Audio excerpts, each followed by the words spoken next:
Good morning, ladies and gentlemen. May we please be seated. We get started with the day.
Good morning, ladies and gentlemen.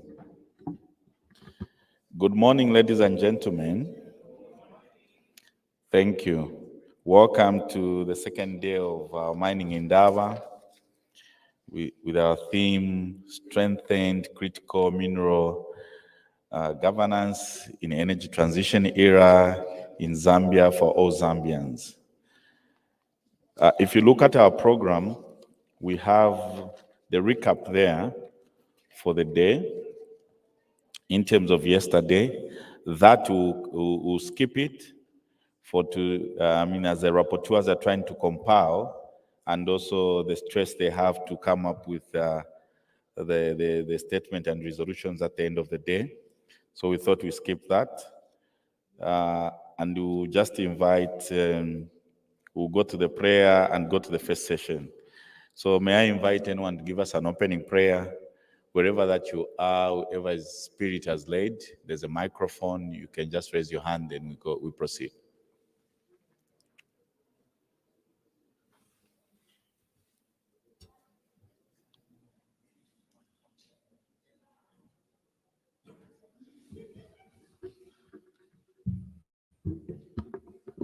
Taba paper one to Mona.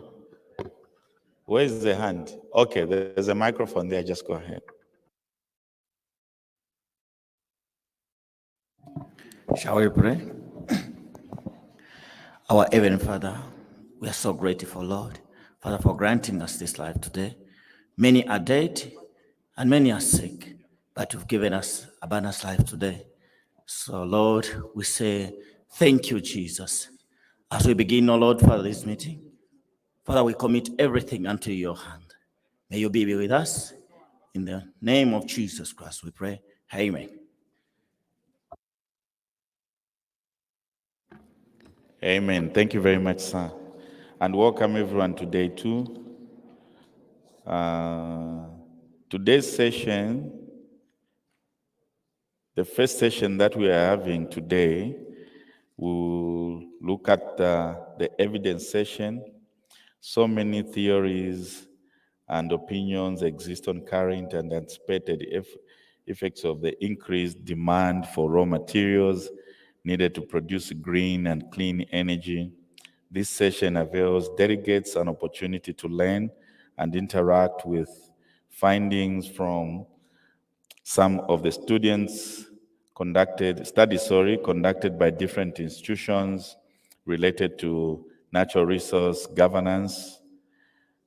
These studies are key in informing the policies and legislative alternatives. On this discussion, the panelists are Center for Trade Policy. So when I say the institution, there are no names, but they're just institution. If you look at the program, please come forth and take the seat. Center for Trade Policy, Care for Nature, Southern Africa Resource Watch, Action Aid, Zambia / Caritas Zambia, Center for Environment Justice, then the Chamber of Mines.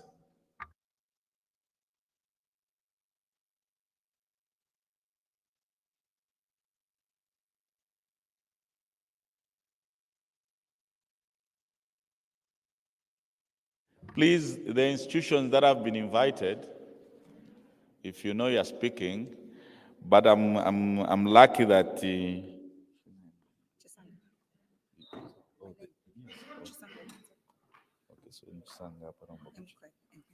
okay. The moderator for the session, a great environmental communicator, Chisanga, will take up. Please, those have been invited. So she will call the names, the actual names of the panelists, but the institution is Center for Trade Policy, Care for Nature, Southern Resource Watch, Action Aid Zambia / Caritas, Center for Environment Justice, Chamber of Mines. And also for guidance, especially to the panelists, because we also realize that the moderators were having a challenge. Sometimes it's not easy to stop you when you are making a presentation, but be cognizant of the fact of time. We know that people you want to submit a lot, isn't it, moderator? Yes. Please take note, take it your personal responsibility that you acknowledge that we need to manage time and respect the moderator's time provision. So you have 40 minutes, you're good. So, but if you would be ready, over pushing. I'll be watching. Good morning, ladies and gentlemen. My name is Chisanga Mwanza. I am from Chilengedwe, Zambia. We are a social enterprise that focuses on communication in the conservation preservation space, climate change issues, and promoting climate action. And so we're here really because we want to advance what is happening in this room. We spent a lot of time yesterday talking about the issues that are there, the impacts on the environment, and how there are these complaints, but what are we doing to fix these issues? One of the things that we really must do is focus on communication, advance communication. When we advance communication, then everybody's in the know and they're able to go in the right direction to promote conservation, of course, and to promote climate action. Chilengedwe's focus and ultimate vision really is to educate, equip, to unite, and inspire the citizenry to protect Zambia's conservation so that we leave a better future for ourselves and generations to come after us. So this morning, we are faced with really researchers that are going to give us evidence on the research that they've done around the issues that we spoke about yesterday. On our panel, we should have Mr. Elijah Mumba from Center for Trade Policy and Development, Ms. Nsama Kins from Care for Nature Zambia, Mr. Edward Lange from Southern Africa Resource Watch, SARW, Ms. Chepa Twatasha Lesa from Caritas Zambia, Mr. Freeman Mubanga from Center for Environmental Justice, and a representative from the Chamber of Mines.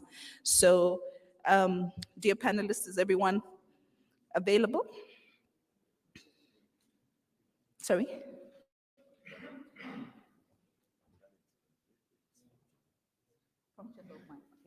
So we've got Mr. Talentingandwe from Chamber of Mines. Yes?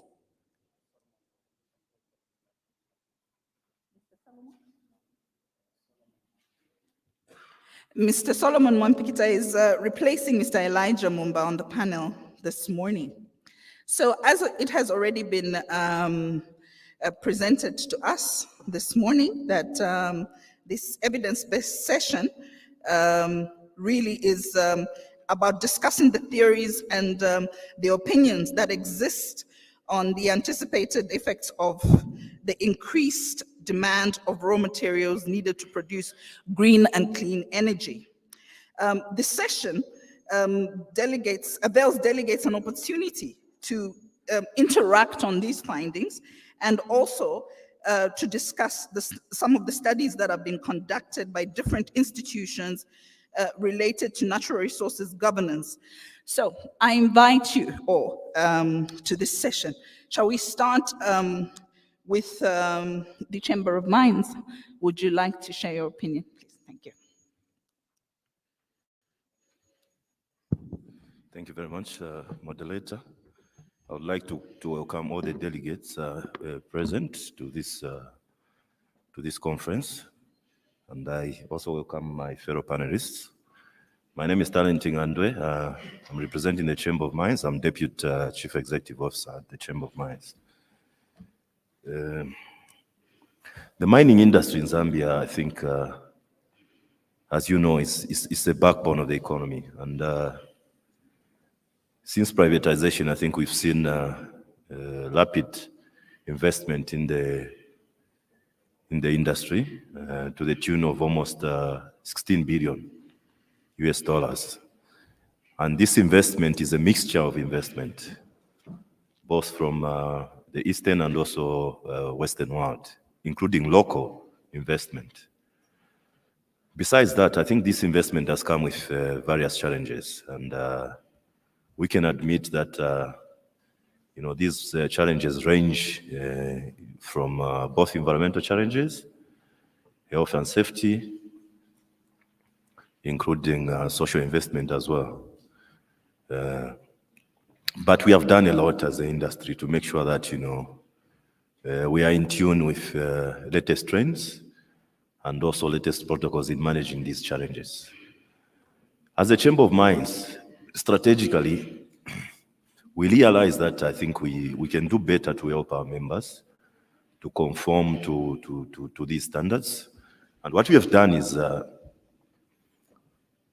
we have adopted strategies, about 4 strategies that are helping us to make sure that we help our members. The first one is the issue of reputation. Reputation for the industry is very, very key. The second one is the issue of data management. You might realize that previously we used to face a lot of challenges in terms of reporting, in terms of production, be it other statistics in the industry. So what we did is we said, no, we needed to involve our stakeholders so that we manage this issue very well. And these stakeholders includes obviously ZAMI, it includes the central bank, it includes the Ministry of Mines itself, Geological Survey as well, including civil society. Then the third component is the issue of social investment. Social investment was quite cardinal. We used to refer to it as corporate social responsibility. But now I think we need to move to sustaining these investments that we are making in the communities where we operate and also at national level. Then the fourth one is the issue of collaboration and sustainability. And this brings me to the issue at hand, according to the theme that you have guided. The issue of collaboration is quite cardinal. We've courted cooperating partners, including the Canadian High Commission and UNDP as well, to make sure that we look into the issue of further exploration for these critical minerals and mining, because obviously it will come with its own challenges.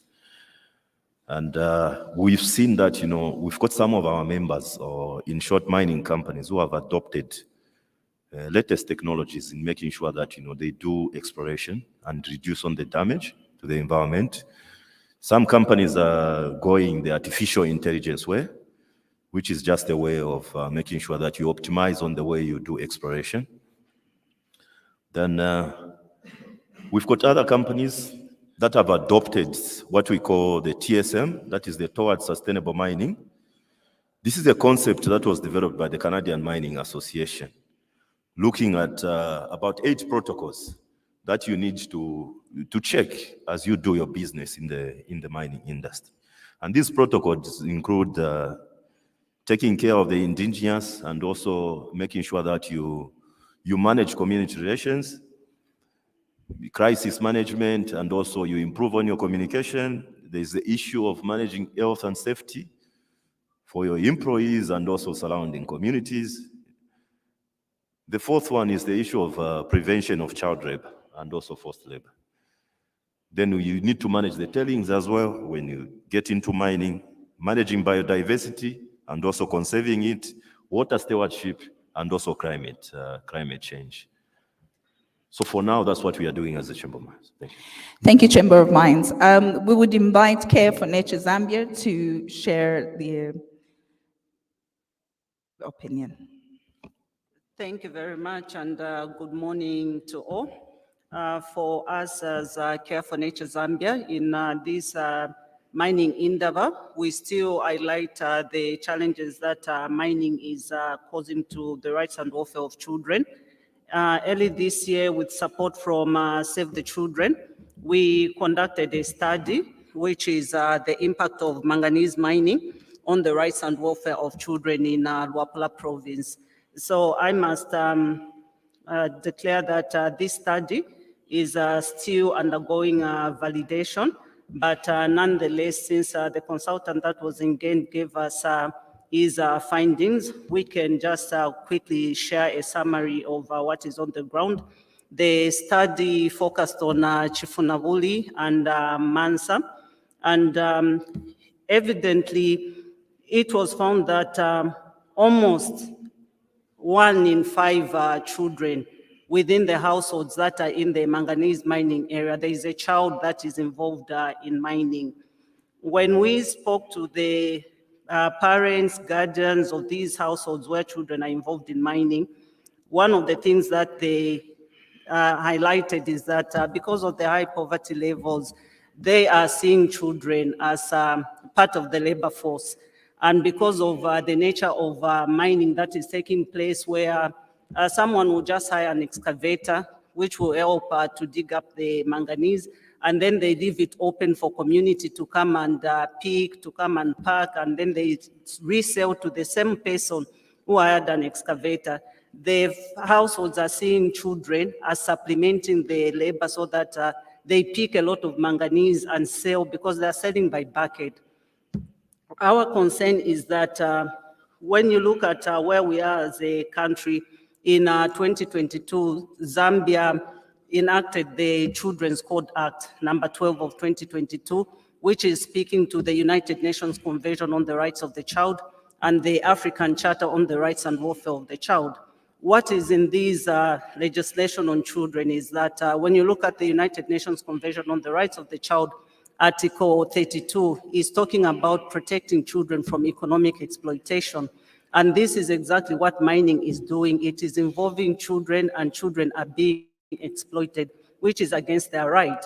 So this is not the only right that is being violated. If you look at the impacts of mining on the rights of children, children are also dropping out of school. There is poor performance because of the children involvement in mining.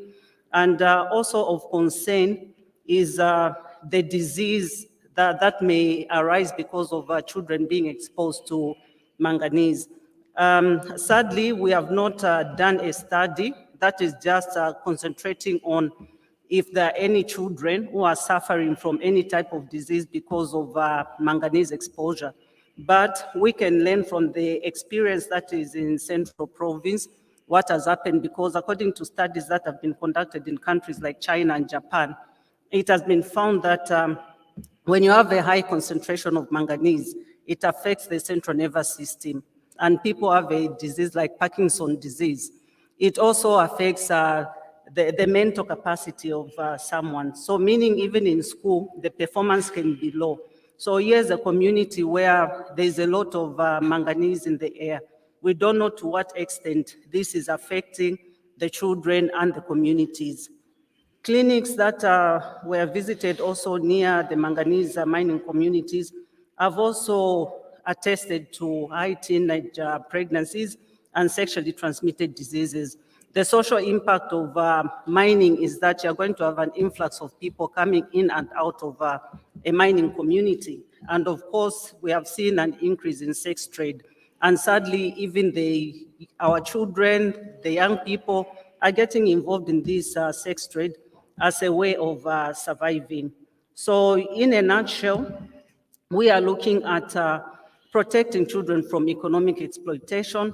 This is happening in other neighboring countries like Democratic Republic of Congo. And we are saying that with the coming of the energy transition, with the demand that manganese has attracted, if we don't address the issue of child labor now, we expect to see more and more challenges arising. When we look at the future of the children also, we are looking at the land loss that is coming as a result of mining.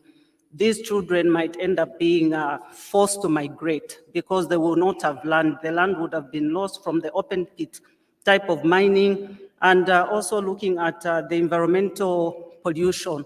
So we are happy as an organization that for the first time, the United Nations Committee on the Rights of the Child has come up with General Comment 26, which is looking at the right of the child to a safe environment with focus on climate change.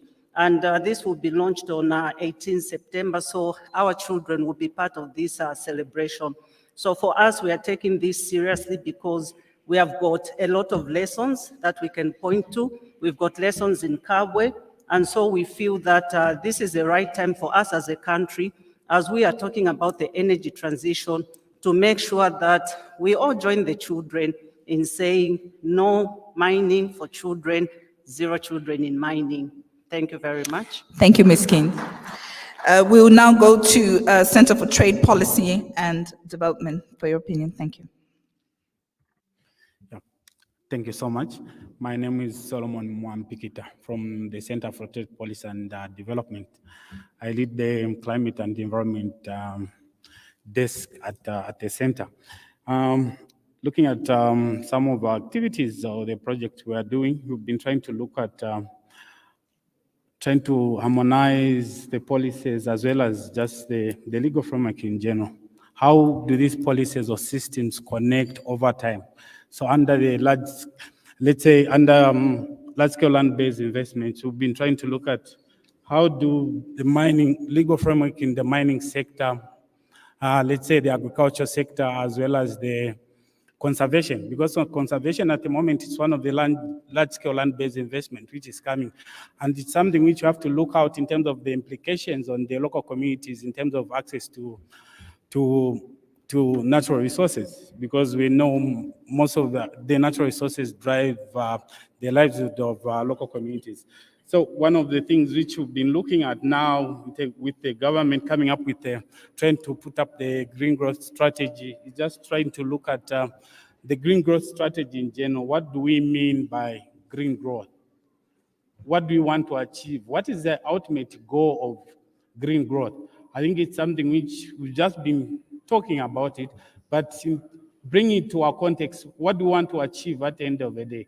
I think those are key aspects which we have to look out for. So in our Zambian context, how do we define it? And then in terms of the time frame, if you were to look at most of our documents now, the key documents we tend to look at is Vision 2030. So most of these strategies or policies we are looking at, we are talking to the Vision 2030. You come up with a document now, the 2030 will be in the next, should be 6-7 years or so. And then how are we going to achieve a green country or green economy in the next 7 years?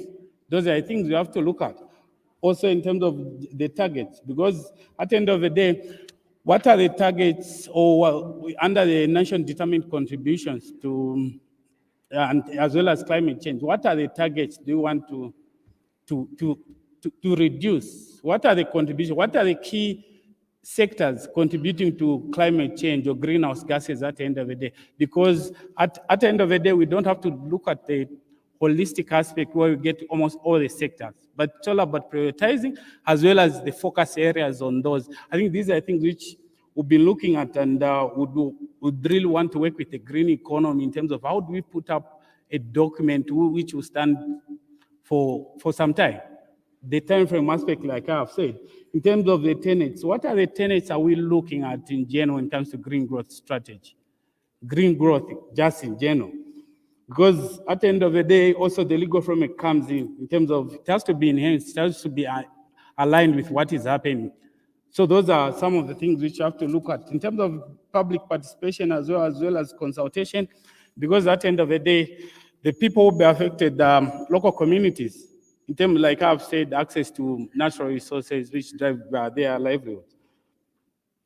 And one key thing I can look at, maybe it's in line with the green growth strategy, is the environmental impact assessment, Environmental Act of 2011, because it is under review. I think after looking at it, we found that the board has been reduced to 9, and the space for the private sector is, they've given the private sector 3 slots in the board.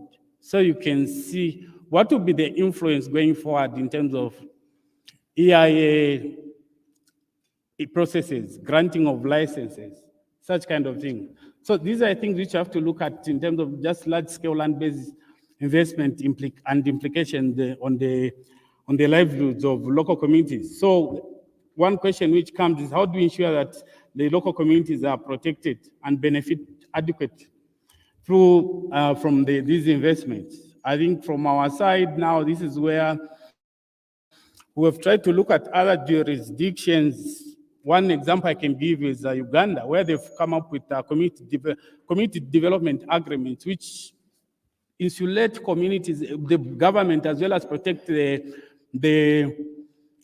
communities from exploitation, where if the community engage with the investor, if the investor don't do their part in terms of the obligations which they had put forth, the community can easily take the investor to court. I think it's something which you have to look at, going beyond the corporate social responsibility, which we've been talking about over time. How do communities benefit adequately from these investments? Another example I can give is Sierra Leone, which has come up with a customary land right. In terms of land tenure amongst local communities, especially rural communities, how do we protect these communities? I think from my side, these are things which I can bring out. Thank you. Thank you, CTPD. Would we have Mr. Freeman Mwanga give their opinion from the Center for Environmental Justice? Thank you so much. And I just want to re-echo some of the statements that we made earlier on, I think yesterday, both in the opening remarks on behalf of the Executive Director for the Center for Environment Justice, and equally in the discussion session that we had. So the Center for Environment Justice, where I'm coming from, I represent the institution as the head of research and studies. And in the recent past, especially 2023, when we had an outburst in terms of the number of mining companies that were seen to come on board starting from mid-2022 up to 2023, where we are now in Central Province, and equally Luapula, where we've seen the influx of manganese processing companies and mining companies.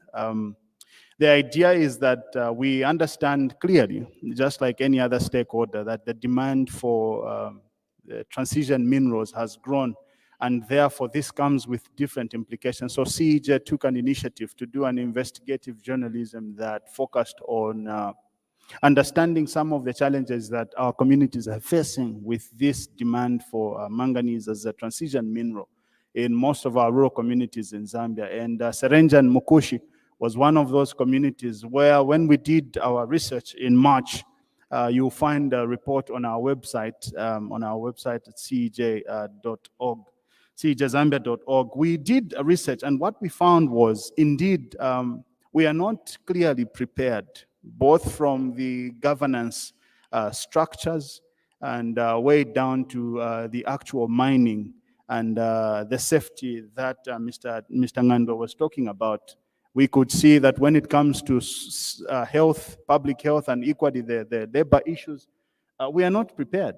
And these are evident in these communities. When we see the way we are extracting these minerals, people are jumping into mineral extraction for transition minerals without understanding fully what it entails and how to mine some of these minerals and some of the health impacts some of these minerals have.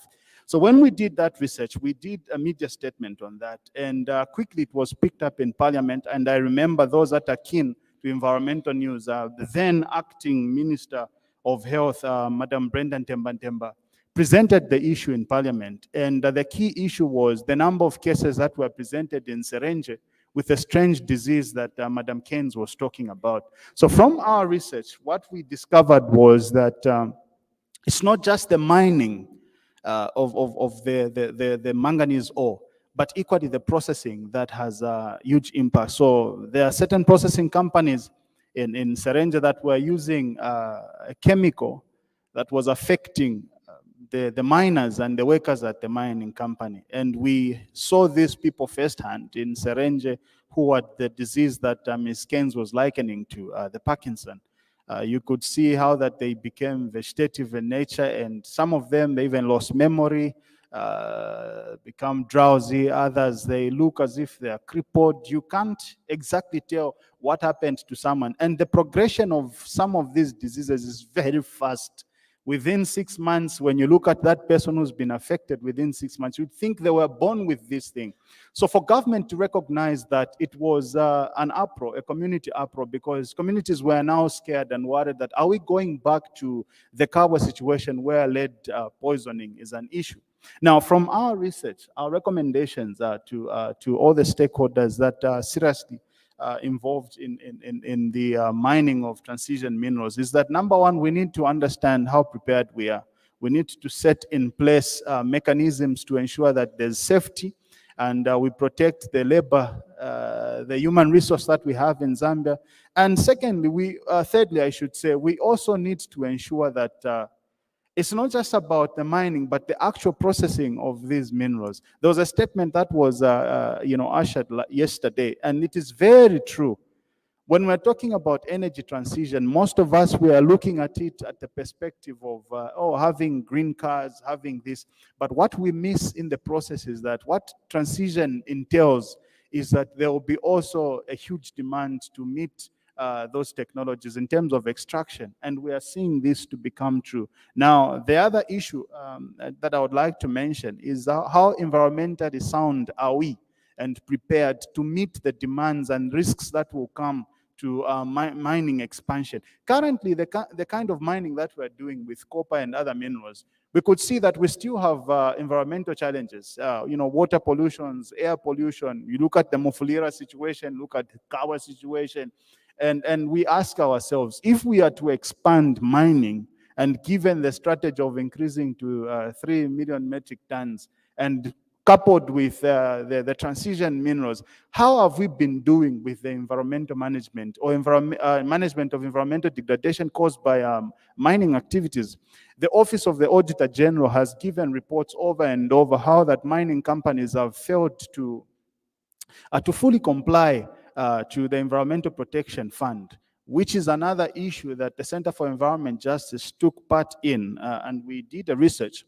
And some of the findings are that you see, on the other end, we have mining institutions and also the Mine Safety Department declaring that when you talk about compliance, what does it mean? Is it the full payment of the environmental liability levied on the mining company, or is partial completion of that considered as non-compliant? So there's all those jargons and trying to understand what mining companies are liable to pay to the Environmental Protection Fund, and at what point can we say that the artisanal and small-scale mining companies, because they are there, and they are mining, and they are degrading the environment, but what money is the government is going to use to rehabilitate the environment that these artisanal and small-scale mining are using? Because not all mining companies, as we currently know, are liable to pay to the Environmental Protection Fund. So there's an issue of looking into that, and we did a number of suggestions, of course, with input from other CSOs that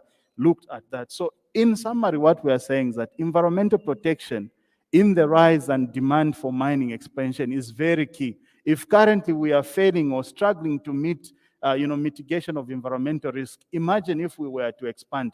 Mining is important to the economy, but how strategic are we to meet the demands and risks that come with mining, given what we have seen so far? Thank you. Thank you, Mr. Mwanga from CEJ. Mr. Edward Langer from Southern Africa Resource Watch, could you give us your opinion, please? Thank you very much for this opportunity. As Southern Africa Resource Watch, in the context of the demand for critical minerals and the energy transition that we are singing about, we feel we need to provide solutions and like complaining to ourselves. And by that, we've scaled up our approach of research, because at Southern Africa Resource Watch, our approach is driven by research, and this research is supposed to feed into something that that provides solutions. At some point, we realized that our parliaments in the region were very weak in terms of their oversight role on natural resources.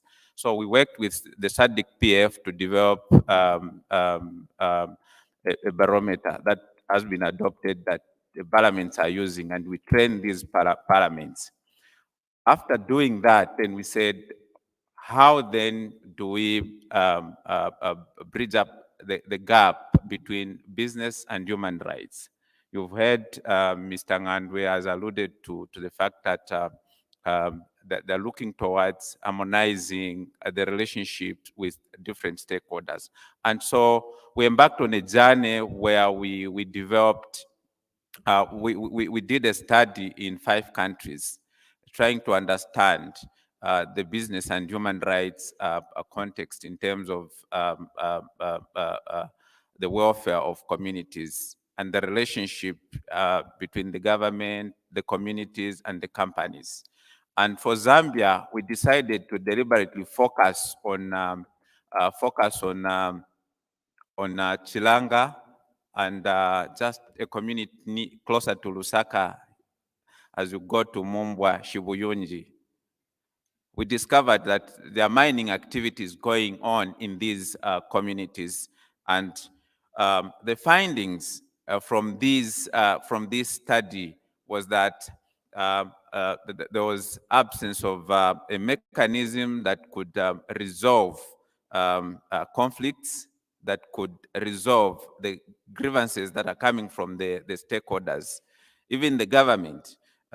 So what we did was to work with, for Zambia, to work with the Human Rights Commission and other stakeholders to develop a toolkit. So this toolkit is aimed at providing a non-judicial grievance resolution mechanism that only communities, people on the ground, can resolve problems, grievances, because they are the ones who are affected.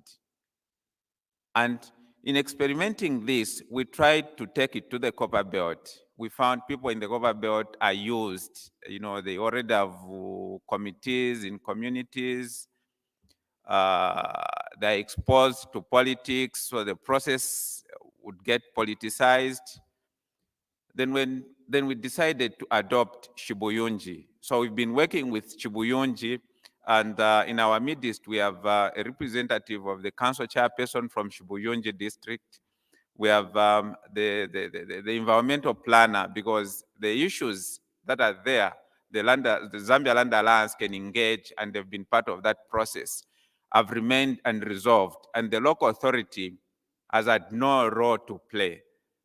The central government, that is one of the key issues that we discovered. The central government has been working in this area through the Ministry of Mines, through ZAMI and other ministries, without involving the local authority. So the local authority has no information on the relocation plan that has been put in place. The local authority has no information about what they will do with the grave site. The local authority has no information on the size of the mine and all that. All those issues, the land swaps that have been agreed, the decision letter by ZEMA, what are the contents, the compensation, how much people were compensated when they were being relocated. So all that information is absent on the local authority. So we decided to engage the community, and the community has established their own mechanism that is chaired by the council chairperson, deputized by the council of pastors and other stakeholders. It is anchored by the district planning unit of the council. And so all these grievances will be channeled through that, and then the local establishment that they've put together will engage the different ministries. So this toolkit that we've developed, that is what will be guiding them in trying to resolve these issues, because mind you, all these issues have been, most of these issues have been to courts, and the local communities have lost out. They've been to the courts, they've lost out, and others have taken a lot of years, maybe 3, 4, 5 years without being resolved. So we are saying, can we have a non-judicial mechanism that can help to resolve this issue? And we believe for Shibuyunji, it is proving to be working out, because so far we have 3 mines in Shibuyunji district. We have Trade Kings that is mining iron under the Sanje Hill iron company, and then we also have Konkola Copper Mines under Nampundwe mine. We also have a new company that is going there. They went there for their public hearing, for their EIS with the chief, getting consent from the community 2 months ago. And unfortunately, no civil society organization was there, but Chief Shakumbila was there to try, and with this mine, which is called Kamdek. Kamdek is going to mine copper as a critical mineral. So it's a mine that is getting into this community, and we are quiet because it's a farming community, because it's closer. Just Makeni, in 20 minutes, you are at the mine. It's very closer, but we see the absence of people trying to help this community in terms of how do they resolve these issues. So this toolkit that we developed was launched in February in Cape Town. And by this engagement, we are launching it in Zambia, and would invite all those that are interested in utilizing this toolkit. They can get to our website. You can get this this toolkit, be it a company, be it a community, be it a government department. You can use it to help you resolve these conflicts and grievances with mining companies, government, and communities. Thank you. Thank you, Mr. Lange. So it is very clear from the conversation that has been had here in this evidence-based session that the conversation is really around, are we prepared? Is CSO playing an active role in the preparedness of the change in the energy transition that is going to happen? Yes, Southern Africa Resource Watch is talking about how we come with complaints, a bag full of complaints. What is it that we're doing to mitigate these complaints that are brought before us? Even with government, we can go to government and complain about issues. However, we should be going with the solution. They have a toolkit which they've shared with us, and this is something that is quite engaging. Center for Environmental Justice, as well as Care for Nature Zambia, also lead the same conversation around labor protection and all these other issues that are surrounded around the transition process in the energy sector and how it affects the people and what changes would take place. Also, the Chamber of Mines and CTPD have also really led the conversation in the same direction. So I'll just give an opportunity for each one based on the information that has been shared and the conversation that has been had here, that we each give just a minute to feed into what our colleagues on the panel have shared with us. And I will start with CTPD, and then we'll go along the table. Yeah, thank you so much. Thank you so much.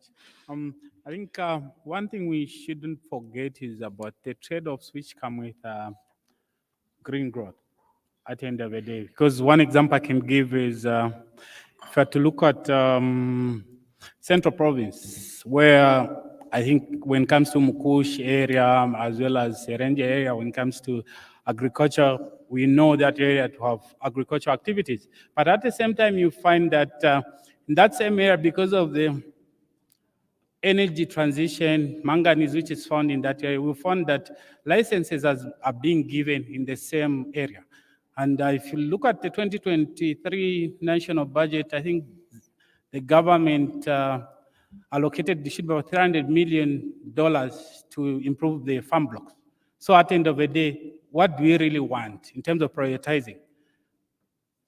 Because if you have to look at the contribution of these two sectors in terms of greenhouse gases, it's quite high. When it comes, if you Your have to 1 look at minute the- is almost up. Yeah, so these are questions which you have to continue looking at, as well as just the impact on the local communities in terms of access to water issues, as well as just the ecosystem in general. Yeah. Thank you. Chamber of Mines? Thank you, moderator. I think hearing from this discussion, obviously there is no dispute that our copper mining industry is doing very well in terms of managing our environment, adhering to the health and safety, and also improving the lives of the people in local communities through local content, and also doing local supplier development as well. Let me just mention that the two studies that have been highlighted here are targeting manganese sector, not copper mining. And there is a clear distinction between the players in the manganese and also in the copper mining sector, and also the gemstone. Okay? When we look at manganese mining, it is predominantly dominated by artisanals. And these artisanals are Zambians who are participating in the space. So Zambians should do more in terms of protecting the environment. We need to find a mechanism of how we can expand the scope of the Environmental Protection Fund to make sure that it caters for artisanals as well, so that we mitigate some of these problems that we are facing with both processing companies and also artisanals in the manganese mining space. Thank you. Thank you. CEJ? There's a silent menace that we all need to be aware of, and that is preparedness. Regardless of how profound an enterprise might seem to be, if it does not cover the social and the environmental rights, then that enterprise is a silent menace. While economic development and expansion is very key in this modern age, a few decades ago, the global economy almost went on the leave it in the ground campaign that almost brought a seizure to extractives or a reduction in extractives. But with the coming in of the transition, the story has changed. Extractive industries has equally now come on the rise. We are now saying we need more transition minerals. So we are saying we need to extract more. So now, given the rise in the population, the global population, given the rise in global health and social challenges that come from some of these enterprises, the question that we need to be asking ourselves is, are we doing everything right in our capacities to safeguard the environment and the social aspect that comes with these enterprises? Takeaway point: a silent menace that requires our attention. Thank you. Thank you, Mr. Muvanga. Care for Nature Zambia? Thank you very much. For us, our slogan is simple. If it involves children, then it is not just. We are talking about something which is just, but when there are children involved, we are seeing a lot of injustice, because here is a future that was supposed to be bright, but it has been shattered because a child is sick, a child has dropped out of school. We are also saying nothing for children without children. But when you look at the ZAMI, the army, the space has not been child-friendly. So our appeal is for these significant platforms to also incorporate the voice of the child by creating enough space. Imagine if the children had their own session to talk about issues affecting them, because it's about power to the people. giving those who are affected the voice to speak for themselves. As Care for Nature, we are just providing the technical support that the children need. But when it comes to talking about these issues, they are the ones who are feeling the burden. They are the ones who should have this space where they can speak. But this conversation has been so technical that we are leaving out even the community voices. If you look at the real people who are affected, you'll see that this space has not provided that platform for the people who are really affected. And when we talk about human rights, children's rights are human rights. When we talk about human rights, we also need to look at the children's rights and business principles. So our appeal is, can we make the ZAMI a space where children can feel that they are part and parcel of this platform, and hopefully the 12th ZAMI will have more space for children. Thank you. Thank you, Care for Nature. Yes, Mr. Lange, thank you. Thank you. You will agree with me that mining previously has been a very technical and a business-aligned sector. All social issues, we've never paid attention to them. And it's high time that we consider natural resource extraction as an inclusive sector that includes everyone, a woman, a man, disabled, everyone should have a say on how these natural resources or mineral resources are being extracted and how they are not, or how they are benefiting from them, by way of having some inclusive platform where we can engage, where we can exchange ideas at the lowest level of the community. Yes, we can sit here and talk and talk and talk, but as long as whatever we talk here does not go down to communities, we'll be talking to ourselves, and next year we'll come and talk and nothing will happen. So ultimately, what we hope to see is a situation where what is discussed here, a solution is found, and the welfare of the host communities is improved. Thank you. Thank you very much, panelists. I think it is very clear from our panelists, the conversation here is about advancing the advocacy, equipping our people and ensuring that the information that is shared here really ultimately reaches those that it impacts, and that they're then able to work together with the transition process, adapt to the issues that are at hand. Very much like the Chamber of Mines have raised a point here, which for me caught my attention when they said the copper mining sector or section, if we would call it, they are compliant with how they do their mining processes. But the manganese sector is the one that is suffering from compliance. And unfortunately for us and the people that are in this room is that the main players in the manganese mining sector are the Zambians, ourselves, our people. So we're coming here to complain about processes. We're coming here to complain about issues that are affecting us. However, we are the ones that are actually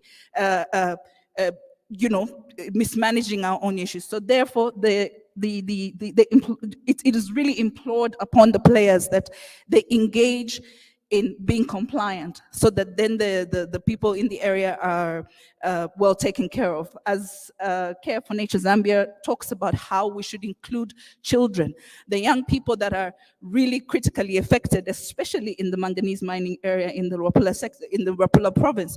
And so we should be more inclusive. This conversation should not just end up being a talk shop. We are having an evidence session that shouldn't be a talk shop, that should actually turn into evidence. When we come back, as you say very clearly, that we should be coming to talk about these are the changes that have taken place. So I would encourage all of you to adopt the Chilengedwe vision and mission, which is to educate, to equip, and to unite and inspire all Zambians to protect the green growth of this country, to protect the green energy transition that is taking place, so that it beneficiates the future of our country. Thank you very much, panelists, for your time, and for everybody listening to this session. Thank you. Madam Moderator, as is coming. There's a question to the audience, maybe that we can think about. What is the role of local, regional, and international politics in the energy transition, and how we can manage governance of these resources, either environment or the enterprising side of it?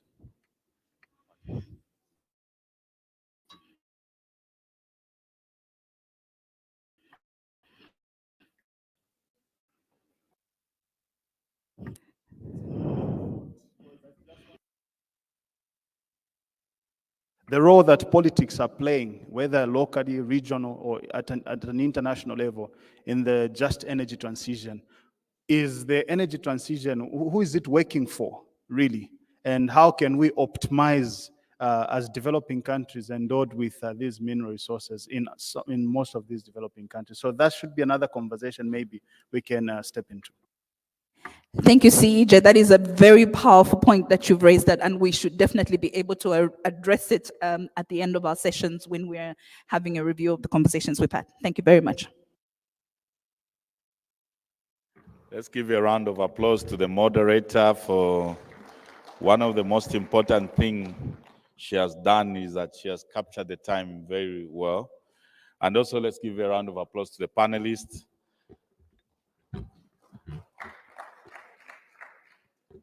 Yeah, so to the panelists that are coming, don't be like the young man Freeman. When you're given chance, you speak, yeah? As much as you summarize, you bring out the most key, interesting, or important things, right? Colleagues, will quickly break off for tea in the next 10 minutes. But before we break off for tea, Sama had brought up a very important point. But assuming that she was also speaking for the children, I would like to hear the sentiments of the children. The point she raised is important, that the kids, there's no sufficient space in this army for the children, isn't it? So can I hear from the children, how best do you want to participate in the ZAMI? Just two, I just want two before we go for break. We have children in this session, right? If you're amongst the children, raise up your hands.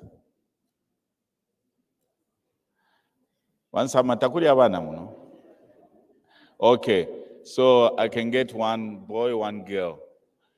There was a saying that you think there's not much enough space given to you in this ZAMI, but also look into the future, how best you think you can participate in the ZAMI? Yes, there's a microphone there on. Okay, good morning, everyone. My name is Miriam from Media Network on Child Rights and Development.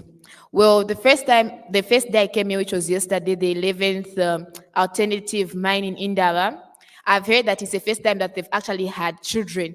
And I'm impressed by that initiative, but we look at the number of the children who are here.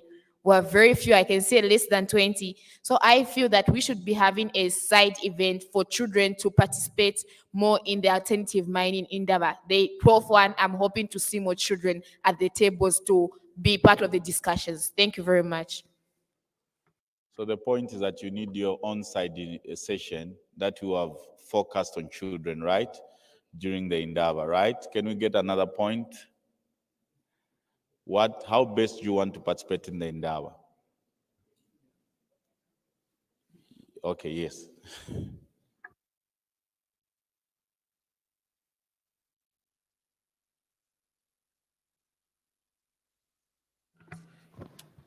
Good morning, everyone. My name is Isaac Ntadasha, coming from the Media Network on Child Rights and Development. And my contribution is almost in line with what the previous speaker said, who is Miriam. We need a proper side event where children are able to freely dialogue between each other, because no,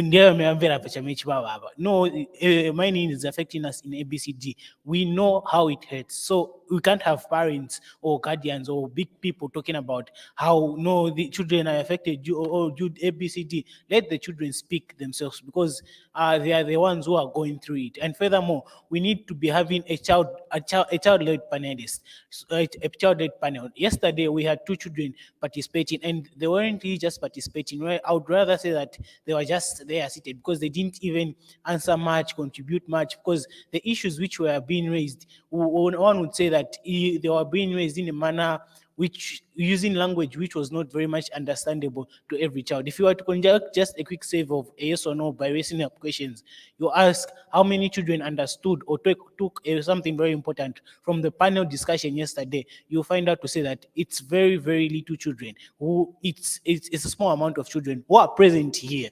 So therefore, we need to be using language which is child friendly, and also have a child-led child-led side in the where we're able to discuss in ourselves in group, like the way we have children's symposiums. An example is the Day of an African Child.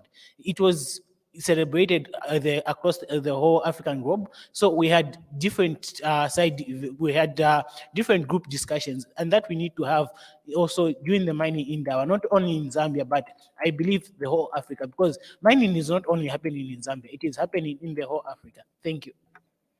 Thank you. So I think the point he raises is important. The language should be child-friendly, isn't it?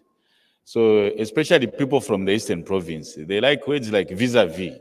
Let's be, you understand, right?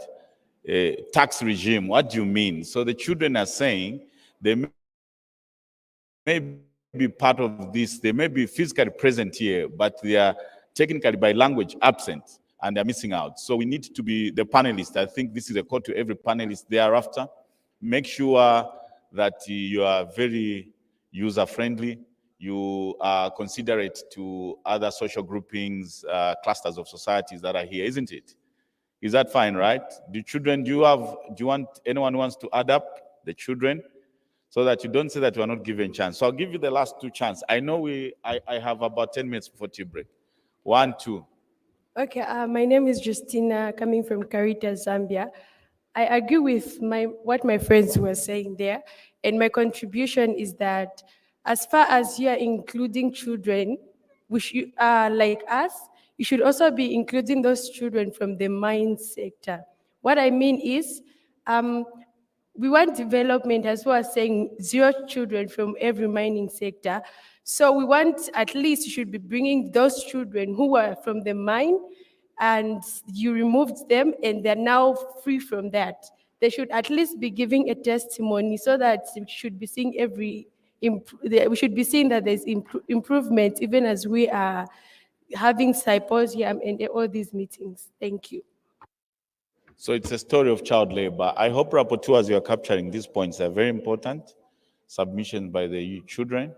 So the issue of child labor, we need to track the progress by physically bringing those that have been there, so that they tell their story, so that we can account, isn't it? So there was a last hand there. Thank you very much. My name is Chongo Edward. Mine is just a contribution, or maybe an add-up.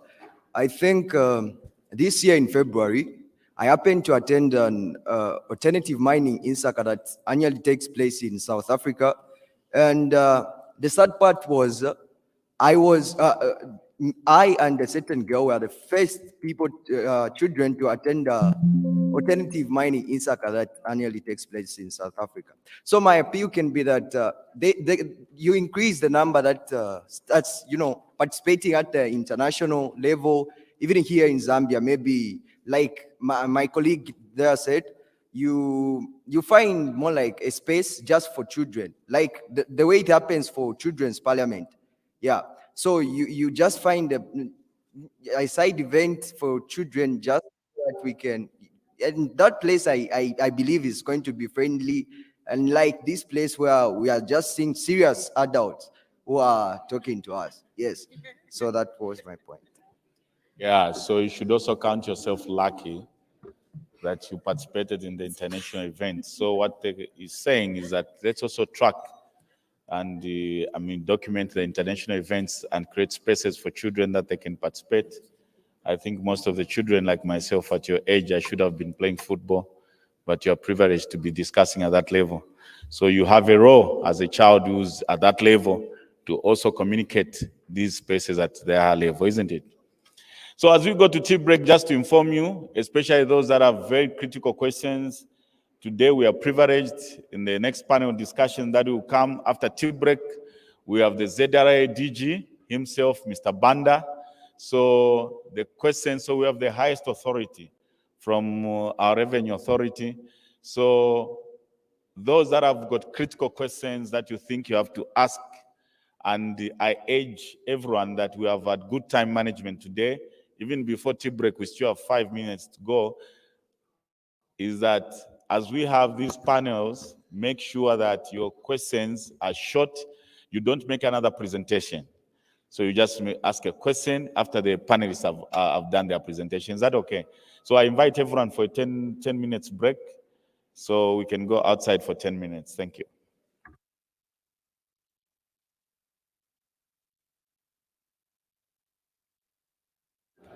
In case we are full, we can proceed. Okay.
Okay, so while you are enjoying your tea break, I have a song that I'm going to present. The song is titled Mbele.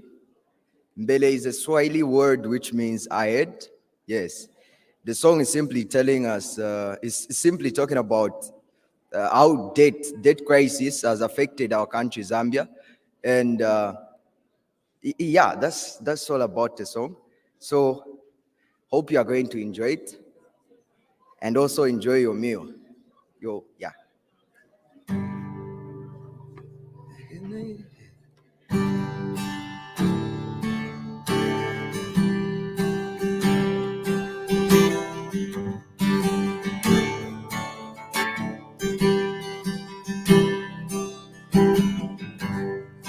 can never leave my dreams. I cannot make my own decisions. Nikudala when weekends used to be sweet. Nomba nkongore satukokera mbere. Oh, nomba nkongore satukokera mbere. Yeah.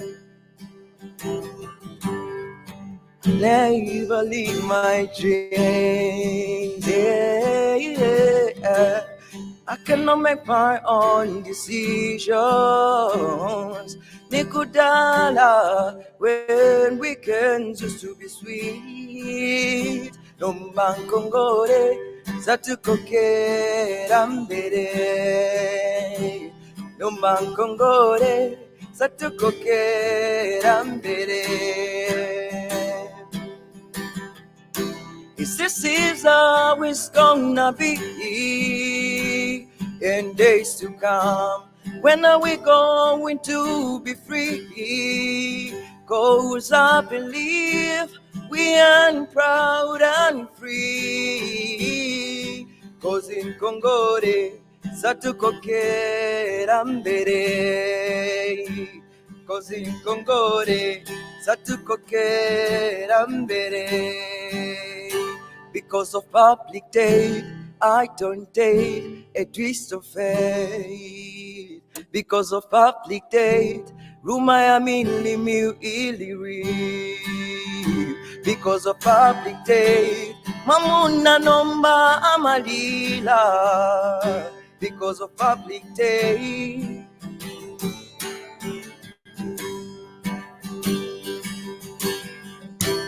This is how it's gonna be in days to come. When are we going to be free? Yeah. 'Cause I believe we are proud and free. 'Cause in Kongore satukokera mbere. 'Cause in Kongore satukokera mbere.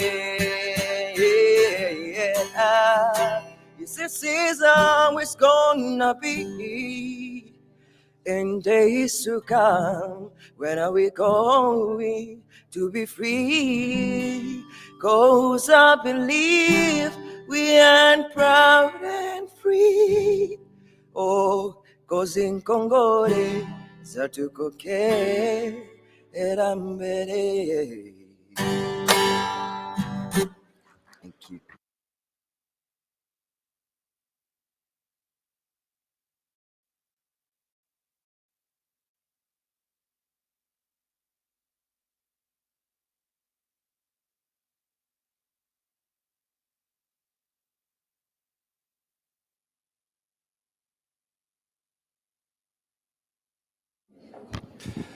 Good morning once more. Shall we get settled? Can the ushers tell the people that are still taking tea outside to come inside? We are about to get into one of the most important presentations. Shall we get settled, please?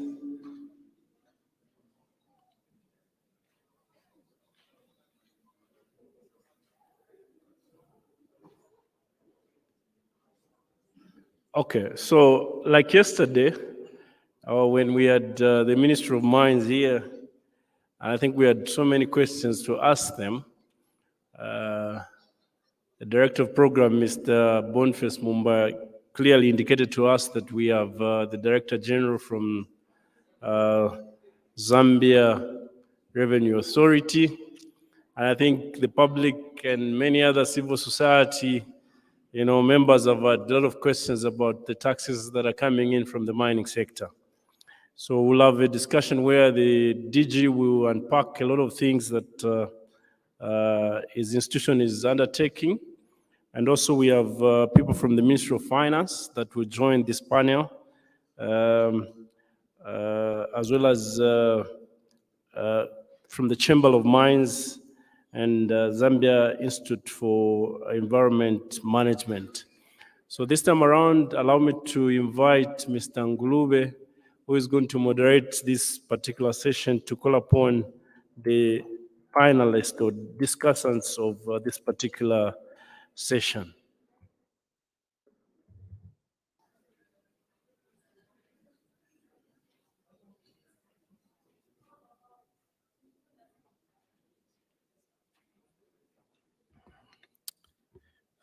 Thank you, Master of Ceremonies. Good morning once again, ladies and gentlemen. As mentioned, my name is Uchizi Ngulube from Action Aid Zambia, and I'll be moderating this session today. Basically, the session will be looking at how we can harness and capitalize on the opportunities from the critical minerals when it comes to our domestic resource mobilization. So in terms of introduction, allow me to ride on the protocols already observed by the Master of Ceremony and the previous speakers. At this point in time, I would like to invite the panelists for this session.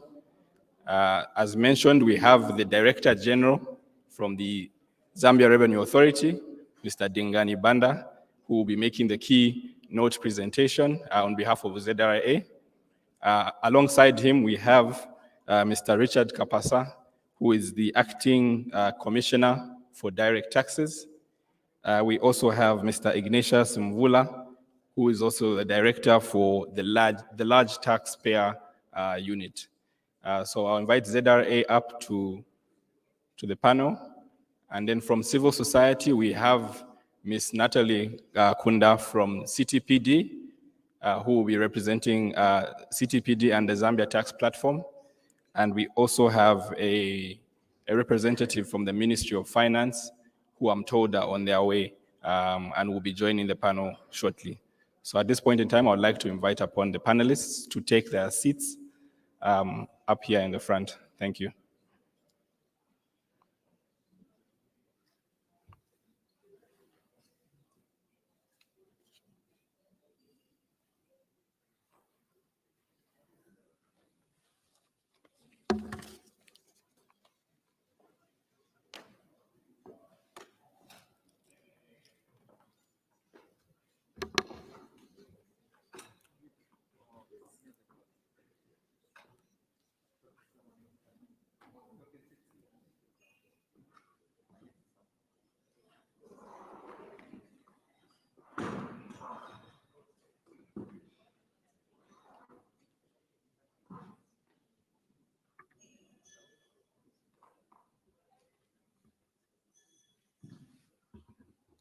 Okay, thank you. I think just to set the tone for this session, before I call upon Mr.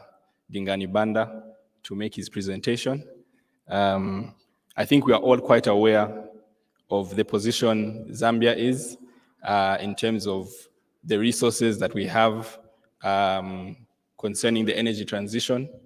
There are a number of key minerals such as copper, which we heavily rely on. There's cobalt, there's lithium, manganese is another that is critical towards these energy transition minerals that we've been calling. And I think looking at Zambia's context, the mining sector, the extractives contribute quite significantly when it comes to our export earnings, averaging around 75% over the last few years. And traditionally, we have relied heavily on not only copper, but other mining products when it comes to our exports. Similarly, looking at our revenue base, the extractive sector composes about a third of our revenue that we collect as a nation, showing the significance when it comes to revenue collection. And on the side of the Ministry of Finance and ZRA, they heavily rely on the sector when it comes to our direct tax collection. Zambia also has a number of challenges that we're still trying to overcome, both in the large scale and small scale mining. There are issues to do with corruption. There are issues around illicit financial flows, where we're losing tax revenue to the external markets given that we're part of a global economic system.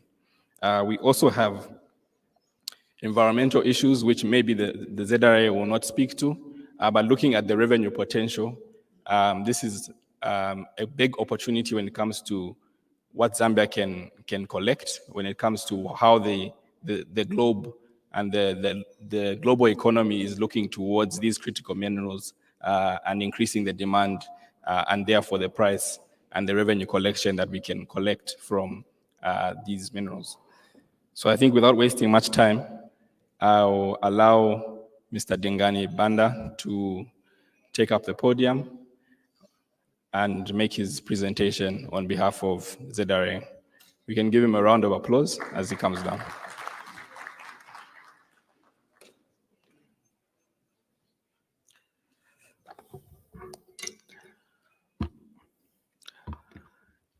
Good morning, ladies and gentlemen. May I be allowed to ride on the protocol already established? I'm making a presentation on behalf of ZRA, and first of all, I would like to thank you for according ZRA an opportunity to be part of this important program. You know, it's very rare for taxmen to be invited to events, so we don't take it for granted when we're given such an opportunity. Where's the pointer? Okay. So my overview will cover aspects to do with revenue tax collection. We'll also look at performance of the mining sector.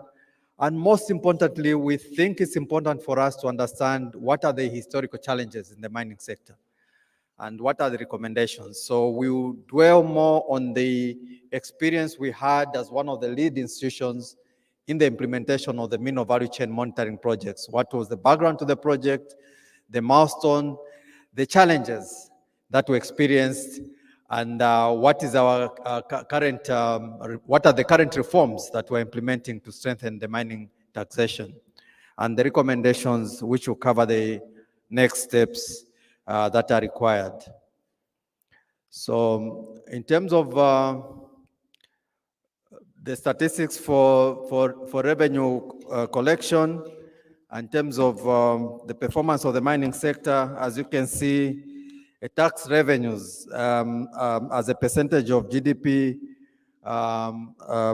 averaged 17.4% during the last 10 years.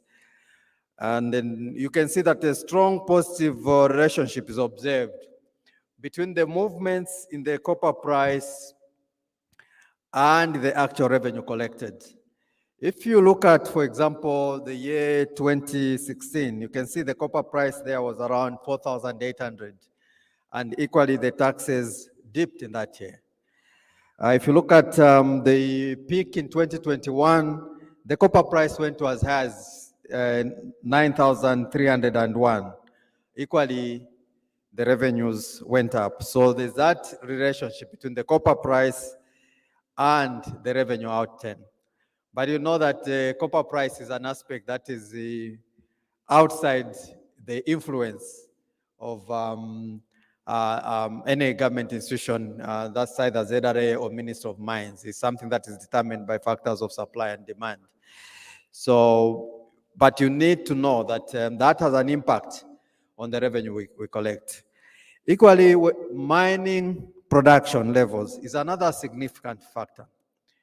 If the mineral production in the particular year lower than what was anticipated or aligned to the assumptions, that equally has an impact on the revenue that is collected. I'm sure you're all aware about the story we're experiencing this year. The production is down than the assumed figures. So equally, the revenue collected is affected.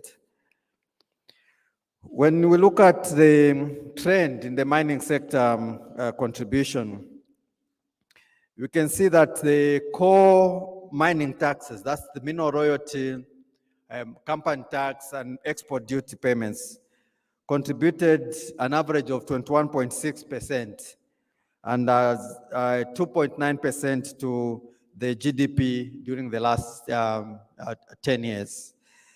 Again, these ratios are fluctuated based on the copper price, as earlier mentioned, production levels, and mining policy that's prevailing at the time. So I think the fundamental issue to take away from this is the fact that copper price has an impact on the revenue we collect. Production levels, how much copper has been produced has an impact on that.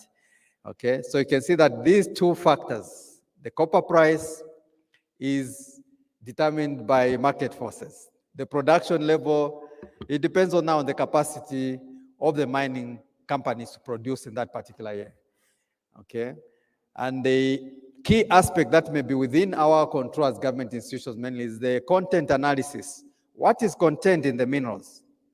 I want to simplify the engagement, taking into account that I didn't know we have an audience, the children. They said, no, we need to simplify the content. I believe that was one of the demands. So if you look at the calculation in terms of how much we're going to collect at the end of the day, it's a factor of how much have we produced, what is the price, what is contained in the minerals we produce, and what is the value. And that now will determine how much we collect in terms of minerals. So you can see that the key aspect that may be within our control as public institutions to know how much has been produced in terms of quantities, to measure what has been produced. Number two, to measure what is contained in what has been produced. So I'm coming back to these issues so that as we go on the debate, you'll be able to understand why we're emphasizing on the need for us to accurately measure what has been produced and what is contained in the minerals that have been produced. We still have a challenge in the mining sector. If you look at the contribution to the overall revenue collection. Last year, we had about 43% contribution overall coming from the mining sector. The first half of this year has been about 34%. Now, when you zero in now to say how many mines contributed 80% of the revenue that we collected, you can see from the figures that in 2020, only 6 mines contributed 80%. In 2021, we had only 5 mines. 2022, we had 10 mines contributing 80% of the revenue that was collected from the mining sector, out of around 2,400 mines that we had in our register. So you can see that the contribution from the mining sector is highly concentrated, just in a few mines, just a few. And if you dig into further details in the 7 mines or so, you may find around 40, 50, 45% of that is just coming from 1 mine or so. That's how vulnerable we are in terms of our exposure to an over-concentration of just a few mines. Meaning that any dynamics that change in these 7 mines, 10 mines or so, then our revenues are highly affected. So this is again our business case, our justification that as a country, the agenda that we've been pushing for a very long time on the need to expand the tax base, we are now supporting it with numbers to share with the public, but most importantly for us now to work together in terms of implementing the various reforms which we've outlined in our corporate strategic plan as ZRA on how we should expand the tax base. So this is a very important slide which we need to take stock of. Now, where are we coming from? What were the challenges in the mining sector? I think this is a very important aspect we need to take into account. We know that up until, the early 90s or so, the mines were mainly owned by the state. So the issue of having an oversight over the mineral value chain was not really one of the top priorities because it was basically government itself running the mines. But after privatization, the mines now were in private hands, and there was need to understand clearly aspects of accountability in the value chain. So the observations and the debate that was there for a long time was that the number of challenges in effectively monitoring the mining sector, which also undermined revenue collection. And when you look at some of the challenges that were being reported and experienced, particularly from ourselves as public institutions was number one, lack of harmonized production figures. If you look at government regulatory agencies, they would all have different production figures from the mining industry. So you come to ZRA, you have our own figures. You go to maybe then Central Statistics Office, they'll produce their own figures. Of course, there was official institution to issue statistics. Bank of Zambia would have its own figures and so forth. That was one of the challenges. Then there was also weak verification of performance parameters. In terms of the overall performance of the industry, you couldn't get accurate data in terms of how the performance was during the period. Then there was also lack of standardized reporting mechanisms. That's absence of a harmonized and reliable industry-wide database to rely upon. In short, there was no single source of truth in terms of the performance of the mining sector, in as far as production figures were concerned. And the fifth one was lack of technical capacity for monitoring and regulating activity. So there's lack of technical capacity by government agencies to monitor the mining sector operations. This is still one of the challenges that has persisted up to now, and we'll come to discuss more as we progress in the presentation. So you can see that there's a background to this, challenges in the mining sector, and most importantly, we need to look at what was planned as the interventions to address this.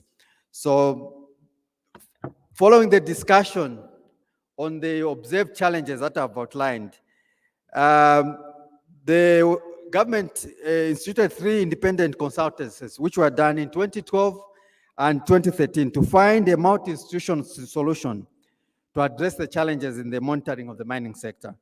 And this led to the formation of the Mineral Value Chain Monitoring Project in 2014, which was done by the government and also with the support of the cooperating partners.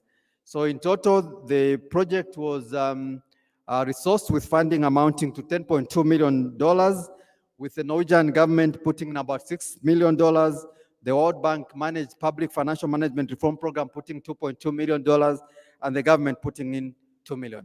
So the specific objectives of the mineral value chain were to review mechanisms for monitoring the mining and mineral value chain. I'm emphasizing mineral value chain, from exploration up to export. I think this is a key issue that we need to pay attention to. We don't just monitor the tax collection, no, it's entire value chain. That was the whole aim. Second one was to develop and implement mechanisms for monitoring and facilitating the movement of minerals within and outside of Zambia, and also to institutionalize the framework in all relevant government institutions and agencies through effective change management. So we're supposed to build sustainable institutions that are supposed to monitor the mineral value chain. That was part of the objective of the mineral value chain. And in terms of institutions that were involved, there were about 7 institutions: Central Statistics Office, there was RATSA, there was PACRA there, Ministry of Mines, RDA, ZABS, and ZRA. So these were the institutions that were involved in the mineral value chain project. And in terms of governance, you can see that the project was well structured in terms of governance, with an interministerial steering committee, which was chaired by the Secretary to the Treasury, with membership drawn from including the PS mines and the heads of the institutions that are involved in the mineral value chain. It had also a well-structured project management team, and the various working groups that were set up. We had EU and the Norwegian consultants that were attached to the project just to help build capacity and ensure implementation of the mineral value chain. Like we said, the key issue was around the information management. So there was a concept to design an environment where we should be able to have a single source of truth in terms of production figures and the operations of the entire value chain. So that was a conceptual design of the mineral output statistic evaluation system. I think the key issue to note is that there was a provision there for the mining companies to provide comprehensive production reports every month, feeding into the Moses. There was also a provision for export permits. Before that, export permits were manual. meaning that you are just given a manual paper you take with you to the border. So the natural risks are that you'd have same quantities, let's say 100,000 tons being used at different aspects of the borders. You can use it at Chirundu, you can go to Nakonde border and so forth. Those are some of the risks. So there was need to automate that. Then also was need to have border customs capture the actual minerals that are being exported at any given time. There was need also to connect the way bridges at the various locations to the monitoring framework, and also to have laboratories that are implemented and connected to the whole framework. And all this providing information to the various government institutions that are involved in the regulatory environment. Now, in terms of the milestones that were achieved, by 2015, the project had developed the mineral output statistical evaluation system, meaning that as at end of 2018, all the mining companies of base and precious metals were enrolled on the electronic production reporting of their minerals and returns, meaning that we moved from the manual way of reporting to the automated way. We also, in 2016, implemented the electronic permit system, meaning that a mine would apply for a permit from the premises, it would be approved at Ministry of Mines, and once approved, it's going straight electronically into the SCUDA world that is used by ZRA. And as and when imports are being done, you have a quota management system, meaning that if you have 100,000 tons, like I gave in the area example, you can only export 100,000 tons regardless of which border you use. That was one of the major controls that came with that reform. And also we had mineral laboratories, equipment procured for the 3 labs. That's at the Zambia Bureau of Standards, which was a new and refurbished place. That is also applies for ZRA, where a new lab was set up. At Geological Survey Department, we only procured equipment with understanding that the EU-funded project would do the refurbishment. We also implemented the laboratory information management system, which links now to the whole framework. Remember the graph I showed you earlier on? It's connected to the Moses and all these other frameworks. We also procured the XRF analyzers. These are machines that you use, they're handheld, they're deployed at strategic borders that you use to analyze minerals on the spot. Meaning that when a truck comes at the border, the officers don't need to wait and take a sample to a lab before they come back. They just carry on the spot mineral analysis. These equipment were procured and deployed at the strategic borders. With the support of the Norwegian government, we also set up a mineral data analysis center. This is where we constituted a team of experts from various institutions to sit in one place at the then CSO, and they would analyze the data coming out from the mineral returns that the various mining companies would submit. And where they see anomalies, they'll be able to call back the mines and engage them on those. You know, and the interesting things that were coming out in the early days were particularly intermine sales, where one mine sells to another. You expect on the same transaction when one sells 100,000 tons, the seller will say, I've sold 100,000 tons, the purchaser also say, I've bought 100,000 tons. But that wasn't normally the case. One would say, I've sold 100,000 tons, another one says, no, I bought 10,000 tons. So those are some of the typical anomalies that the team would find from that data. So in terms of the key challenges, these are some of the challenges that were experienced then, and some of them have still persisted up to now. We've seen a low usage of Moses and the uptake, mainly among the artisanal and small-scale mine and trading permit holders. We have seen a low uptake in terms of the usage of the compliance reporting tool, which is the mineral output statistical evaluation system. We've also seen there's a lack of dedicated compliance team to monitor in terms of the production reporting compliance and aspects to do with the quality. Remember the issues we talked about earlier on what we use to determine the value of the minerals. We need to know what is the content of the minerals. We have seen that there is a challenge in that area. We've also seen incidences of misclassification and undervaluation of minerals, whereby at exports, the minerals where you are supposed to pay less export duty or they are a certain value, they are being declared incorrectly. These are some of the anomalies that you find on the ground. Then in terms of byproducts, we've seen a non-declaration of certain elements that are economically recoverable, such as gold, silver, platinum, in export of unrefined mineral products. We also have seen challenges relating to transfer mispricing, where we have complexities in establishing fair prices for minerals due to cross-border transactions. We also seen, like indicated, the informal nature of small-scale mines that have continued to operate in an informal way with limited endeavor to formalize and account for the various obligations. So you can see that we still have a challenge in this aspect. And in terms of figures, this challenge is most visible, for example, in the compliance on production reporting. You can see that among the large-scale mines, we moved the large-scale mines, as from 2018, the large-scale mines were migrated and they immediately started complying. What made the major mines, among others, to comply? Let me give you a background. Before the implementation of the Moses, we would have situations where some mines would not report production figures and would be overdue for as long as even 3 months, 4 months. They're not reporting. And yet the law is clear that by the 15th of the next month, production figures must be reported.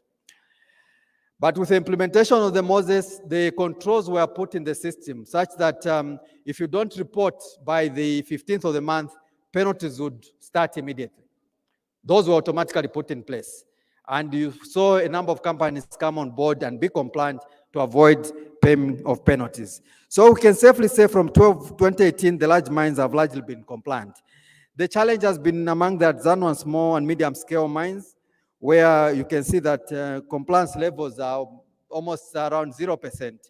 So that's an area where we still have a lot of challenges on basic things, such as reporting what you've produced. So we have a big challenge among the artisanal, small and medium mines in terms of reporting what they produce. So we've carried out, our team in the background has been carrying out some more analysis to understand who is registered for the mines. So in terms of the tax register for mining license holders, this is as at 31st July, we have 5,198, while large scale 108, giving a total of 5,307. So that's the total register we've had now. This is the updated one as at 31st July. And tax registration by mining license holders, we've seen that the artisanal, medium and small scale, as at now, it's around 2,594. The large scale are 8, giving us a total of 2,602. So you can see that there's some improvement following, especially if you take note, the interventions from 2020 to now. We've moved from 370 in 2020 mines to is that 2022 to 787. So we almost doubled the number of mines that are registered for tax as a result of the interventions that I'll come to explain later on. So what are some of the key reforms that have been undertaken by the ZRA over the years? I'm emphasizing on this because it's usually a topical issue. We appear before Parliament and we ask, ZRA, do you have capacity? What are you doing about taxation of the mining sector? So I'll run through the interventions that have been done over the years by the ZRA as part of the measures to enhance our regulatory capacity of the mining sector. In 2008, the dedicated mining unit was formed and the staff with specialized skills in mining technical areas were recruited. This includes, ZRA now has mining engineers, chemical engineers, and all these skills that you need in the mining sector. We now have the skills in-house so that as they engage the mines for auditing, they're able to speak the same language. So that's part of the continuous capacity building that we've been doing over the years. And in 2017, we also set up a dedicated transfer pricing unit to address the complex issues relating to transfer pricing that mainly are in play among some of the multinational companies. Like I earlier mentioned, 2018, we implemented the reforms under mineral value chain that I earlier talked about. And 2020, one of the key recommendations for the mineral value chain was that Zambia needs to form a regulator for the mining sector to ensure effective monitoring of the mineral value chain. If you look at the area topic I talked about in terms of the institutional framework, that is a more sustainable institutional framework that was recommended.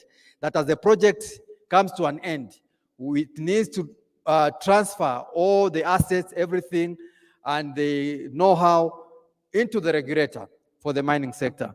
I'm sure you agree with me that we need a regulator as a country for the mining sector. There is a colleague who is from a foreign country saying, but do you have a regulator for your telecommunications sector? I said, yes. Energy, yes. Mining, no. I said, but you're a mining country. Why don't you have a regulator for the mining country? We have a regulator for all these other, but not mining sector. So we were challenged that as a country, we need to have a regulator for the mining sector. The Chile Copper Commission, Chile as the Chile Copper Commission, they visited us during the Mineral Value Chain project. We went to Tanzania, we interacted with colleagues there from the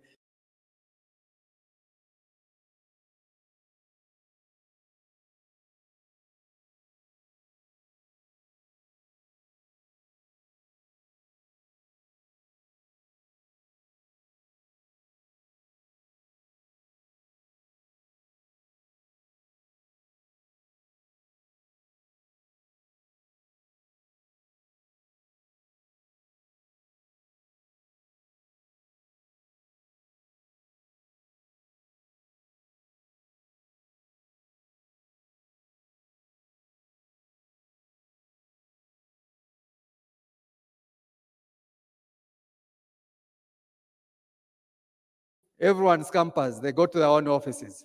And that's exactly what happened under MIDAC. When the donor pulled out, everyone went to the offices. But they were doing a lot of good work in terms of checking the quality of reports coming from the mines, what they're exporting and all that. So what we did in 2022 as ZRA, we headhunted, we poached a number of these staff from the different institutions that were under the mineral value chain. We've employed them in ZRA. So they're under a unit called Mineral Value Data Analysis. And they are carrying out a lot of good work in terms of making sure that we check compliance in the mineral value chain. Which mines have licenses? Are they producing as based on Moses reports? Are they exporting the minerals? With data match, are they paying mineral royalty? So there'll be mismatches found through that process. And the mines that are found wanting, we make follow-ups in terms of to ensure they account for the minerals. In 2022, of course, we know there was a government policy to introduce deductibility of mineral royalty and also presumptive tax on income earned by holders of artisanal and small-scale mines. In 2023, ZRA established the unity. Now, in 2023, what we did was that we set up a dedicated unit just to deal with artisanal and small-scale mines. Remember where the problem is coming from. I said, as at this year, we just had how many mines? 10 accounting for what percentage are we following? 80%, huh? Just a few mines. 10, the other year 6, 7, accounting. So when we produce our reports on contribution of mining sector, when the mining sector has contributed maybe 30, 40% and so forth, everyone will be happy. The mining sector has contributed. Are we together? But when you dig into the numbers, you find it's just a handful, only 10 mines. So what we've done is to split. We've said these big mines, they're under the large specialized taxpayer office. That's where Ignatius is coming from. And then we formed a dedicated artisanal and small-scale mine. Hamban is here somewhere. He's heading that unit. And if you've seen lately in the media, they've been in all the provinces talking to the artisanal and small-scale mines, talking to them, encouraging them on compliance and procedures and so forth. So that's one of the major reforms that we've undertaken, so that we have a dedicated unit that just focuses on the artisanal and small-scale mines. And as a result of the reforms, remember last year, like I told you, the mineral value chain analysis team found that there was a lot of non-compliance, and especially as the smaller mines sell maybe to the aggregators at a higher level, you find that throughout the value chain, in most cases, there will be no payment, for example, of mineral royalty. So what was done last year was that we appointed mineral royalty collection agents. So we appointed the bigger guys, the bigger mines. This could even be medium size, to say when someone sells to you and they're not compliant on mineral royalty, you have to withhold the mineral royalty and pass it on to ZRA. So we've about 20 or so agents that are appointed in that sector. And like I mentioned earlier, we have the mineral value chain team doing a lot of data analytics in that space. In terms of international tax reforms, this is very important. I believe our colleagues from civil society also have a keen interest in terms of what we are doing in this area. I know that we had a discussion with civil society about 2 months ago, and these are some of the issues that came up, and we are working on the reforms that we need to undertake going forward. In terms of tax agreements, Zambia has 23 double taxation agreements for the prevention of double taxation and avoidance of fiscal evasion. And government is working on a treaty policy to guide the expansion of the DTA network and revision of existing DTAs. And another key reform that we are working on now is on exchange of information. And this is important in order to enhance the objective. Like we are saying, we want to be more of a data-driven administration and to ensure that revenue mobilization is increased through combating tax evasion. So one of the key issues that we are looking at is to enhance capacity to handle exchange of information requests with tax administration. We are also looking at a possibility for the government of Zambia to join the OECD Global Forum on Transparency and Exchange of Information for tax purposes.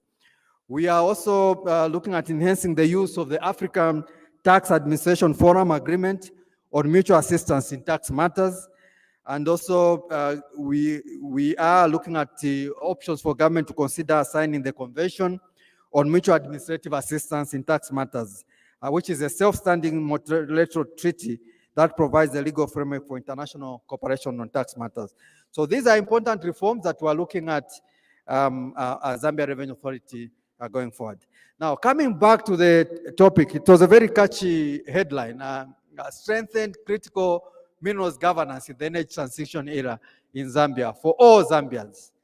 Now, from the tax perspective, where we stand, the fundamental issue to look at is the fact that we need to build strong institutional capacity to manage the entire mineral value chain.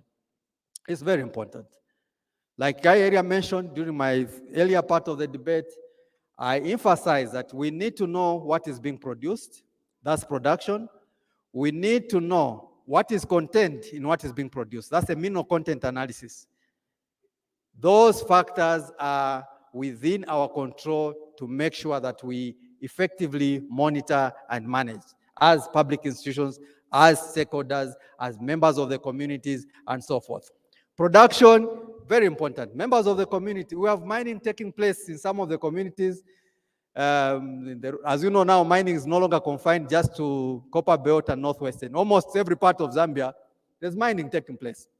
But some members of our communities, they know there's mining taking place in their areas. They can't even report to the authorities that there's a mine here taking place. Are they compliant on taxes? These are important civic responsibilities that we need to ensure that as citizens we take up. So we need to accurately know as a nation what is being produced. And we need to know what is contained in the minerals that are being produced. Then we go to the external variables which are outside our control. The price of those minerals, okay? And then we'll be able to determine how much taxes we should be able to control. So the key variables for us to look at are the production and mineral content. If you look at the minerals that we are focusing that are key for the energy transition, sorry, let me just take you back. You can see that we are still relying on the traditional model. Based on the 2023, just half-year results, you can see that in terms of mineral royalty payable, of which we received about 2.8 billion, 95% is coming from where? Are we able to read? It's coming from where? Copper, 95%. Now let's zero in on the energy transition minerals that everyone is, excited about and want us to focus. If you look at nickel, nickel only contributed 0.8% the value chain, to the mineral royalty. Manganese ore, 0.2%. Zinc, 0.1%. Cobalt, 0.1%. Then manganese also comes in again at almost 0% there. So you can see that it's very important for us to know what is being produced, what is contained in what is being produced, and getting the right values for the minerals. What is the value of these minerals? Then we'll be able to boost the level of contribution in as far as revenue collection is from these minerals. I'm sure it's in our collective interest to ensure that we collect the revenue, not so. Unless we just want to see the minerals go out. The ultimate aim is to see that the minerals that go out, it transition into appropriate revenue collection, which can be used now for the development of the country, support the CDF, support free education, support bursaries for the universities and so forth. So it's very important for us to get this formula right. Now, based on the historic perspective, remember I took the discussion from before privatization, after privatization, what were the challenges? What did the mineral value chain attempt to fix? What remained after the mineral value chain and still needs to be fixed? I think these are the key issues now that I'm outlining. The key one was that the Ministry of Mines, in collaboration with other stakeholders, particularly those that were part of the mineral value chain, should expedite the establishment of the regulator for the mining sector. Remember, we have a regulator for telecoms, energy. There's no regulator for the mining sector. And mining is taking place in almost all the provinces of the country. We urgently need a regulator. I think this is one of the fundamental building blocks if we were to effectively ensure that there is proper accountability in the value chain. Number two, there's need to enhance laboratory mineral analysis capacity to ensure accurate verification and valuation of all minerals contained, which is the basis for computation of mineral royalty tax. Again, there's a justification why we're pushing for this. We have incidences, some as latest as 2 months ago, where a truck comes at our Kazungula border with a mineral analysis certificate. Among the key issues showing that it's carrying what? Silica. Okay, some low value, comparatively low value mineral. Our team, as usual, we're working together with Ministry of Mines and other stakeholders. We take samples to the labs. We find that there's actually lithium also in there. So we have these miracles are still happening among us. So we need to ensure that we address these fundamental lapses that we're finding. We have also had incidences where mineral analysis certificate is showing, oh, there's zinc oxide here. We take samples, send them to different labs, they come back, they say, no, there's actually gold also there. These are strange miracles, depriving the nation of the much needed resources. And these are issues we need to fix. So we need to have open discussions on these important issues. These are national issues. If we just complain in a little corner, we're not finding solutions to these problems, will continue. We'll pass on to the next generations the same problems. But we need to face them head on and provide solutions. I think that's what leadership calls for, that we identify a problem, we find solutions and implement that solution. So colleagues, we need to enhance laboratory mineral analysis. There's also need to introduce possibly non-return submission penalty for artisanal and small-scale mines. A lot of them are not reporting production now because there's no penalty and so forth. So that's one of the issues we need to deal with. There's need also to put mechanisms for licensing for mining rights to ensure that only minerals licensed for are exploited by such entities. We also need to enhance the sensitization. That's issues to do with informing the public in terms of the use of Moses. Maybe we can use this audience as one of the, as our ambassadors to promote Moses. So can we just type in our phones? I believe we have phones. I'm not asking what type of phone, whether smartphone, a phone, just a phone. Type star, okay? Star, have we taken out our phones? Yeah, so let's type star 858#. then enter there. What do we see? What is on number 10? Number 10, Moses reporting, meaning that even a small scale miner, wherever they are, they should be able to report production. They should be able to account for the, even apply for export permits. And number 11 is what? Yes, it's very important. So you can pay for tax even at the mine in a remote area. You have reported production and all those, then you also pay without moving an inch. That's how much we've simplified the processes for ensuring that stakeholders account for all aspects relating to the value chain.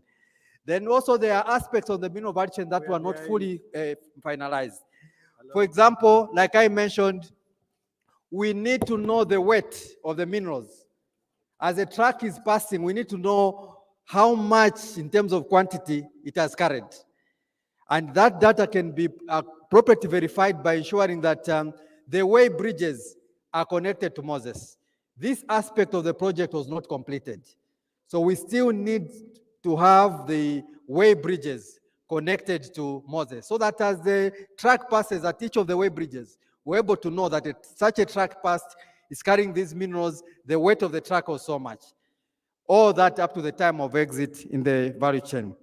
Also, we need to address the issue of production reporting and export permit for the gemstone and precious metals. As I earlier indicated, the reporting production that was done in 2018 covered the base metals. The gemstones and precious metals were not covered. And that's one of the issues that our team is working on at the moment to ensure that we address aspects of compliance. Then we need also an effective strategy to implement the taxation of byproducts that we talked about, lithium, gold, silver, and so forth.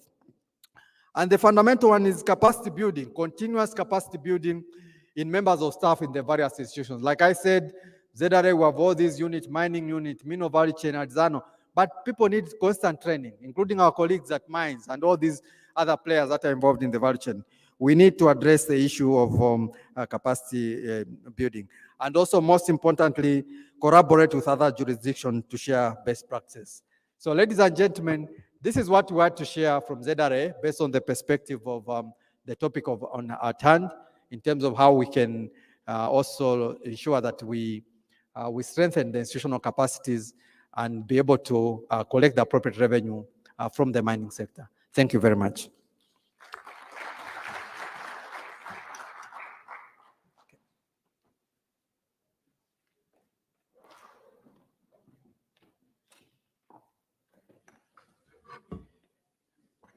I think we can give him another round of applause.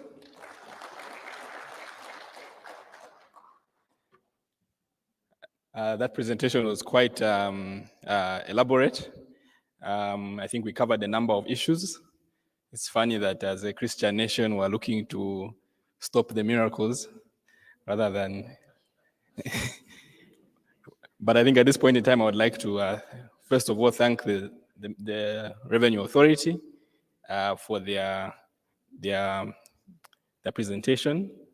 I hope that we can have it shared as well with the organizers that can also disseminate some of those things. And I'm sure there's also some more guidance on how to use the Moses system, which we've all participated in a trial. So I think at this point in time, I would like to invite the Ministry of Finance, who've joined us to the panel, Mr. Mwape, who is a senior economist. As he comes up, I'll allow for Natalie to maybe give some reflections on the presentation given. And then following that, we'll allow the ministry to also give their views before we open it up for question and answer.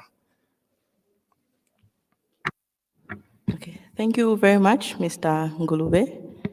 Also, just to indicate, it's difficult to talk about tax after listening to the Commissioner General from the ZRA. Just a brief, obviously from the civil society perspective, and I will basically start with just an appreciation of the current context. We do know that when we're talking about tax, we are also trying to get an appreciation of where we are as a country. We are trying to attain fiscal sustainability. Obviously, given the fact that we have all these debts restructuring process that is now underway. And so for the longest time, we have been looking outwards to supplement our budgets, but we do also appreciate as civil society organizations that most of the revenue should actually be collected internally. And so efforts that would obviously be tilted towards enhancing domestic resources through taxation is very, very key for us.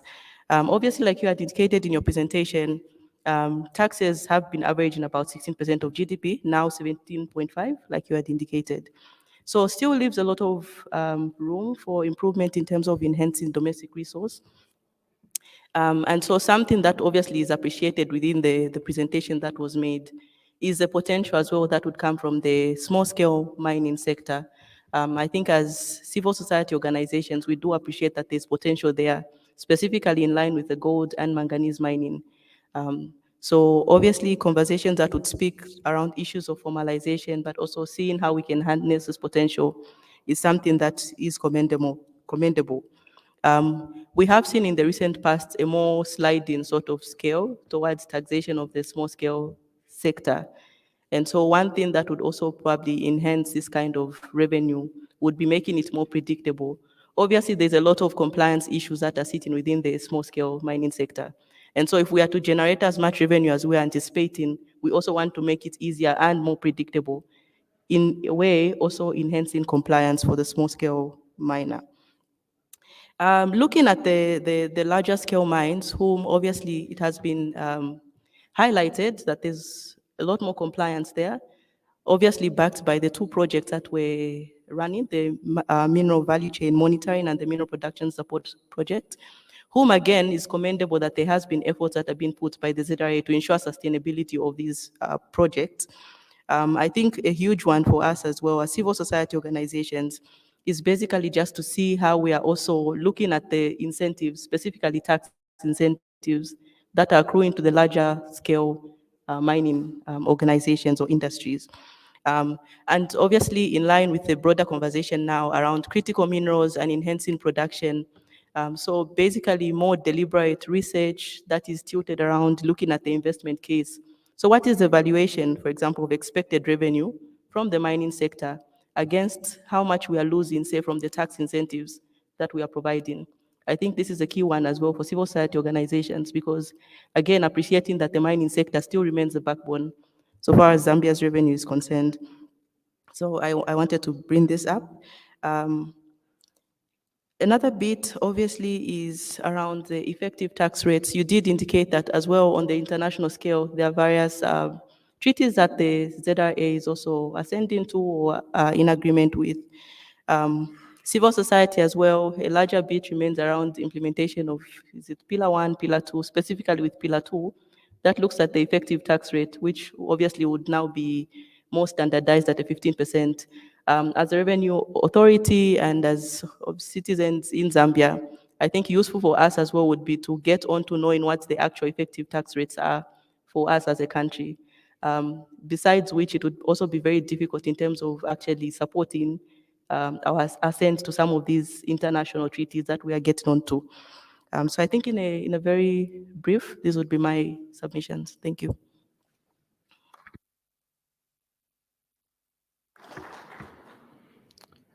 Thank you, Natalie, for highlighting some of those issues. I would like to, without wasting much time, call upon the ministry. They joined a bit late, but maybe if they can speak to some of their interventions, maybe at the policy level when it comes to tax reform moving forward. Maybe some of the targets we have in terms of our medium term and long term, and also I think there was an issue of double taxation, which keeps coming back. And I know that the ministry have been working on reforms in that space. So if you could just speak to those before we open it up to the audience for reactions, questions, and comments.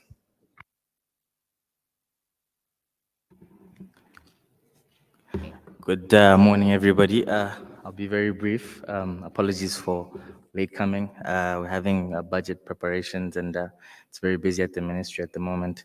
But nonetheless, made an effort to come and speak to you all. Thank you. Maybe just to speak to a couple of points that have been raised. I've missed quite a bit, but I'll try squeeze in where I can.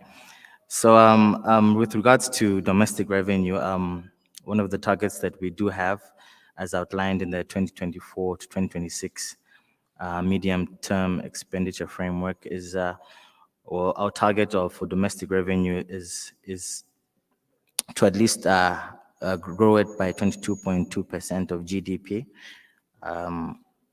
That is till 2026, by the end of 2026. To speak to another point that was raised in terms of reforms, we have the development of our double taxation agreement policy, which something we've never really had in the past.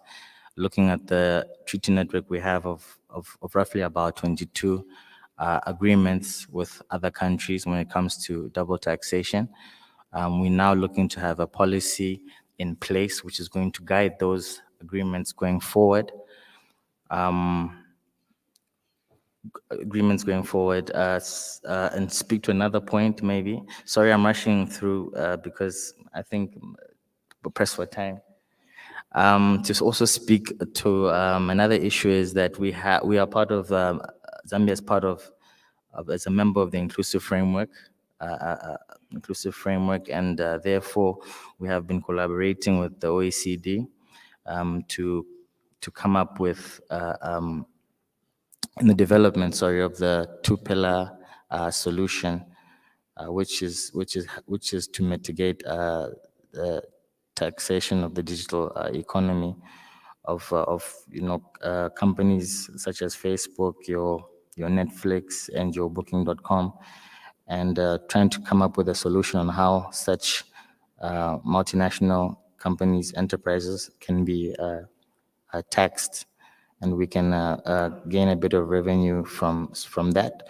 So regarding that, there's been a couple of developments with the development of the two-pillar solution, and as we draw towards the close of the end of the year, there are a couple of timelines which have been set by the OECD. For implementation, especially of Pillar 2, which seems to have made more progress in terms of being implemented than Pillar 1. So going forward, Zambia hasn't opted out of the two-pillar package. So we are working hand in hand with the OECD, moving forward to see how we can best incorporate these features in the interest of Zambia. I think I'll end there for now. Thank you. Okay, thank you to Natalie Kunda, and also to Mr. Mwape from the Ministry of Finance. Before I open it up to the audience, I have some questions that came through from one of our partners. But also speaking to the double taxation agreements, I think you mentioned that the strategy is to look at how we can expand and revise the current treaties that we have. In terms of the expansion, if you could elaborate a bit more on that, given that these treaties have been used to facilitate illicit financial flows in the past, and particularly looking at the extractive sector, we have a lot of multinational corporations that are involved in the sector, and therefore using these double taxation agreements when it comes to their exports and their trade. Secondly, we have a question around the carbon border adjustment mechanism. So ATAF and IGF, in a research, revealed that the EU is looking to impose a carbon border adjustment mechanism. And this will basically be imposed on imports that come from outside of the EU bloc. Zambia being an extractives industry reliant country, what interventions are we making? Are we considering any carbon pricing when it comes to our taxation moving forward? And And do we have the capacity to counter these measures made by the EU? At this point in time, before you answer, I would also ask the audience to, by show of hands, indicate if you've got a question. I'll take 3 questions at a time. I saw the first hand from the Chamber of Mines. There was another hand at the back, the gentleman in black, and there's a hand in green on the table at the back. So I'll start with the chamber.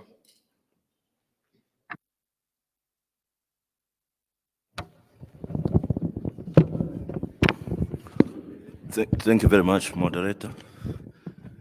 I would like to commend, I think, the panelists and also the Commissioner General from ZRA for that elaborate presentation. I think your team did a very, very good job, because I think you've given us most of the answers that were lingering on the issue of taxation in the mines.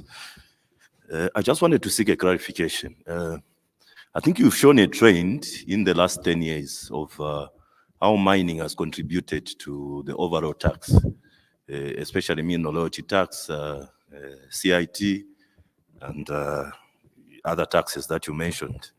Now, I wanted to find out, because you said out of 4,000 companies, or you specifically mentioned firms, 4,000 firms, only 10 managed to give us that contribution that you highlighted. And this 10 is coming from the large-scale mines.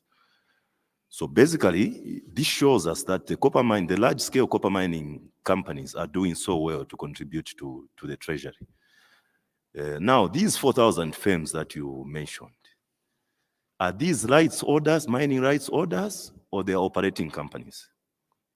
Because definitely, if they are operating companies, there should be a problem somewhere.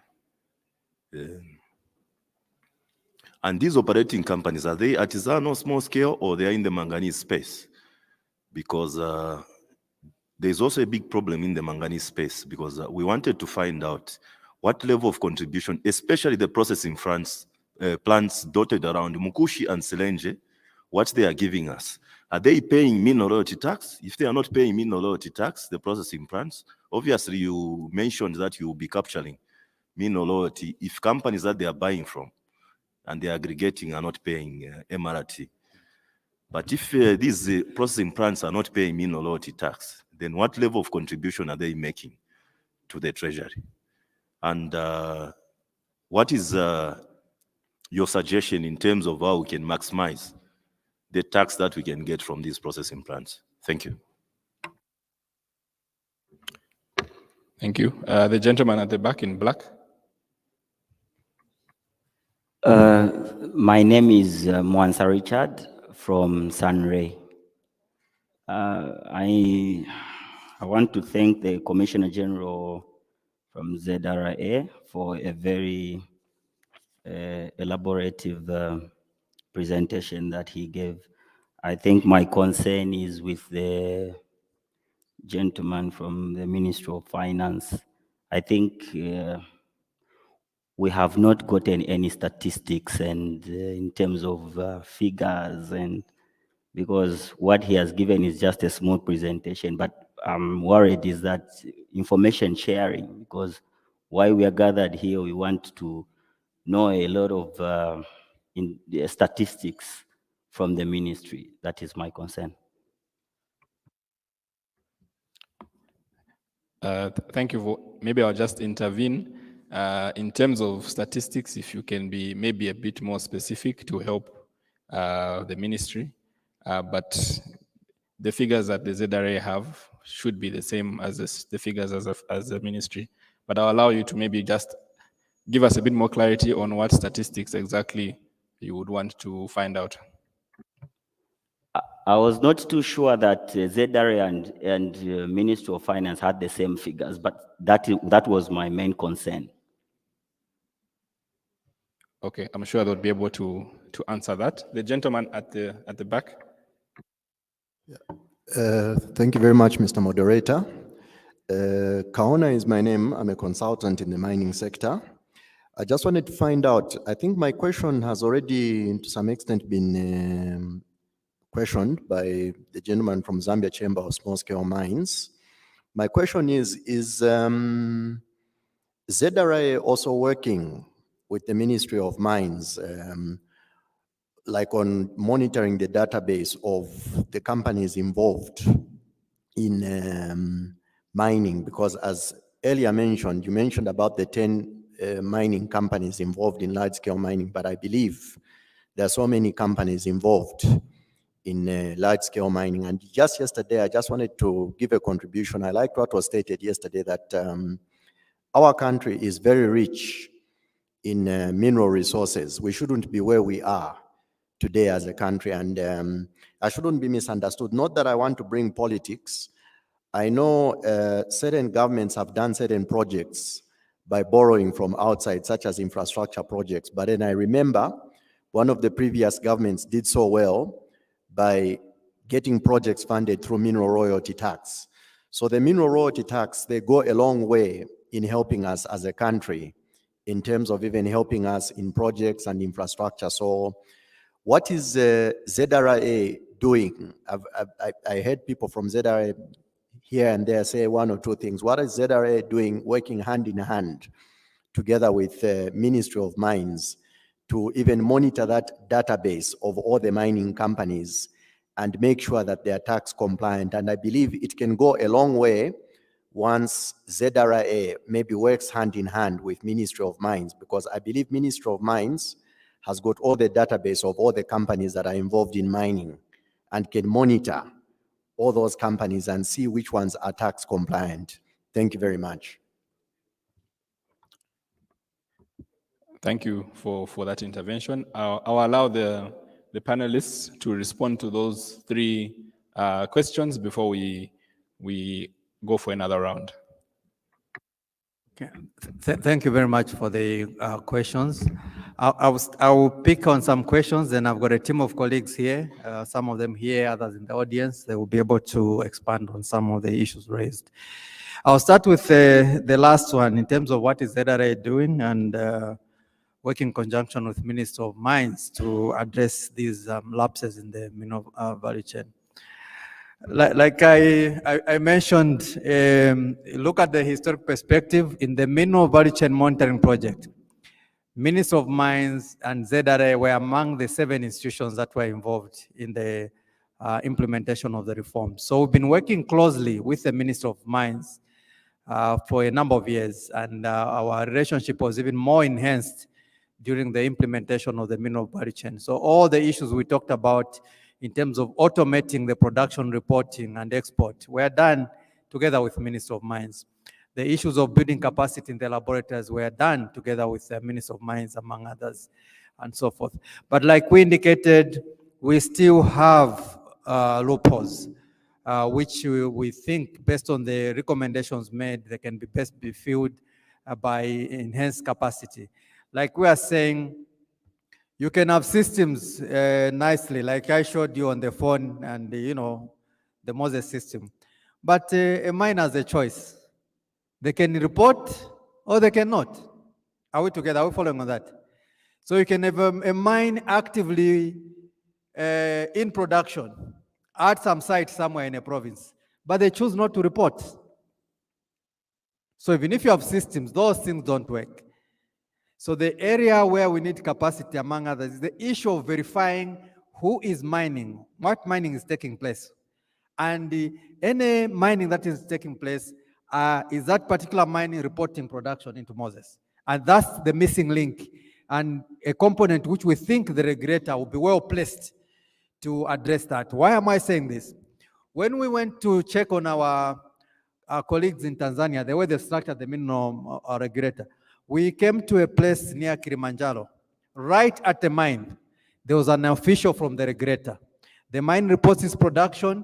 The official also takes the figures, reports to the regulator. The mine reports content analysis. The official also takes samples for analysis.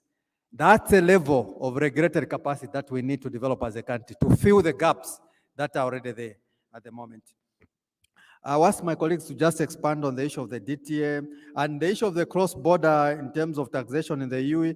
I think that's one of the issues that as we study further the policy intervention from the EU and the impact it will have on our country, I think these are issues that we can go into further details and look at what would be the appropriate recommendation from ZAI side. As you know, we just administer policy. We do make recommendations here and there, but we're closely looking at the developments happening with regards to the carbon border taxation in the EU region. Now, in terms of the level of contribution that my brother asked, I want to clarify that we said 80% of the revenue came from the few mines, 10 first half of this year and so forth. 20% is among the rest. So the rest are contributing, but they're only contributing 20%. So the key issue is how can we ensure that the rest are also contributing a higher proportion of the minerals. But there's a colleague in the audience, Hambani, who will expand in terms of what their findings after interacting with the small scale mines. Where are the gaps? What are the issues? What are the numbers we have at the moment? But in terms of, and also the license holders, we showed the graph which shows the tax registration by mining license holders. That one was showing 2,602, one of the slides, as the licensed tax registration by the mining license holders. So there are some holders, but they're not registered, or maybe they're not into production and so forth. But even if you compare 10 mines giving you 80%, then 2,600, they're among the 20%. Still, it's not a good position to be in as a country. Yeah, but Hamban can contribute if we need to expand on that. Indeed. Yeah. Just to maybe Hamban, maybe just wait. Let me finish here. Then you pick it up once the colleagues finish. Okay. So we'll pick up now the discussion from our end. Ignatius will pick up the DTA issue, and Richard will also expand on that, and then we can have Hambani coming in that order. Please go ahead, colleagues. Okay, thank you, CG, and thank you, the audience. I think there's also an aspect of Pillar 2. I think on that one, just to put it at a high level, the Zambia Revenue Authority and also the Ministry of Finance has been following the discussions, the OECD and Inclusive Framework. As Minister of Finance indicated, Zambia is a member of the Inclusive Framework. So we've been part of that process, and I think recently, should have been July or June, we had an internal workshop with the Ministry of Finance, Ministry of Justice, and Zambia Revenue Authority, looking at the implications of Pillar 2 in terms of the implementation going forward. Obviously, it requires assessing the tax regime in terms of the effective tax rates, whether we have companies affected by that, but that's something that the Minister of Finance is fully aware of, and they're part of the process. That, like Commissioner General said, is more of a policy matter that the Minister of Finance is working on. Then as regards the tax treaties, as Minister of Finance indicated, the Ministry is currently working on a treaty policy to guide how we move forward in terms of negotiations of treaties that we can enter into, and also what are the issues that we need to revise in the existing treaties. Normally there's one-sided perception on the treaties that they encourage treaty shopping, and also they are used for base erosion. But if you see even the information of the Inclusive Framework, the OECD action plans, some of them came from the fact that globally, not just Zambia, countries realized that there was a lot of base erosion and profit shifting, and they came up with measures of how to counter that. One of the measures was to introduce new articles in the tax treaties. Key of that is the Treaty on Exchange of Information, like Commissioner General indicated in his submission. So the treaties of that article, which is key to tackling base erosion, tax evasion, but also provides a window for authorities to exchange information, to carry out joint audits, and to ensure that as the future demands a data-driven tax administration, there's a lot of collaboration. So treaties provide for that window. The other window that the treaties provide, why the country needs that, is they also provide for assistance in tax recovery. So there are articles where if we audited in Zambia a multinational enterprise, which is not fully established in Zambia, but had some business that they were doing in Zambia, it has created the tax base that we need to collect revenue on. But since physically that company is not here, let's say it's in South Africa, we can invoke that provision to ask South Africa to collect taxes on our behalf. So the treaties provide a wide range of articles that are useful for revenue authorities. Even the implementation of the minimum tax rules will require a level of exchange of information. And therefore, the tax treaties cannot be ruled out in terms of how we enhance revenue mobilization going forward. What is key, and that's what government is working on, is to have a treaty policy that guides what kind of tax rates should we agree on in terms of shared taxing rights.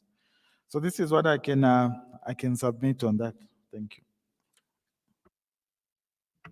Thank you, CJ. I think it's been adequately covered. Maybe Ambani can then speak to the issue of the processing plants in Mkushi and how the mineral royalty is being collected, if any. Thank you so much. Just to amplify further on the CG's presentation, yes, indeed, we want to acknowledge the fact that there's very low compliance among the artisanal small scale miners, but particularly the manganese sector. We've also noticed that in that area, there are challenges. But largely because this is coming because of the historical aspect which the CG presented in his presentation, in that there was a lack of focus on the artisanal and small scale miners where we are coming from. And so because of the dedicated attention that has been implemented this year with the creation of the artisanal and small scale mining, we have started first and foremost with a program of creating awareness so that we can bring on board these artisanals. What used to happen previously was that we relied primarily on voluntary compliance from our smaller scale miners. But obviously this did not work and it has not worked. And so now with the dedication that we have paid to this area, we anticipate that we're going to see a lot of progress in that area. When we've been conducting these awareness campaigns, we've been receiving feedback from some of those that we've already engaged. And you notice that some of them, really, they lack knowledge in areas of tax reporting and payments. And so with what we are doing currently, we've received feedback that a lot of them are willing now to come on board. And so there's hope and optimism that we're going to improve in that area. The biggest challenge you need to note in the area of artisanal is the fact that most of these lack formalization. Formalization is a very huge challenge for us because taxes are collected on what is recorded. And if there are no records, therefore it becomes a challenge. So we creating that awareness that people need to come on board.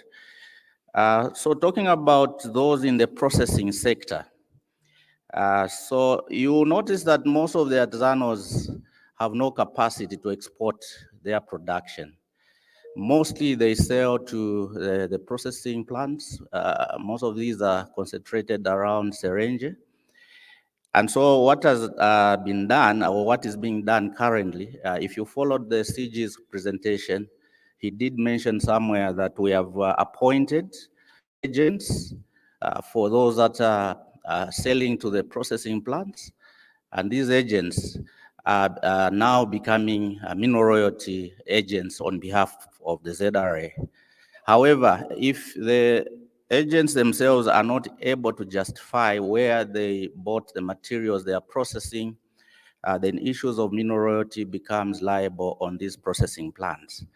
And so we are able to collect some of the leaking revenues through these initiatives.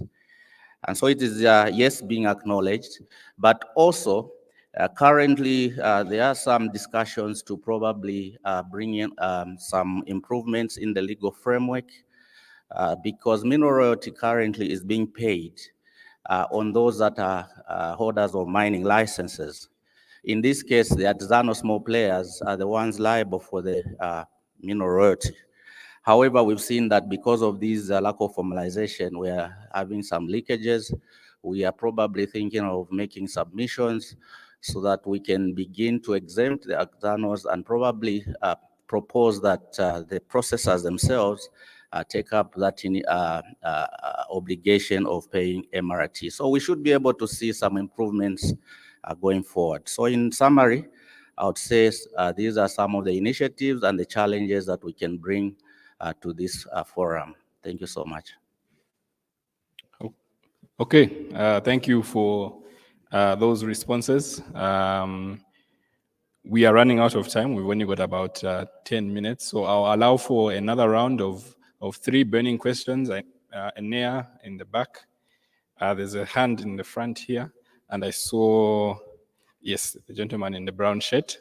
And if time allows, we'll allow for a few more. So I'll take those 3 now, and then we'll see how much time we have left. If you can keep your interventions as short as possible, direct to the point, that would be helpful. Thank you. Enea? Thank you, moderator. Thank you, CG and the panel. The first question I have really briefly is, yesterday we heard from the chamber that the effective tax rate for Zambia is still high, and this is making Zambia to remain an uncompetitive investment destination as far as mining is concerned. What is your comment, ZRA, on this position by the chamber? Really quickly, there seems to be a mismatch, one may argue, between the incentives that are being offered as signals by government to the sector and the behavior of the industry, maybe demonstrated by the low figures that Commissioner General referred to in terms of production for base metals. What could be the cause for this mismatch between incentives that are being offered and the actual behavior of industry? Lastly, Commissioner, could you comment on the impact of the enhanced regulations that government put in place in 2018 for transfer mispricing? There were really good provisions, and one wonders the extent to which those measures have been impactful. This is in the light of this discussion of the inclusive framework in terms of balancing between local measures and those that come from global frameworks. Thank you. Thank you. If you can stick to one question. Yes. All right. Good afternoon, everyone. So my question or contribution is going to the Ministry of Finance and also the ZRA. It's kind of a request in some sort. Earlier in the presentation, it is noted to say that there is no institution or regulatory board looking after the mines. So I was kind of requesting and asking if it is possible to include a policy under which the regulatory board will be responsible for implementing, which is maybe to tax every single mine which is involved in child labor, because one of our main reasons here as children is to advocate in ending zero children in mining. So if we have such a policy which penalizes or the mines and all the involved others, it simply means that it would be a step in ending children involved in mining. Thank you. Thank you very much. My question is on what the Ministry of Mines, ZRA, and Ministry of Finance are doing to sort of quench the perception. If you've followed media reports, there have been reports that Zambia is losing over $3 billion annually because of mineral theft by mining companies. I wonder if that would be possible, because 3 billion worth of copper theft is like currently Zambia, the last year's figures say that we produced around 750,000 metric tons of copper. So 3 billion, if the price is at $10,000, it would mean secretly we are we are losing 350,000 metric tons of refined copper through the borders without anyone noticing, and that we have maybe refineries the size of Kansanshi, secret refineries the size of Kansanshi or Mopani, refining copper that goes through the borders without being noticed, or around 50 to 150 trucks every day going out of the country without being noticed. So there's that perception. If you go to make a presentation in parliament, you find parliamentarians asking you that question among civil society. So there's that perception which seems not to be adequately tackled by ZRA or Ministry of Mines, that there's that kind of mineral theft going on in our country, and that we are losing about $3 billion US. So I would like you to address that. And then the issue of communities not benefiting. Why have we taken out the mineral royalty tax sharing mechanism that was in the previous act, which would have allowed mining communities to get a smaller percentage out of MRRT to benefit them in any way that they see fit through their representatives or stakeholders? Thank you. Thank you for those interventions. If you can keep your answers as well, keep them as short as possible. But I think the last intervention, was that speaking to theft or to smuggling, or inclusive of issues to do with tax avoidance and the like? Okay.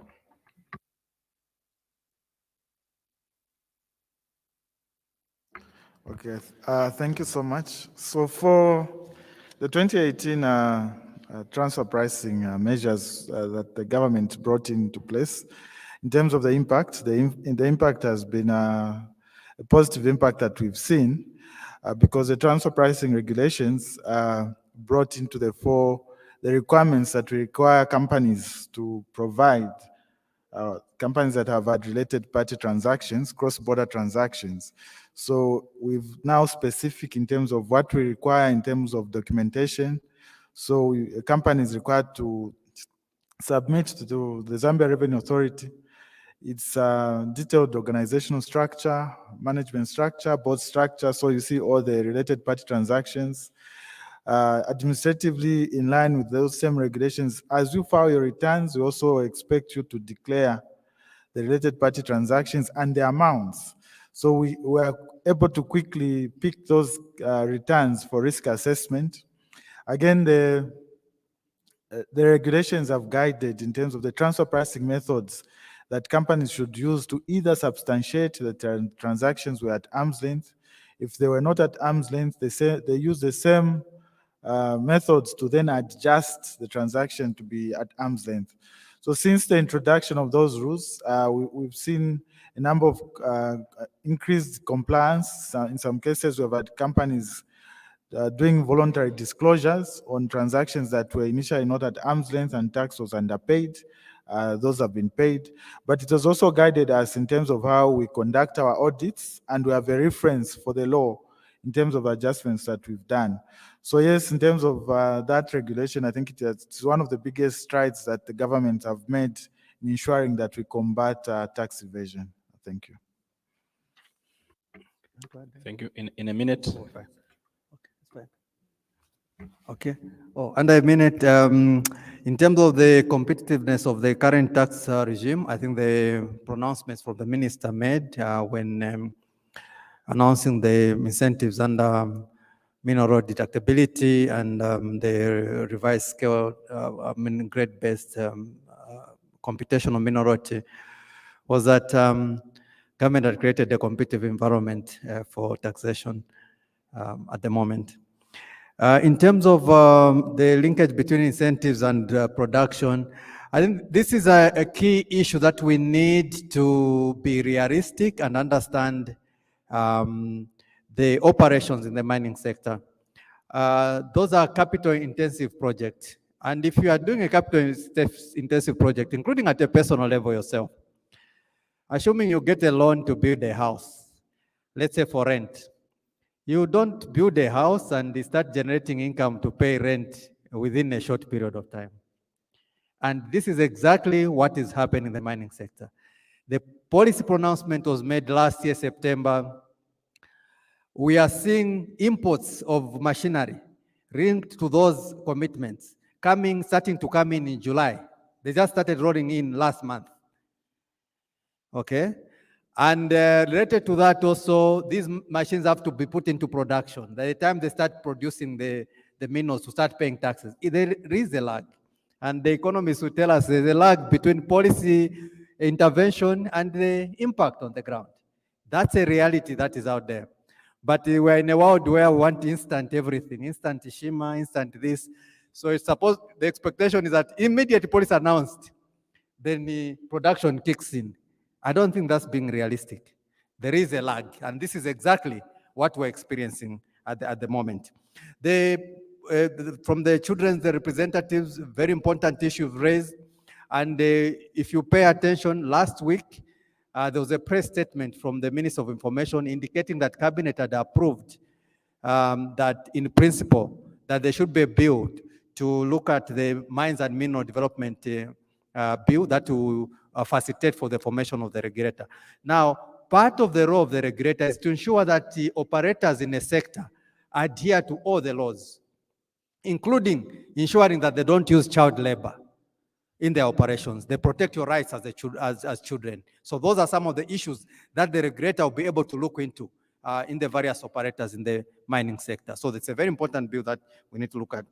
In terms of the allegations about the illicit exports and so forth, I think we need to pay attention to Zambia Statistics Agency every month.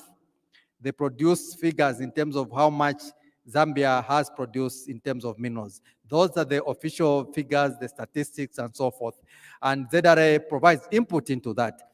But that notwithstanding, the key issue is that as long as we continue to have these loopholes that I presented there, the allegations will continue to be in our environment.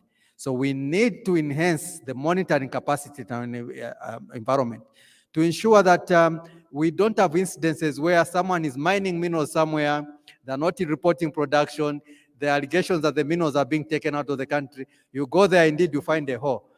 Someone will say maybe the 10 trucks or 50 trucks are coming out of this every day, and you won't have any basis to argue. So we really need to tighten the regulatory capacity, knowing who is producing minerals, how much minerals are producing, and what is contained in those minerals, and then we'll be able to say, these are the facts that we're dealing with as a country. That's what I can say for now. Thank you. Okay, CTPD and Ministry of Finance, I'll give you 30 seconds just to give your final comments as we wrap up this session. I'm sure there's still some burning issues, and I know the ministry and the ZRA are still with us for the day. So you can follow up maybe over lunch or tea.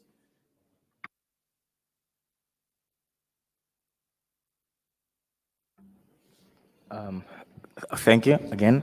Maybe just to allude to the point brought out by CG in regards to mineral theft. It's difficult to speak on individual cases, but by and large, government is making concerted efforts. I think with the establishment of the Mineral Commission, government will be able to track where mining activities are being undertaken, and it will be able to mitigate issues of theft going forward. I think that's all on my part. Thank you. Okay, thank you. I think looking at time, we have run out of time for this session. So I think we'll wrap up this panel discussion here. And as I mentioned, you may follow up any other questions. I'm sure the media have questions for the panelists. They are available, I think, up until lunchtime. So you may find them on the sidelines of the meeting. With that, I would like to thank the ZRA, particularly the Commissioner General, for finding time to participate in this important discussion, as well as our colleagues from civil society and from the Ministry of Finance. So I think we can give them one last round of applause as they go back to their seats.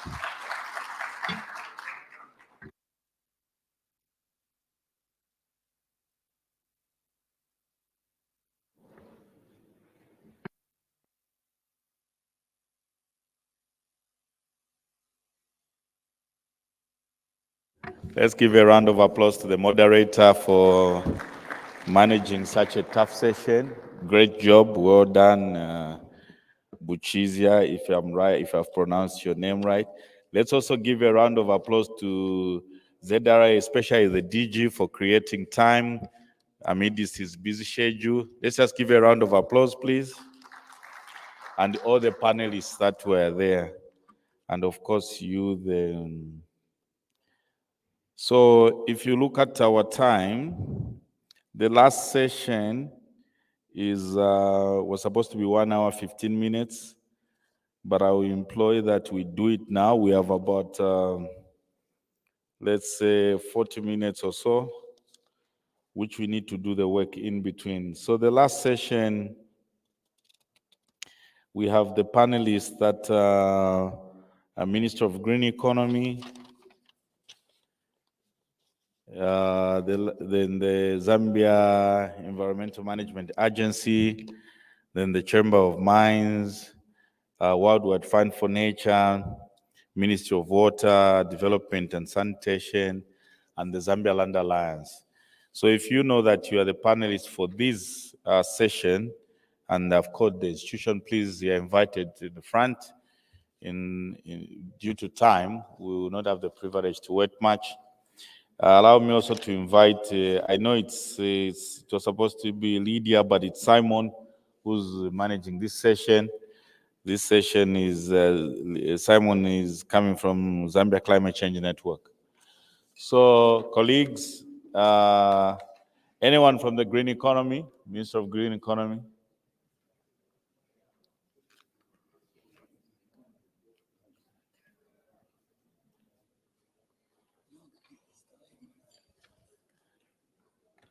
Then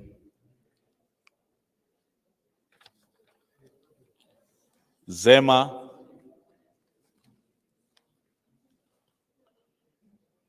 Chamber of Mines. A Chamber of Mines,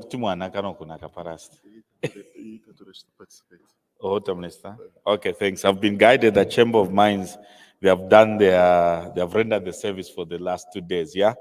Thank you, take a note. So Simon will remove the Chamber of Mines, yeah? Just confirm with me from which institutions. Just confirm.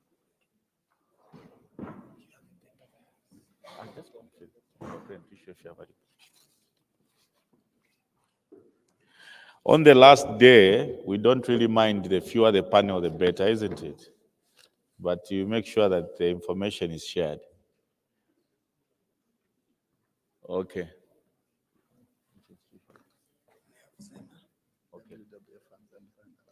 Okay. So ZEMA, WWF, and Zambia Land Alliance. So in case of any other, that's Ministry of Water, then yeah, they will join us. Then we'll allow them to join the panel. So allow me to welcome Simon to take up. Like I indicated to the panelists, please, let's be as brief as we can. This session at 13 hours, we're going for break. We don't have the opportunity to extend it much. Thank you. So we have about 40 minutes time. It's this one. Well, allow me to once again welcome the panelists. I believe that the topic that we have at hand, the panelists are able to give us the information that we want, especially that we have ZEMA, which looks at the issues that deal with environment in this country. And they also can represent the Minister of Green Economy because that's where they are coming from. Then we also have the able voices from the CSOs, being WWF as an international organization, but of course being a local WWF country office. Then we have Zambia Land Alliance. The topic at hand that we have today is examining the threats to land, the environment and climate change effects due to the rising demand for critical minerals in light of the energy transition. Allow me to state that for Zambia, when you look at climate change and we are looking at the drivers, you'd realize that land use change is one of the major drivers for actually climate change and also for environmental degradation. And among the drivers of land use change, is actually the critical issue of mining. And as you are aware, that's apart from agriculture, mining is the second most important activity. And therefore, without wasting much of the time, we are living at a time when the world is on fire. We can see it on news from Europe to the Americas. You come to Africa, for the first time we have seen wildfires in North Africa where even some people died. We are coming from a background where we have had storms that have been unprecedented before, the floods that we are seeing, the droughts in the Sahel region. This is the context that we are living in. And therefore, without wasting much of the time, allow me to start with ZEMA to give us their perspective with regard to the topic that we have at hand. I would therefore allow ZEMA to go first with firstly introducing himself, his position, and then he can go straight into the topic. It's up to you, sir. Thank you so much. My name is Constantino Mwembela. I'm manager in charge of environmental assessments at the Zambia Environmental Management Agency. As Zambia Environmental Management Agency, we are a statutory body established by an act of parliament, the Environmental Management Act, number 12 of 2011. And our role is environmental management, overseeing. We are a regulatory body in the environmental sector. As you alluded to, we fall for policy guidance under the Ministry of Green Economy and Environment. Then with the topic at hand, of course, for most developmental projects, we are the first point of call for projects or policies or plans that may have an impact on the environment. These require that an environmental impact assessment is done and concluded prior to developers in the mining sector or even the energy sector undertaking their projects. So Section 29 of the Environmental Management Act requires that projects that have an adverse impact on the environment go through the environmental impact assessment.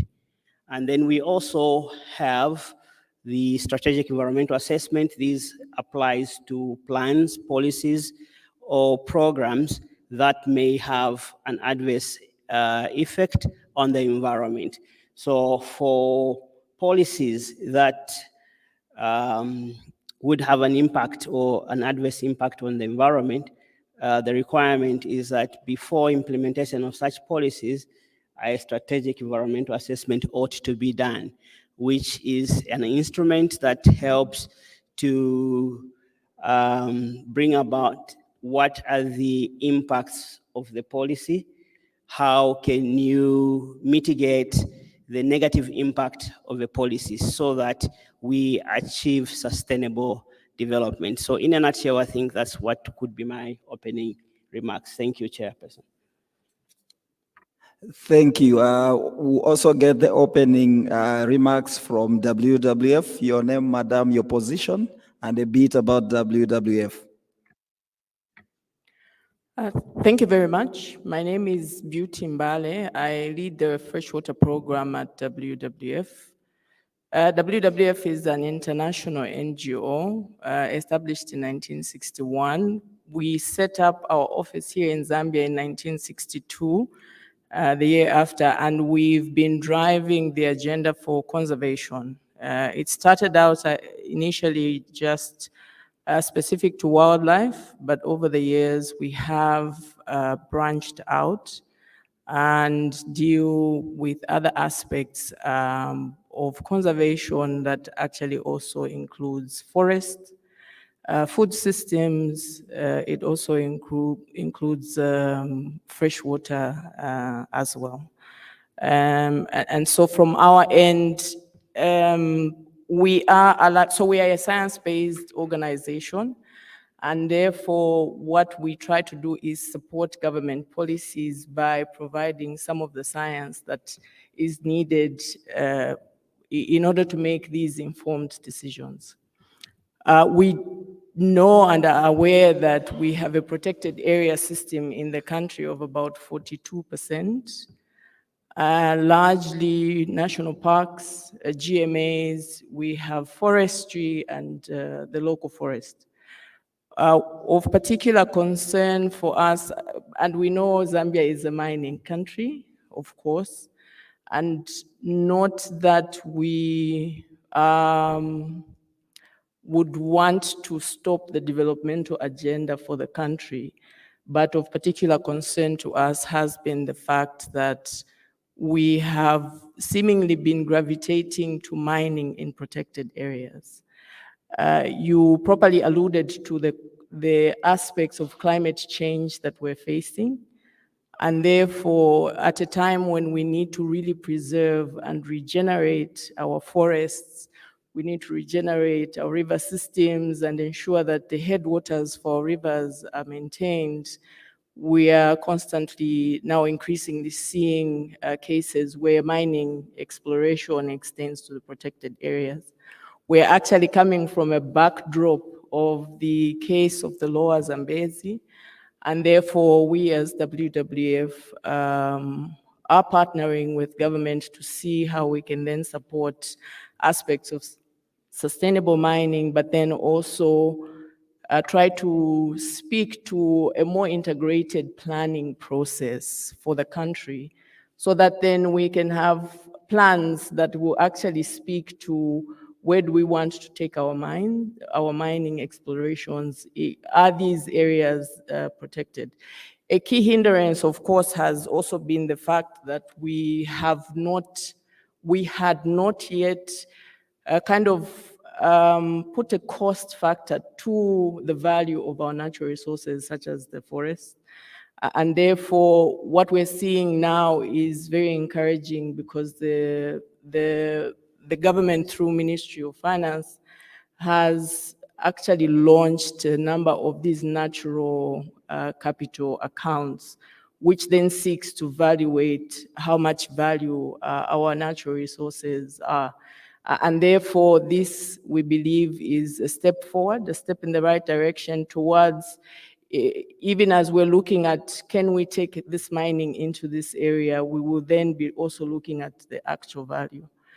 I think also to speak to, we would like to also speak to the fact that there needs to be more benefit sharing. I noticed, I think the questions were also centered around how we can make it that the actual local communities in these areas benefit from the minerals. And so even when you're talking about mining in protected areas, you will find that the debate will be basically, can the mines employ the locals? Yes. And then from a natural resource perspective, it's kind of like a losing battle because then it's not something that speaks to how having a healthy climate will benefit, like the very near benefits of these populations. Thank you so much, and very valid points in terms of the value to our forests as well as the issue of mining in protected areas. Would come back to Zema to give us why we have this situation, but we'll go straight to Zambia Land Alliance. Your name, sir, a bit about Zambia Land Alliance, but please go straight into the issues of concern in terms of the context of Zambia in terms of land issues, as well as issues of the environmental degradation and climate change, and the issue of the rising demand. We have seen how the government has been saying, for instance, we need to increase copper production. Is it to increase it from the existing mines, or is it to open up more land? And what are the issues around land that you can come to? So we leave it to Zambia Land Alliance. A quick reaction, then we'll have a few reactions from the team, and then we can also have questions from the people around here. Thank you very much, Mr. Moderator. My name is Patrick Msole. I'm the Executive Director for Zambia Land Alliance, which is a network of organization We have 7 members. Our role is to advocate for land, laws, policies, and administrative systems so that they are sensitive to the needs of the Zambian people, especially women, the youth, persons with disability. You wonder why we focus on the laws and the policies, because a lot of the problems that we are faced with on land administration are symptoms of weak laws, weak policies, and sometimes poor implementation or lack of implementation of existing laws. And so we tend to focus on the root cause, which are the laws and the policies. When it comes to the challenges that we are faced, especially as we examine the threats to land, environment, and climate change due to the rising demand of the critical minerals in the light of energy transition, we see one problem of that of superiority of mining rights over other rights. Land, first of all, Zambia has a rich and diverse mix of land uses. Mining is not the only land use. We have other uses such as agriculture, conservation, housing and infrastructure development, of course, mining. Then we have social and cultural uses. These are all important land uses. So it's a mix. It's not a one-use commodity. However, in our context, we seem to have mining rights that are given an health priority over other equally important land uses. We know that mining brings in revenue. It brings in revenue, which is important for a country, but we also understand that there are other uses that are equally important. So because of the superiority of subsurface rights, we see government approving and even facilitating mining activities in areas that are designated for equally important uses. A case in point of the one that has been alluded to my colleague on my right, the mining that was approved and a license issued by government in Lower Zambezi, which is a conservation area. And we think that those are incompatible uses of land, which should not have been allowed to happen. But I think because of the priority that we give to mining, that was approved by government and allowed to happen, which as civil society, we actually were not happy with, and we fought it. And I think you're aware about all the court issues and everything that went on. Another example is the mining that is happening as we speak in Nansanga Farm Block. Nansanga Farm Block is one of the farm blocks or areas that are designated for agriculture activities. And the government of the Republic of Zambia went out and borrowed money from the World Bank. $300 million is being sunk, is being invested into the farm block, for farm block development program. This is for agriculture purposes. But what do we find? We find manganese mining rife in the farm block, in the middle of the farm block. It's happening. This is not illegal mining. This is mining that is licensed by the government of the Republic of Zambia, which government is actually investing money in Nansanga Farm Block. And we think that those are incompatible land uses. You can't have mining happening in a farming area. Okay. You may have heard reports or seen in the media where a school was on the verge of being demolished because they wanted to extract manganese, which was on the school within the farm block itself. And that is happening in our country. And we feel that as Zambia Land Alliance, this is not right. We need to have all the land uses, first of all, respected. We need to zone where are we going to do our mining, and where are we going to do our agriculture, and where are we going to do our conservation. Are we going to dig up the whole country because we are discovering minerals everywhere? Someone jokingly said Zambia ala dirika because we are digging everything and soon this country will just collapse because of the digging that we are doing everywhere. The second concern for us from our perspective as Zambia Land Alliance is the displacement of local people without adherence to policy guidelines. Zambia has a national resettlement policy that guides what must happen if people have to be moved to give way for development or anything. So we have a policy that has guidelines, that prescribes how people must be treated.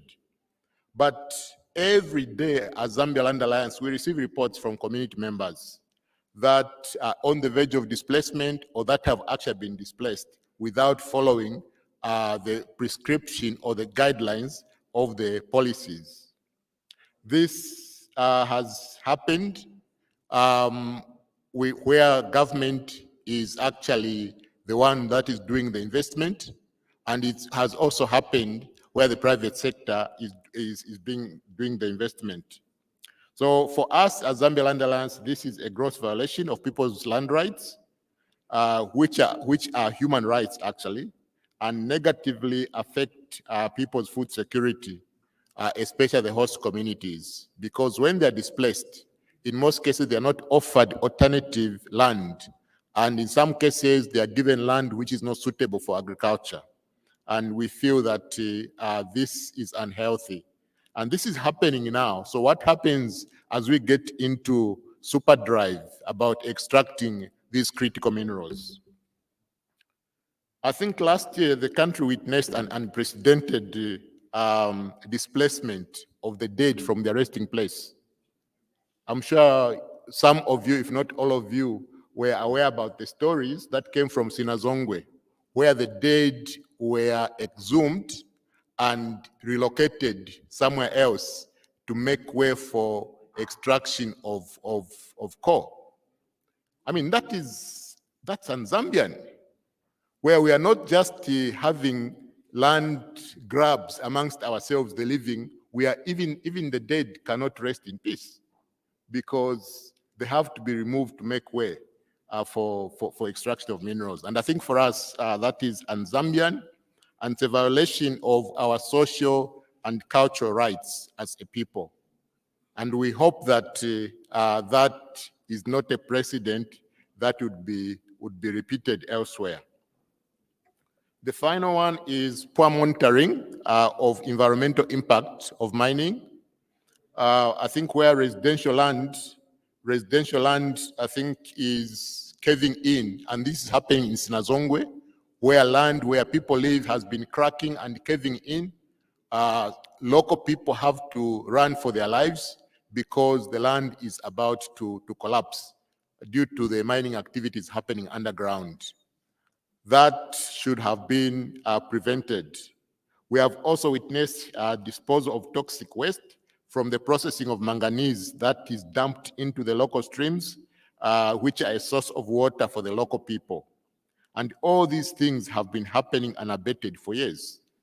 And I think we've engaged our colleagues, ZAMI, we've engaged government authorities to ensure that these things should be monitored and be stopped because they are a threat to people's lives and livelihoods. So I think I'd like to end here. Thank you. Well, I think that was elaborate, and to just give energy to ourselves and also to the team, let's give them a round of applause. Well, a lot of good things have been pronounced, good in a sense that we are hearing them, bad in a way that they are affecting the environment and also are contributing to climate change. I'll only give 5 minutes to Zema to respond. There are issues of valuing our forests, our natural resources that provide ecosystem services, but there are also issues to do with the land where people are being displaced. What is Zema doing about that? So I'll give you 5 minutes so that we can just have a few minutes to the people and then we can wrap up. ZEMA to react to those concerns that have come from WWF and Zambia Land Alliance. Thank you, Chairperson. Like I mentioned in my opening remarks, we have in place the Environmental Management Act, number 12 of 2011. So when you get to the section 29 of the Environmental Management Act, it provides for what we call impact assessment. The law requires that for anyone who's going to undertake a project that is likely to have adverse impact on the environment, they need to conduct what we call an environmental impact assessment. In short, an environmental impact assessment is a report that is prepared by a proponent.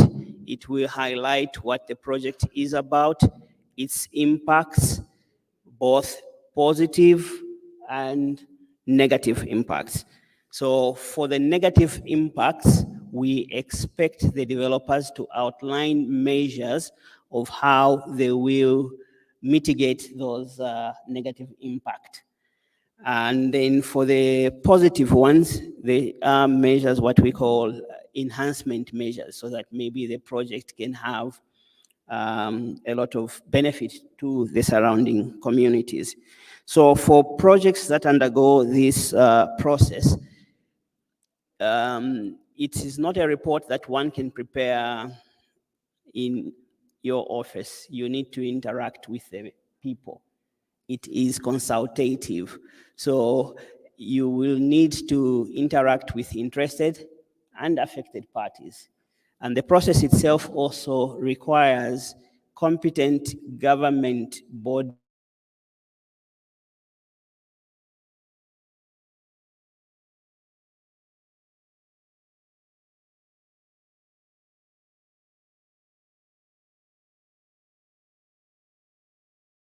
assessments that the agency requests for comments. And once we get those comments, the agency makes a decision. And I must hasten to mention here, moderator, that the decision is made by the board.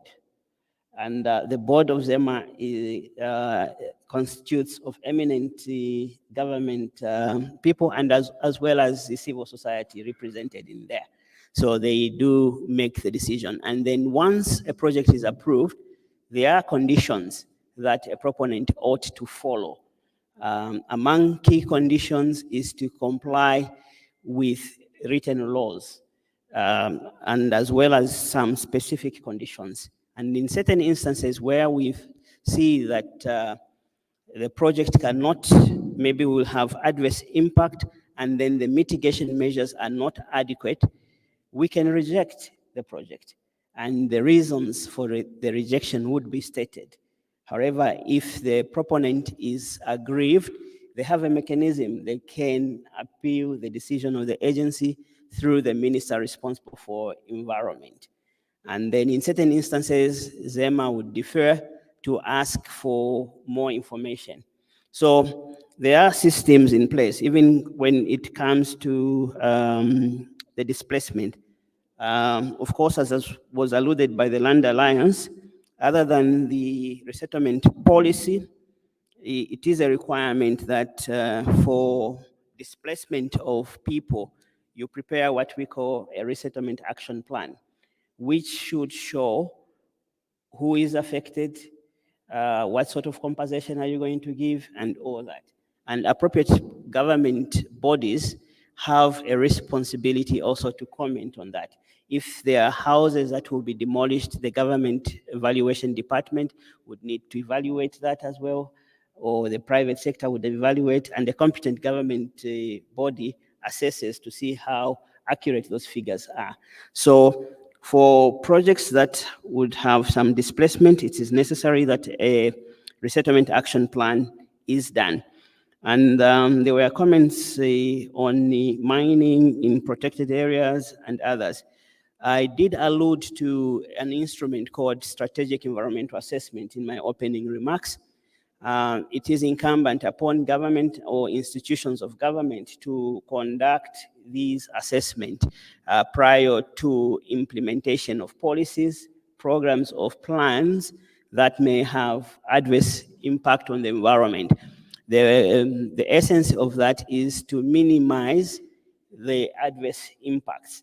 So as a nation, the strategic environmental assessment is also very consultative. You have to do it with the interested and affected parties and then agree in terms of the zone. So the same applies to the Nansanga farming block. So if we could, as a nation, maybe carry out strategic assessments in the various sectors that we have, and we agree as a nation, what do we need to do in what areas? What kind of developments can we take? So that will guide us as a nation, so that even that conflict that our colleague from the Zambia Land Alliance has alluded to over land use would not arise. So that's what our recommendation would be from the ZAMA point of view.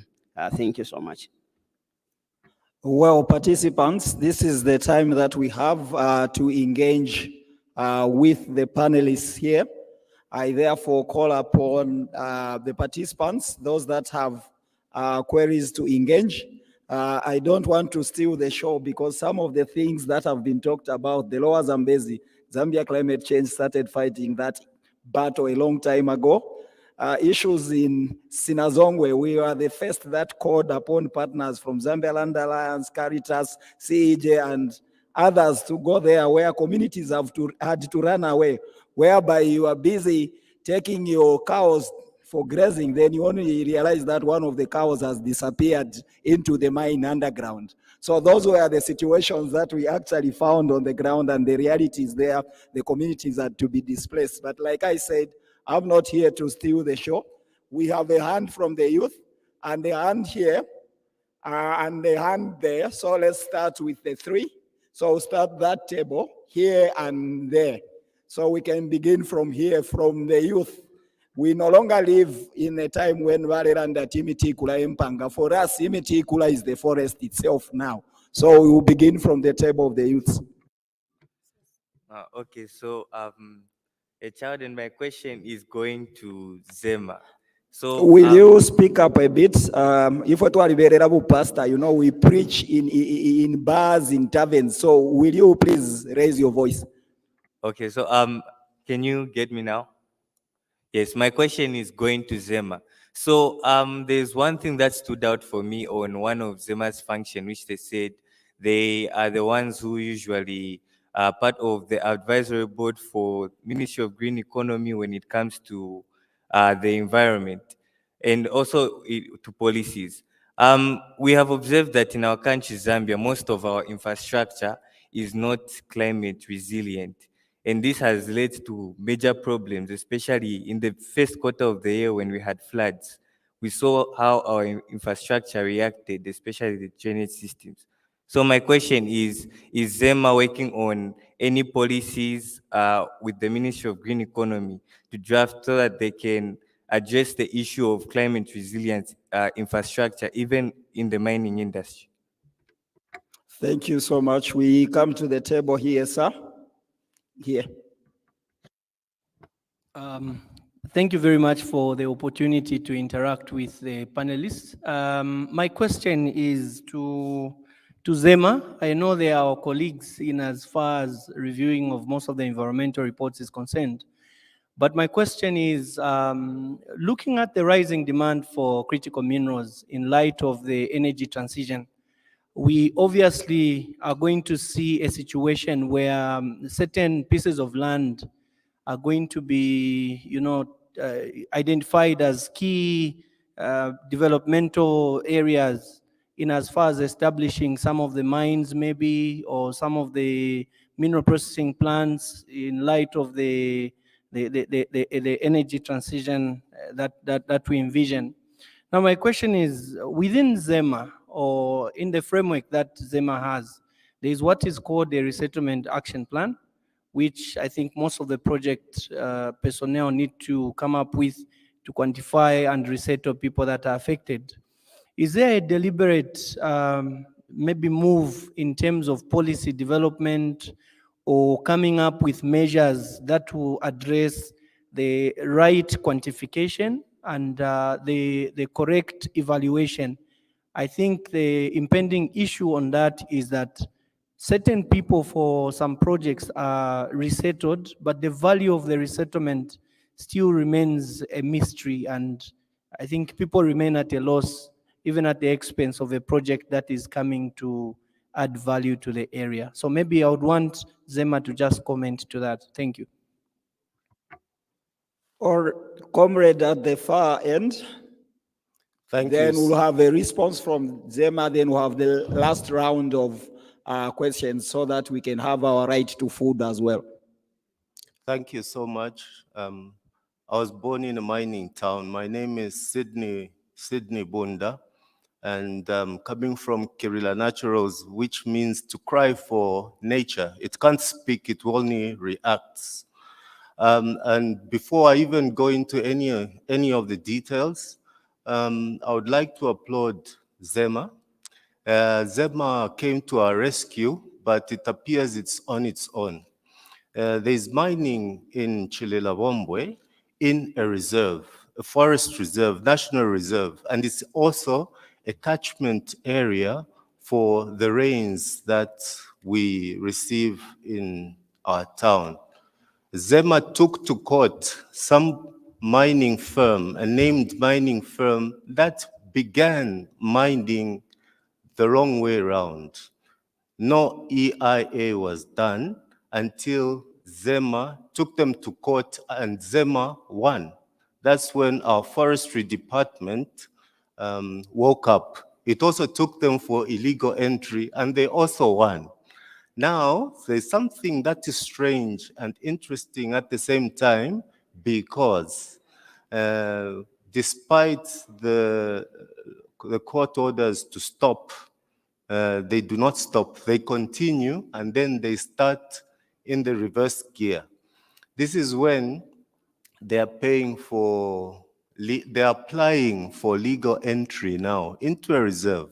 We've had some discussions and they are taking their side more than the public, the local people themselves. They've been displaced, they've been compensated, and they are trying to force mining into a town that has learned lessons.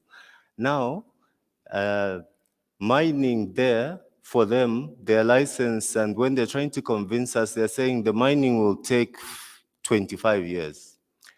But our interest is it's a protected area that doesn't have an expiry date.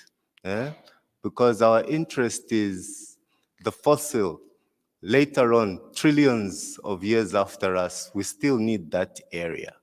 So I would submit to Zema again and the Zambia land. These are symptoms of weak laws. How can somebody start? You're taken to court, then you start paying all over again and trying to enforce things on people.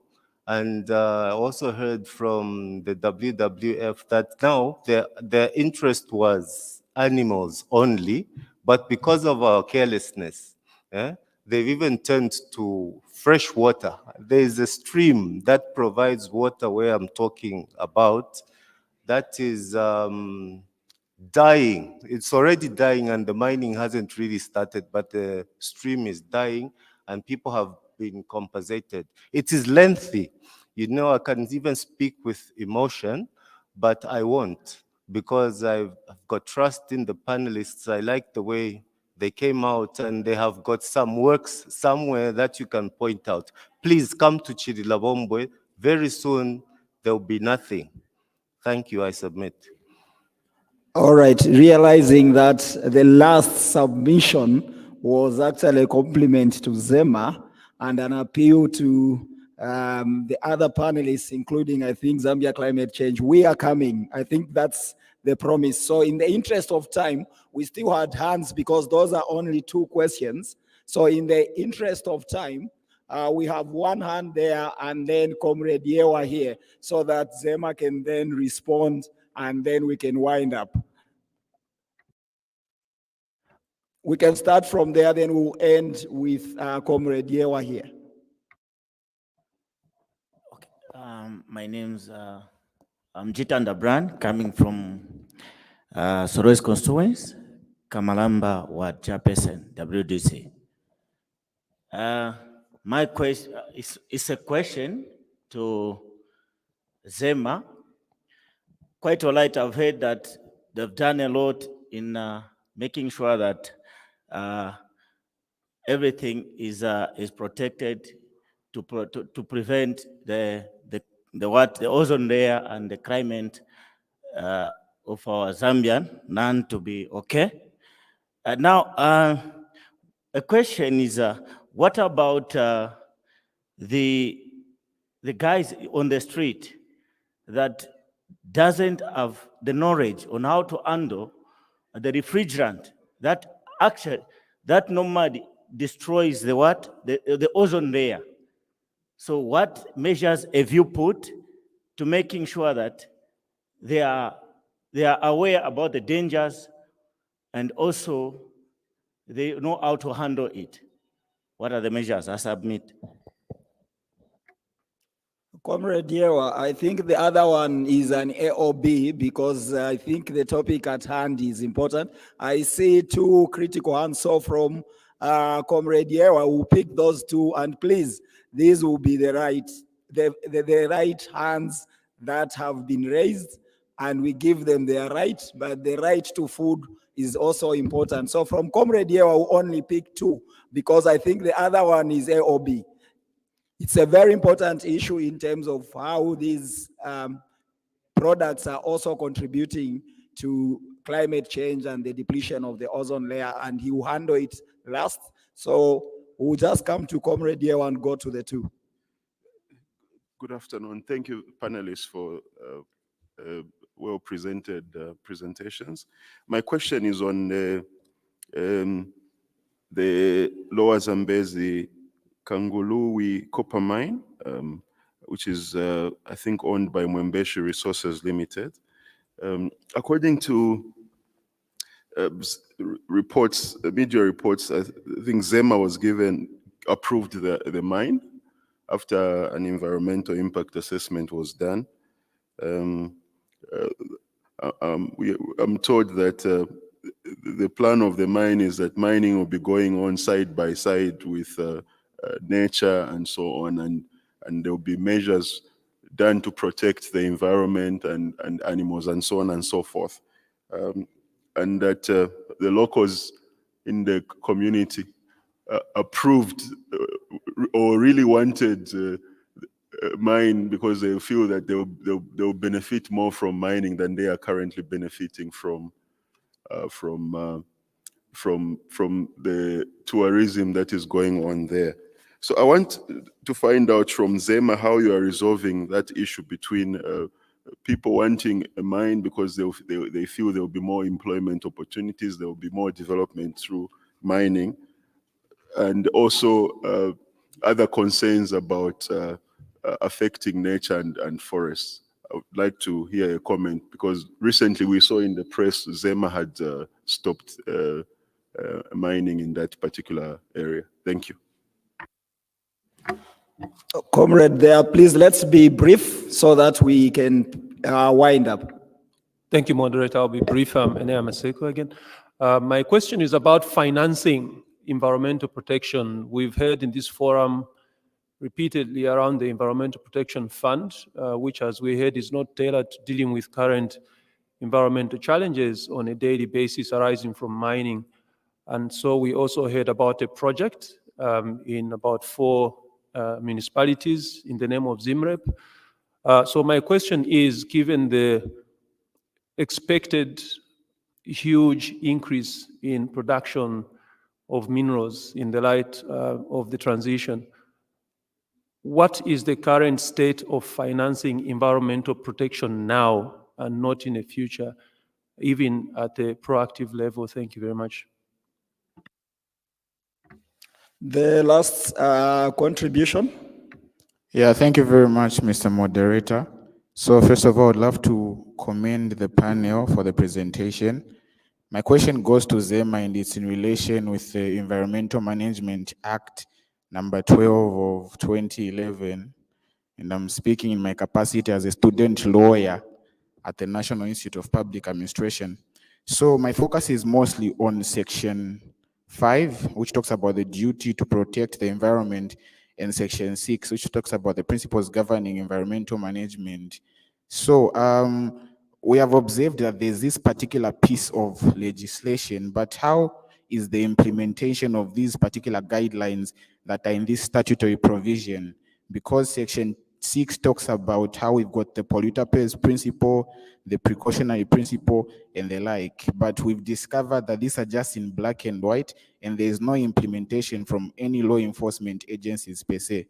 So is this act just standing there as, I don't know, for formality's sake, or is it a piece of legislation that is followed? Thank you. All right, so our colleague from ZEMA, we are all civil servants. Even if we are from civil society, we serve the same public, except that our paymaster differs. This is your time, and as you give your remarks, you can conclude. Then we'll also have reactions and conclusions from the other two. Thank you so much, Chairperson. I'll start with the first question from the youth about infrastructure that is climate resilient. What is it that ZAMI is doing? First and foremost, I would like to commend you. It's good to know that the youths are eager in the climate issues and environmental protection in general. What is being done now, I think you are aware that there was a national policy on environment. This policy has been under review, and very soon there will be a new policy that will come out. And the policy addresses some of your concern on climate resilience, and also the creation of the Ministry of Green Economy and Environmental Protection itself. As the name suggests, it's centered on protecting the environment as well. So it's the first time, I think, in a very long time that we have had a dedicated ministry that is on environment. I think this is the first in many years. But in most instances, we've been aligned with other equally competing agencies. But for the Minister of Green Economy and Environment, at least it has helped to streamline issues related to environmental protection. So then the other response is that the Environmental Management Act itself, number 12 of 2011, is being undergoing amendment as we speak. The bill is in Parliament, and I think it has gone through the first and second reading. And very soon, there will be a new law that will come. And part of the issues that are being addressed is to bring about exactly what you were questioning. Issues to do with circular economy, green economy, as well as introducing some to strengthen the law in short. So those are some of the things that are being done. And then at project level, we have that requirement for an impact assessment to be done. And then we expect project implementers to show how are they proofing their infrastructure against climate change. And the environmental assessment itself also assesses the baseline. Where are you putting your investment, your infrastructure? Sometimes certain structures are built in areas where they're not supposed to be. And hence, when you have floods, certain houses, maybe they would be affected by floods. So that's what we are doing. There was another question on arising, say, from the energy transition, and the concern was on the resettlement action plan.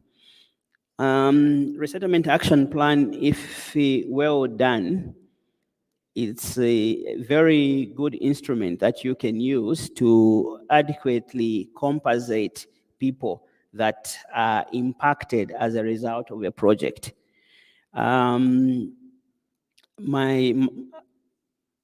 qualifier there is the impact assessment together with the resettlement action plan has to be consultative. You need to engage people that are affected or are likely affected and not impose. And then in certain instances, we also see that the public sometimes may not have the right capacity to negotiate with the would-be investors. This is where maybe the CSOs come in. So for me, I would like also to urge the CSOs to help the local communities negotiate better for compensation so that at least you can speak for them. So much so that if they are going to be displaced, they should get a good share. The natural law in terms of compensation, if somebody is going to be affected by a project, they should be better than they were, or their conditions should not be worse. So in ensuring that they maintain maybe the same level or even better, we need CSOs also to be active to help the communities that may not have that capacity to negotiate with the developers. There in Sydney, it was a commendation, thank you. And I must also want to hasten that I think you've seen our minister, he has been in Central Province, Manganese. There are a lot of mines that were not compliant, which ZEMA took to court, other than the ones that you've mentioned in Chilawombwe and all over. Or if you are going to start a project that requires an impact assessment, it is an offense to start before the impact assessment. Hence, our actions that we've taken several companies, including in Mukushi, Serenge, and Chilawombwe, across the country for those who have commenced without our approval. I also want to mention that as the law is being revised, the penalties are also going to be revised. Perhaps the chairperson, allow me also to address the other question from the student lawyer about the provisions since it's connected to this. So the EMA itself is being revised. The duty of care and the principles governing, which are outlined in section 6 of our law, we implement that. When you talk about the polluter pay principle, it requires that whoever is responsible for causing pollution should take responsibility to clean up. And the laws that are being revised now are such that if you are going to pollute or not comply, the penalties will be high. So you have to pay more. So that's how some of those laws or principles are effected. And then the duty of care is placed on all of us. All of us in this hall have a responsibility to protect our environment. And so it is incumbent upon us to report to the agency for appropriate action. There was the question on the ozone layer, although you said it's out, but maybe just for his benefit. Yes, some of the interventions that we have done here, we've got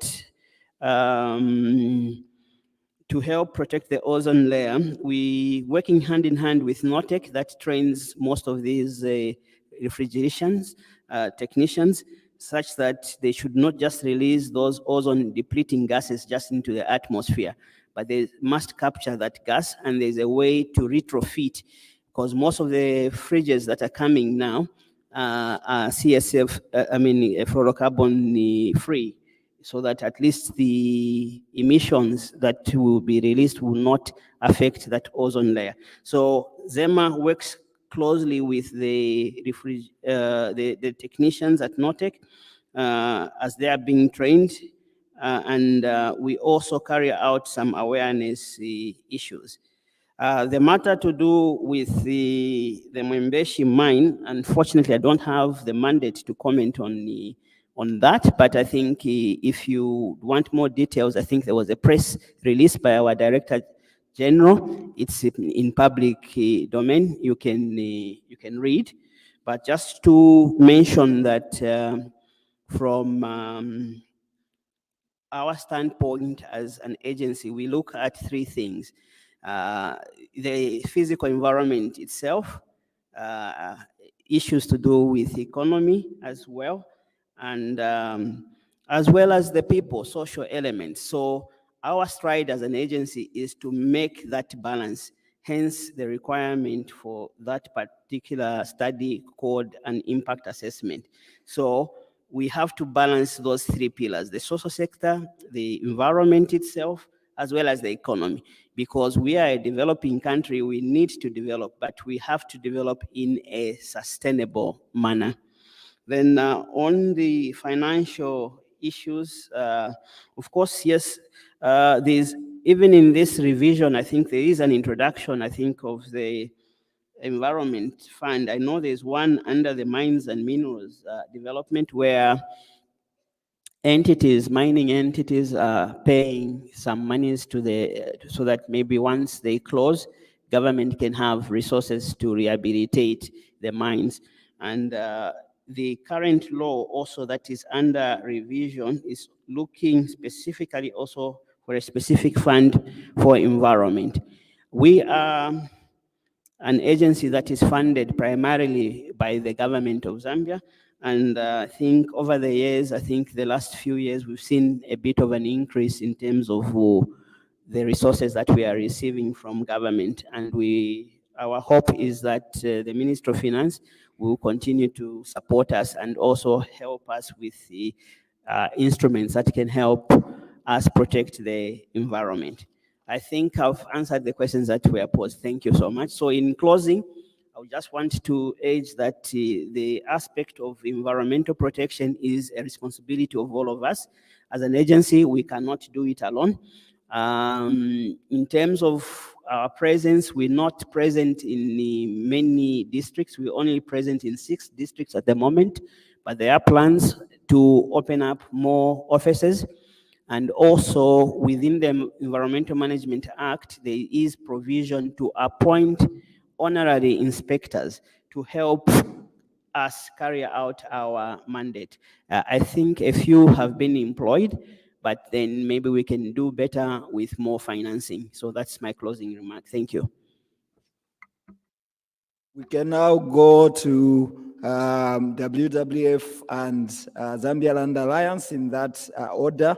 And please, let's all speak just for 2 minutes because we are closing. So 2 minutes to WWF, 2 minutes to Zambia Land Alliance. We already had laid our concerns. So I would also like to maybe reiterate what my colleague, Mr. Mwembela, had said about the financing. I think we're part of the institutions that had also made budget submissions, because what we have noticed is that in as much as we have had increases to most of the natural resources based agencies or authorities, the increments have not really been very significant, owing also to the mandate that they hold and how much work that is needed. Of course, now we're gravitating more to the fact that government, the current government would like to finance through CDF.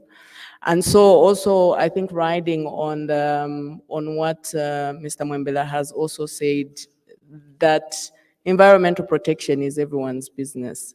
Where we are seated here, I think we should ask ourselves, what have we done to make mining more sustainable? That's number one. And what can we do? Is it that even as we're complaining about financing for environmental protection, the youth, you are a very powerful tool and force in the country. Are you not able to form, whether it's cooperatives or NGOs, that are going to focus on environmental protection in the localities where you are, so that you are able to access not just this environmental fund that comes to ZEMA, but that you in your own special way are able to mitigate the problems that come with, for instance, mining in protected areas, and also to conserve our environment. By the way, we only have one Earth, and so we have, in the later years of our lives, we've eaten the nshima that we have. We've enjoyed seeing the blue mutways. The youth you might not have that privilege now. And so I think this is a clarion call to especially the youth to be a bit more involved and even to be a bit more innovative, even as you're looking for financing environmental protection. All right, I think my closing comments, an appeal to government and policymakers to ensure that we strike a balance on our land uses, because mining, important as it is not the only land use. And I think we need to deal with the law, whether it's interpretation of the same law that makes the mining rights superior to other rights. Agriculture is a critical sector because that's where our food security is. And I'm sure historians will tell you that food security is very, very critical because it might impact the job security of our politicians. It's very, very important. I think we need to strike a good balance. So I think speaking on behalf of our colleagues from ZEMA who cannot speak for themselves, behind the scenes, we have engagements, we talk, we visit them and so forth, and we are aware about the operational challenges. You can see that all the questions that have been raised here have been raised targeted to ZEMA, and that gives you an indication of the challenges that they face to carry out their mandate.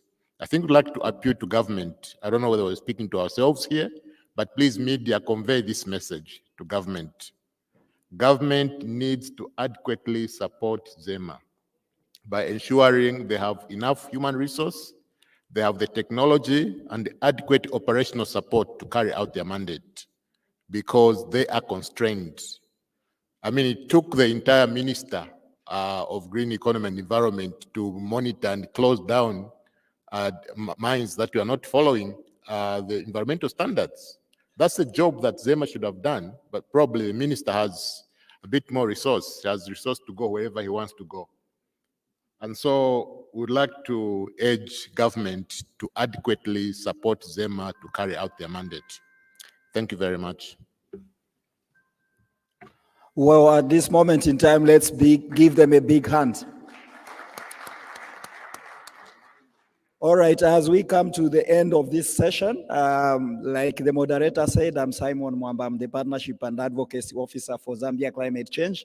We look forward to working with everyone to protect the environment because we are all eco warriors as we stand here.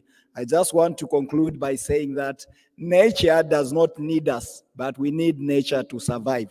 Thank you so much.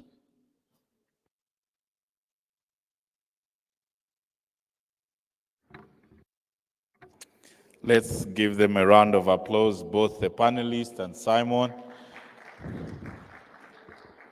Thank you very much to the panelists, Zambia Land Alliance, WWF, and ZEMA. You have done a very good job. Colleagues, your questions, we are standing in between our lunch and we have lost another 20 minutes that we had recovered very well today. But you're not to worry, we should be able to recover it in the afternoon, for we only have one session. And if you look at our program, I would encourage that, especially the panelists, when you look at your program, everyone has got a program, right? So when you look at the program, the panelists, just make sure that you come back on time so that the sessions can start on time. I've taken note that a lot of other people have got other engagements so that we don't waste much of our time. With that said, I invite everyone for lunch. So there's lunch in the hall we used yesterday, right? So there's lunch in the next building. The restaurant is called Kafue, but there's also a few tables that have been indicated. There's a table where Chamber of Mines, there's a table, that table. They're going to use this small hall for their lunch. And some of the speakers that have not yet been identified, but they'll use this small hall for lunch. So the rest will go to the other side. Myself and you will go to the other side, and the others will use the small hall. Thank you very much. You are all invited for lunch.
Please invite everyone in the house. 5 minutes to settle down. 5 minutes to settle down. Thank you.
Colleagues, let's settle down. Welcome to the last session, the afternoon session. That happens to be the last session of the day, of the last 2 days. So this session, ushers, may you just confirm that people are coming in?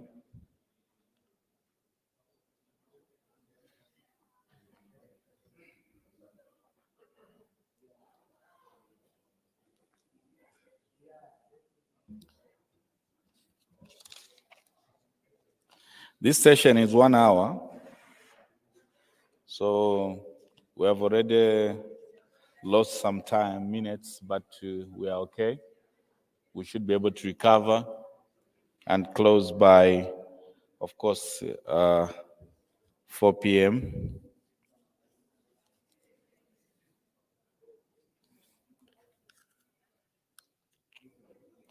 Welcome, colleague, once more. Colleagues, ladies and gentlemen, once more. The thematic session 3, that's the last one. A just and sustainable transition analyzed through the lenses of gender, labor, anti-corruption, ASM. So allow me to invite the speakers, part of the panelists of this. The lead speaker is from the Ministry of Mines and Mineral Resource Development. We also have a speaker or part of the panelists, Association of Small-Scale Miners in Zambia. We also have Oxfam in Southern Africa and Alliance, Zambia Alliance of Women, Mine Workers Union of Zambia, Transparency International Zambia, Ministry of Small and Medium Enterprises Development. So those that I've invited or that I've mentioned, I please invite you to take your seats. We get started so that we don't lose much of our time. Ministry of Mines and Minerals Development, Association of Small-Scale Miners in Zambia, Oxfam in Southern Africa, / Zambia Alliance of Women, then Mine Workers Union of Zambia, Transparency International Zambia, Ministry of Small and Medium Enterprises Development.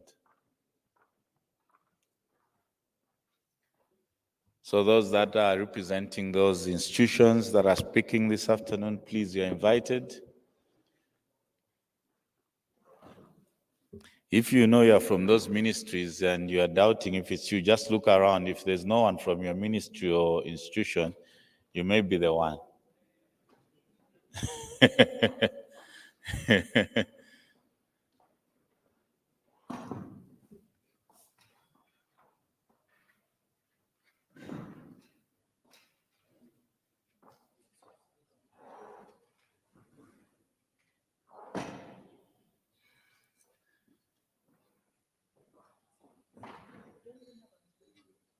No, the moderator is there. We just want to make sure that as he's coming, he's got the right people. So we have the institution down there. The institution? Mines. Okay. Oxfam, TIZ. Okay. So we'll proceed. This session will be moderated by Mr. Yoram Churu, who's from the Ministry of Mines and Minerals Development.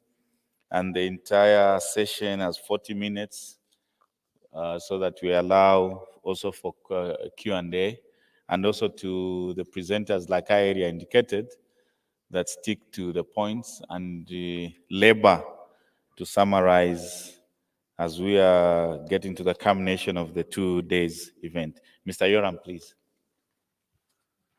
Let's just clap for him so that we know that lunch has not taken over. Thank you.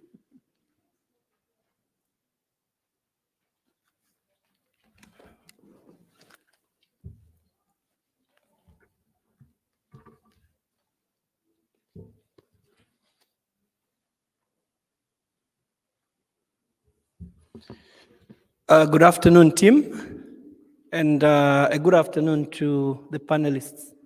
So in this session, I know it's after lunch, as my colleague alluded to, and I know we are keen to see to it that we have a successful conclusion of this particular Indaba. So in this session, we're looking at the theme of a just and sustainable energy transition and analyze through the lenses of gender, through the lenses of labor, through the lenses of anti-corruption, and also a clear dimension towards the artisanal and small-scale mining subsector. So we know that it's a fact that climate is changing, right? And in this particular change, it's not in contention that as a response to the global community, we must evolve from fossil-based fuels to cleaner and greener sources of energy, and notwithstanding the questions that come with that. The first question is, how can we make this transition just and equitable? And as we look at this session, we would want to identify opportunities and have discussions around the different synergies that we can consider in as far as the energy transition is concerned. So to the panelists, I hope that we're going to be time observant and stick to the theme of discussion. So I'll start with Oxfam. I know Oxfam is founded on principles of ensuring that the key aspects of humanity are also considered, much more to do with inclusiveness and much more to do with aspects of the policies that the government is changing and also their opinion on that. So as Oxfam, how do you envision this transition, and what are some of the key aspects that need to be, that remain critical in the lenses of gender inclusiveness, the anti-corruption aspect, as well as the dimension of artisanal and small-scale mining? Under 3 minutes, please. That's a loaded question for 3 minutes. Thank you, Ram. Good afternoon. My name is Daisy. I lead the extractives work at Oxfam. So the question is quite loaded, and I'll try to maybe zero into aspects that I specifically work on, like gender, and later as I take the corruption bits. So I think for us, one of the key things that I want to mention is a study that was done by the World Bank on minerals for climate action and the mineral intensity of clean energy transition, where they showed that the production of minerals such as granite, lithium, and cobalt could increase by about 500%. That's by 2050. And we know Zambia is home to most of these minerals we've heard from the different sessions that we've had. And we do have, therefore, a comparative advantage in terms of what this could mean for our own development, especially with the vision of the 3 million tons of copper by 2030. But we're also very alive to the fact that the mining industry has quite worsened gender inequality, because women are very few in terms of directly being involved in the sector, whether by way of employment, but also generally on conflicts over land in natural resource regions. And so some of the things that we look forward to is having policies and legal frameworks that speak to gender issues, that are gender responsive, and we're thinking gender mainstreaming as we're doing some of these things. So for example, when we are talking about conflicts over land, we're bound to have them for as long as we're continuing on the energy transition pathway. And for example, the act that was recently shared, which we were speaking to yesterday, has clauses on there that talk about free, prior, and informed consent. They speak about consent from a perspective of an owner, but we know, for example, in Zambia, we have co-ownership. So these are some of the things where you find women may not have that much of a voice if they co-own land with the husband and the husband decides to give consent and the woman does not agree to. So how sensitive are we, or how intentional are we when we're talking about, when we're creating these policies? How often are we doing gender impact assessments?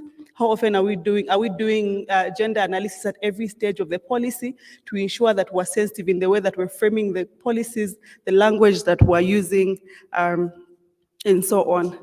Another thing that I think I wanted to speak to in terms of gender responsiveness, even before I move, and again, I'll refer to the Act because it's the most fresh one, and I hope that something can still be done about it, is yesterday I was highlighting the whole 15 pages does not mention gender or women, and those are things that we must be very alive to and focus on. When we're talking about mineral revenue sharing, for example, we had I think it was the chamber that spoke to mineral revenue sharing. Women are usually the most affected and impacted in mining hosting communities, and we should be thinking about how are they benefiting and how are we taking care of them in some of these communities. So it's important for not only the government, but companies as well as even small-scale miners to conduct gender responsive and gender accountable human rights and environmental due diligence before we even embark on mining some of these things. Because yes, it's an energy transition, but we need to actually extract those minerals before we can begin to utilize them. So there's still going to be some form of mining going on. We are currently working on the transition or critical mineral strategy as a country. I think it's someone from the ministry mentioned that yesterday. And I think one of the key things that has to be done is collaborative efforts in terms of multi-stakeholders getting involved in most of these processes so that we're backstopping each other and we're seeing that all the critical components are highlighted and they're taken care of. So as a country, are we ready? For as long as we don't have a strategy for what we want to do with our minerals, I don't think we are. So at the moment, we've been signing MOUs and so on and so forth, but on what basis? So we need to have our own frameworks and our own strategies so that even when we begin to sign these MOUs, it's at the backbone of something that we've actually developed for the benefits of ourselves, but we're also seeing women in all these frameworks that we're developing. I'll pause for now. Thank you very much. That was a very rushed response to the question. My colleague is from which institution, my brother? Mine Workers Union of Zambia. Okay, for Mine Workers Union of Zambia, we do understand that you are a key player in dealing with issues relating to the mine workers that we have across the country. What benefits do you see coming from the energy transition, and what challenges do you project as a union? Thank you very much. My name is Fletcher Mshimbwa, and I'm the National Coordinator for the Mine Workers Union of Zambia. Now, Mine Workers Union of Zambia is a labor movement. Of course, our role is to promote, safeguard the interest of workers, including workers' rights. So in the context of energy transition or just energy transition, we look at all the aspects. Like you've asked, the aspect of benefits and the aspect of challenges. But of course, I think I'll summarize my answer by giving an example of Mamba Collieries in Southern Province. So Mamba Collieries in Southern Province produces and mines coal. And coal is one of the minerals that is being discouraged. Because energy transition, of course, we are talking about a shift from fossil-based system of energy production and consumption to renewable energy. And now, for example, Mamba Collieries mine in Southern Province employs has got a total workforce of 1,700 workers. And currently the mine is expanding its power generation, and in the process, it will employ in the excess of 2,500 to 3,000 workers. And not only that, the megawatts that is producing right now is 300 megawatts. After the expansion, they expect to have 600 megawatts. And now, if you look at all these things I've talked about, the employment levels and the generation capacity of power, you will see that there is a great risk of contributing to unemployment in the country.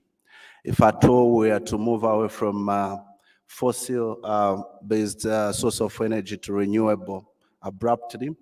And of course, we are talking about the reduced capacity of power generation in the country. Because you agree with me that Mamba Collieries contributes 20% of power to the national grid. And of course, we are also talking about Mamba Coral producing products that are used in base industrial companies, if you want to say. I'll give you an example of Dangote group of companies in Massachusetts on the Copper Belt. They solely depend on Mamba Corals because their power plant is a coal-powered plant. And also, apart from using that power, they also contribute, they sell the excess power that they generate from that coal-powered plant to the national grid. So, in the context of labor, in as much as we agree that we really need to start transitioning from fossil-based source of energy to renewable, but we have to look at all these aspects. We have to talk about job security. We have to talk about compensation to affected workers. So really for us, a just energy transition without the involvement of the community, without the involvement of workers, without the championing of workers' rights, then it's not a just energy transition. So we are looking at a just energy transition that will consider all these aspects. And when we talk about workers' rights, of course, we are talking about ensuring that the jobs or job security and compensations to affected workers are well outlined. And also we are talking about promoting economic justice by formulating policies that promote development of green jobs with fair wages and of course benefits to provide stable income that will contribute to local economies. Not only that, we're also looking at engaging communities, like I said. They have to come up with, or their input should be considered. And of course, we also have to ensure that in decision making, they're also part of it. But of course, I've seen there is an aspect of artisanal and small-scale miners. First, before I talk about that, we're also looking at the aspect of environmental sustainability. We have to ensure that we advocate for strong environmental regulations and standards that hold companies accountable, even as we get into the process of energy transition. So for us as a labor movement, just energy transition is simply about striking a balance among all the stakeholders involved. But quickly about the artisanal and small-scale mines, you'll agree with me that even as we discuss just energy transition, we are looking at certain minerals. I think a number of people mentioned some of them. We're talking about lithium, copper, or we're talking about cobalt, manganese. Now, if you analyze critically, you'll find that the people who are involved in mining or producing this kind of mineral are artisanal and small-scale miners. Go to Luapula. Luapula is flooded by artisanal and small-scale miners. And these artisanal and small-scale miners, they have a direct link with the local economies at household level. And so they need to be supported.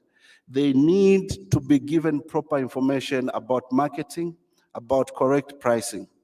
We're also looking at child labor. I think other speakers, they mentioned child labor.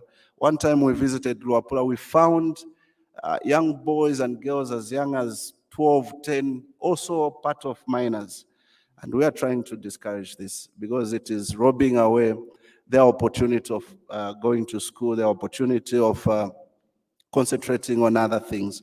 So really, all in all, we are looking at just energy transition that will consider all these aspects that we are looking at. The benefits, of course, it comes with benefits, but I think the challenges are more on, I think, to disadvantage these stakeholders. Thank you. Thank you. That was a perspective from the Mine Workers Union of Zambia. And I'm sure you all agree with me that the perspective that they've just presented now is a holistic scenario of what we have existing as a country. And some of the gaps I think have been highlighted. It's amazing to learn that even in as much as we envision this transition, we obviously will have certain aspects to consider which might be negative in terms of development, and some of which might even affect the livelihood of certain people in society. So coming to Transparency International Zambia, I would want to find out, I think more specifically, that as an entity, specifically focusing on transparency issues, integrity and inclusiveness on critical aspects in the mining sector, to be specific. So what key aspects do you feel that the government policies should speak to, in as much as you were informed yesterday by the Ministry of Mines that there are so many reforms going on and policies being developed? But what do you feel that, as TIZ, that the government should look at, and what should the policies exactly speak to in as far as this energy transition model is concerned? Thank you. Thank you, Mr. Moderator. And that is a, a very good question, and I will try and tackle some of your question. I might not be holistic in my response. For the audience's sake, my name is Tamika Halwindi, and I'm with Transparency International Zambia. When you look at the energy transition and where it has found us now as a country, with the Ministry of Mines, who is supposed to spearhead really us leveraging the energy transition. I remember that was back in 2021, when the Western world started talking energy transition, through our global program, which is led by TI Australia, they did a research in terms of corruption risks that they forecasted in light of the energy transition. And at that time, it looked very abstract. But I can tell you now, when I had a look at the report as I was preparing for this panel, I was able to see the risks and say, yeah, this is happening. And so for Transparency International, as a movement and as a chapter in Zambia, we are concerned with the governance and corruption risks that the energy transition presents, especially for a country like Zambia, where I don't know if we are cursed or blessed to have most of the transition minerals. So it means an increased demand. And I think we have seen this. One of the forecasted risks was issues to do with geopolitics. We are seeing this. It's the West versus China. In Zambia, the other day, I counted, and I think we have signed about 4 MOUs. One with the US, of course, with the DRC deal with the battery plant. There was someone from the United Kingdom who came through. We signed an MOU with them, and then in there was an aspect about mining. We recently also signed, or we agreed to sign some sort of memorandum of understanding with Japan. When the EU delegate was here yesterday, he alluded to the fact that we signed an MOU with the European Union. So we have signed all these MOUs, but we have no idea what we are tying ourselves to. So as Transparency International, I think our core is to have increased transparency in how we make these deals, and if those MOUs could be disclosed so that we see what is the writing on the wall. So that's the first risk, the issue of geopolitics. There's also the risk that with the increased demand, and if you look at the 3 million copper strategy, it's proposing that some projects will be expanded and maybe new projects are coming on board. And I think we've already seen that. But when you place that against the capacity of the mining cadastre, for instance, to issue those licenses. We are coming from a background where about 2 or a year ago, we had the audit in the mining cadastre that showed that there was corruption in the way mining licenses were issued. So that's another corruption risk where we need increased transparency. Tied to that aspect as well as the issue to do with license disclosure and transparency. And I think this is something that the Extractive Industry Transparency Initiative is trying to propose, which should be encouraged. Issues to do with hidden ownership or beneficial ownership as we know it.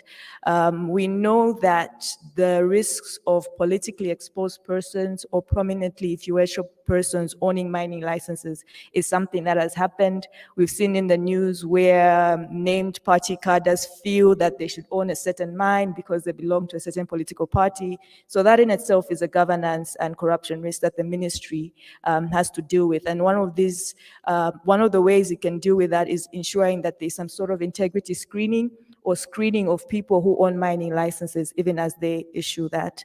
The last but not least, or not even the last, but just to give you an overview of the risk, is the issue to do with state participation.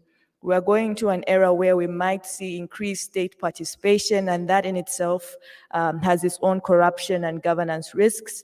When you look at the key state-owned enterprise that is in the sector, which is ZCCMIH. There have been issues and concerns in the past. We have seen that and also highlighted in the recent Extractive Industry Transparency Initiative report is that they have not disclosed their reports and their financial audited statements, at least for 2020 and 2021. So those are some of the risks that come with increased demand, and it's placed us at an awkward position where we are undergoing all these reforms and there's so much we need to deal with. And so I don't know how the ministry and the government are going to do it, but I think the stakeholders in the room seem to be willing to support. Civil society is willing to support government. I think yesterday we saw that the Chamber of Mines, representing part of private sector, also is on board to support government so that we have an energy transition that benefits the country and every Zambian, as the theme highlights. I think I'll end it here for now. Thank you. Okay, thank you very much for that very informative response to that question. And also, I think we've had to appreciate a number of things from what you just alluded to. You talked about issues to do with corruption. You talked about issues to do with inclusiveness as well. But then, as a follow-up to what you've just presented, I started thinking around trying to establish who exactly has the right responsibility. You know, when you're talking about who should be accountable for what aspect in this energy transition. So as TIZ, I see this to be a multi-sectoral accountability issue. But then as TIZ, who do you think should be placed with the right mandate to manage this particular transition? That's a very difficult question, and one which I'll probably be held accountable for. But I would think that the government is in the best place to handle the energy transition and manage the risks, and specifically the Ministry of Mines and Minerals Development at the moment, because that is the ministry under which minerals fall. So the Ministry of Mines has a huge task ahead, and I think everyone is looking to the ministry in terms of managing the energy transition. We know that the current administration is also looking at the Ministry for Economic Recovery. And so, like I said, I think that stakeholders in the room, civil society, private sector seem to be on board to ensure that whatever support can be offered to the Ministry of Mines is done. I think just going back again yesterday to what Mr. Chilembo said from the Chamber of Mines, he indicated that the Ministry of Mines is not funded, at least to the standard that you would expect a Ministry of Mines to be funded.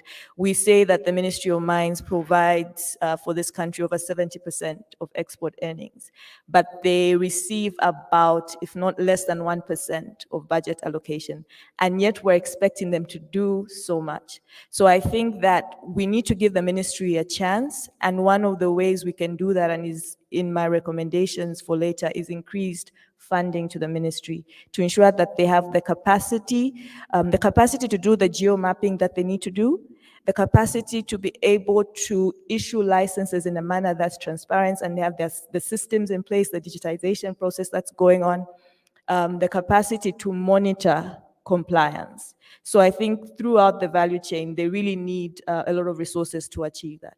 Okay, thank you, TIZ. I think you have belabored the point that it should be a government responsibility to take care of the transition. So as we are transitioning, obviously there will be certain factors that will become very key in this particular transition. And Mine Workers, Union of Zambia still sustains the theme of protecting the employees. And as a labor-based, union organization, how are you going to prepare your members throughout this transition? You mentioned of some challenges, some benefits that will come with that, but how do you plan to prepare your members as Mine Workers Union of Zambia for this transition? Thank you very much. But I feel that the issue of preparing our members rests upon all stakeholders, ourselves as the labor movement, government, and all the civil society organizations that are here. Because remember, these workers, before they report for work, they are community members. They have where they're coming from. And so this issue has got a ripple effect. When I mentioned that Mamba Collieries is the major supplier of coal to Dangote, what I meant is that even Dangote has employed a number of workers. It's got local suppliers. And so it's a ripple effect such that if we were, for example, to close Mamba, it's not only workers from Mamba Collieries that will lose their jobs. Workers from Dangote group of companies in Masai will lose their jobs. Suppliers who supply goods and services to Dangote, both Dangote and Mamba Collieries, who also have nowhere to supply. So this is a problem of everyone, so to say. But maybe to be specific with your question, is that as a union, we've already started engaging our workers through social dialogue. We're also working with other key stakeholders, like in Northwestern, we've identified traditional leaders that are very influential. So we're trying to engage them, start talking to our members. In the wake of just energy transition, maybe we start looking at the opportunities that are there. During tea time, we were discussing with one of my friends to say, I think as Zambians, or as a Zambian government, let me not say government, as Zambians, we haven't been proactive on this matter because, look, these investors, foreign investors, they are stockpiling the materials that will be needed. And we are seated here, we haven't done anything yet. By the time we wake up and start supplying those materials, they will be of no value. So for us to start maximizing maximum benefit from these materials, we have to act now. That's why I mentioned that we need to formulate policies that will guide on the production, on the importation, and also on the usage of these materials. But getting back to your question, I think we've engaged various stakeholders. We are educating our workers or our members to be ready for this because it has come. We can't run away from it. We also want to find opportunities in just energy transition by diverting from really concentrating on mining or reporting for work every day, that they should identify other aspects or avenues of how best they can still remain relevant to this topic, energy transition. One of them is that we are thinking that maybe they should take advantage and engage in what we call skill transfer. Maybe we copy what will those people who are buying these materials will be doing with these materials so that they can take advantage, and instead of bringing what we call experts or expatriates, it will be them to be working on these things.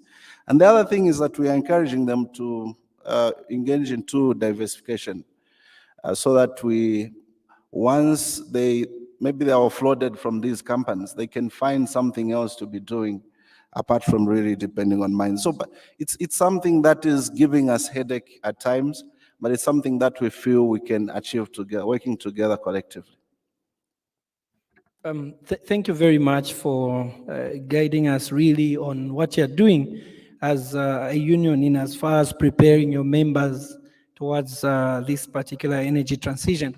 That brings me to, wonder whether as a country we are really ready for this particular transition, or actually there are a few things maybe that we need to put in place so that we address this particular transition in a holistic manner. As Oxfam, what is it, or rather as Oxfam, do you think Zambia is ready for this particular transition? And if so, what key issues remain unresolved towards this particular transition. So you can go ahead and elaborate on that. Thank you, Yoram. So are we ready as a country? I'm not sure. For as long as we don't have the frameworks guiding us to tap the optimum benefits from the transition, I don't think we are. So I think we need to be in a space where we are prepared so that even when we're getting offers on the table, we have something to negotiate with because we know where we're going. So for as long as you don't have a goal really in terms of where you want to get at, it becomes very difficult to benefit. When we were having a press briefing on Monday, one of the colleagues said, for us as Zambians to benefit from our mineral resources, we need to know exactly what we want to get out of the resources. For as long as we do not have that answer, it becomes very difficult for us to gain the optimum benefits and to ensure that Zambia and the communities that are, especially the mine hosting communities, benefit from the resources that we have. Now, yesterday, I think the ministry mentioned something about supporting artisanal and small-scale miners. Oxfam has been doing a lot of advocacy for the formalization of the sector, and we are seeing that formalization rolling out now. But I think we need to, especially if we're going to really utilize the sector to bring benefits that we want for the country from the energy transition, we need to think beyond just taxing the sector. There was talk of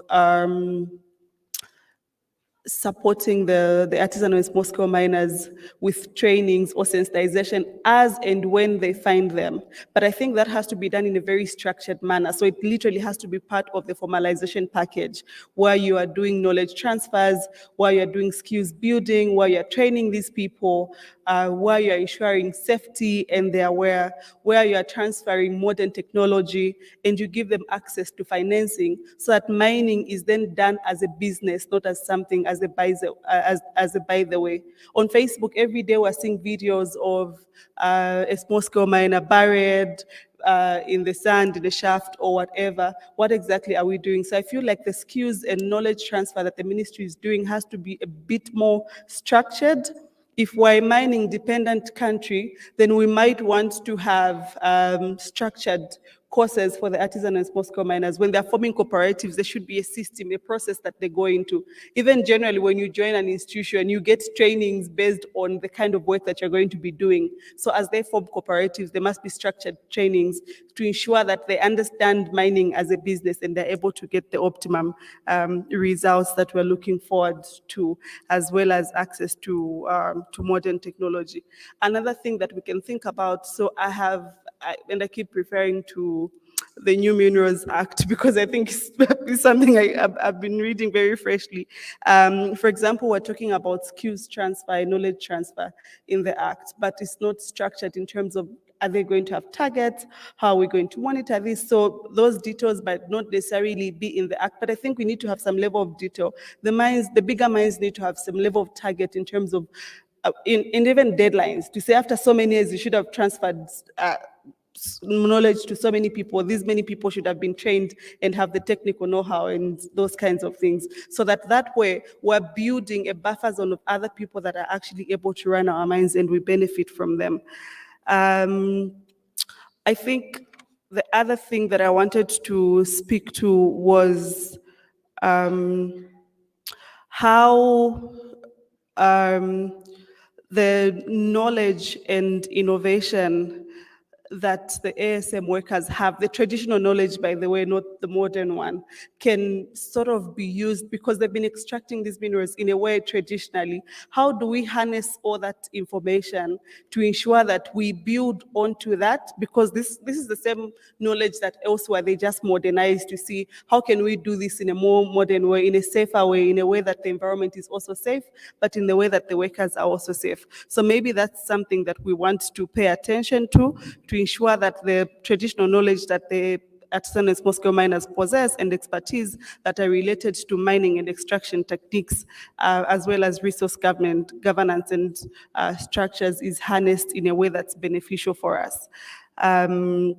So I think generally we just need to be able to find a way of leveraging the positive contributions that the sector has to the energy transition and ensure that we address most of the bigger challenges that lay in there, like environmental degradation. For as long as that's not handled properly, we're going to have a problem with the environment, like the lack of access to proper financing. So for as long as there's no proper financing, again, we have problems. So we need to find a structure where the ministry is underfunded, but we need to find a way of finding the money, because if we don't get the money, then we might not be doing the best with the resources that we have. The lack of technology that we've already spoken to, the informal working conditions. I think the artisan and small-scale mining sector has the potential to contribute to employment in the country and economic development. So how do we ensure that we provide support for them to be able to provide job opportunities and improve the working conditions, and maybe even work on the weak governance structures that we have, be it from the artisan and small-scale mining sector, but also generally as a country. I think we really, really need to do something about our policies. Some of these things should not come as an afterthought because something has happened, then you are just running with it. I think we need to be ready. We need to take a step back and look at where we are and where we want to go and formulate policies that are responding to things holistically, and not because now you have Sugilite, so now we need a strategy for Sugilite. Tomorrow you have God, now you need a strategy for God. I think we need to think beyond just responding to things as they happen, but maybe think more proactively.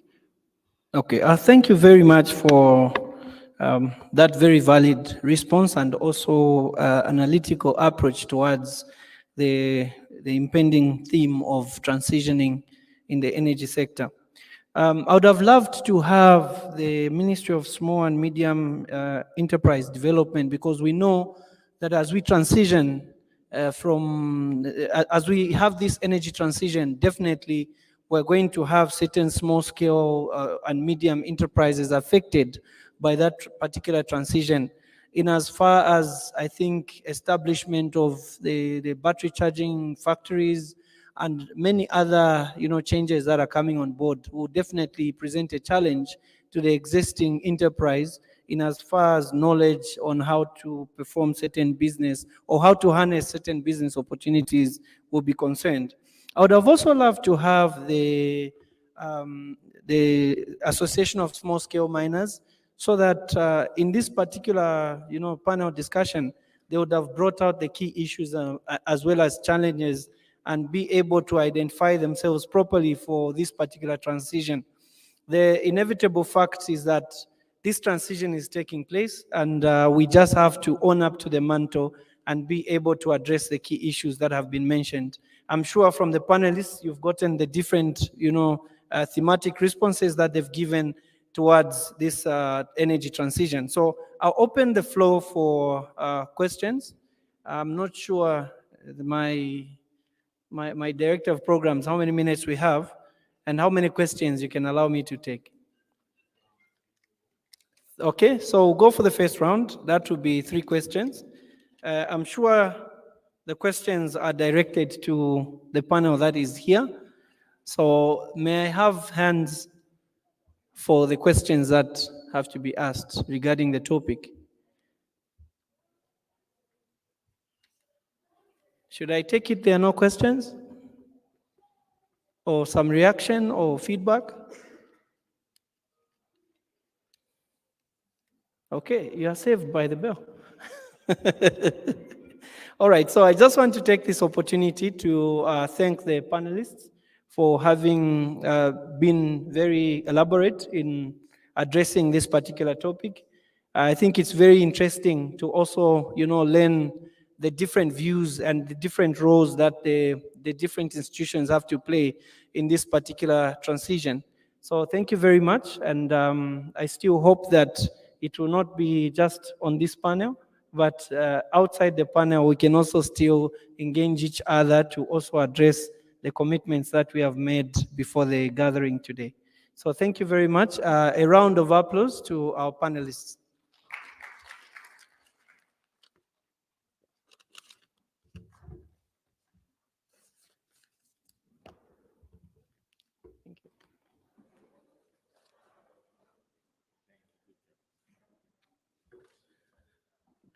Colleagues, I know we might have taken extra lunch too seriously, that you can't even clap properly. So I invite you to lighten up, just stand up and stretch yourself. Let's just clap for the moderator as well as the team. They have done a very good job.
So please discuss as a group, submit two key issues you think we have to capture and appreciate. So don't start asking each other your names. Go to the point. You only have 5 minutes, right?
Two minutes to go. 2 minutes to go. 2 minutes to go.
So I've received some, those were the earlier instruction, the group said they had given each table an individual. So these have been received, we'll document them.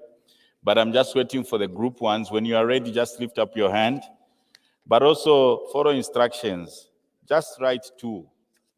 I've seen there's a submission where there are 4, 5, it's okay. But just for the group, these are individual ones. For as a table, just write two. You are done as a table? Are you done as a table? Can you read them?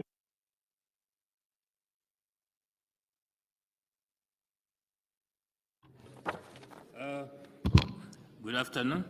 My name is Potiphar Ngolobe. As a group, we have analyzed two issues.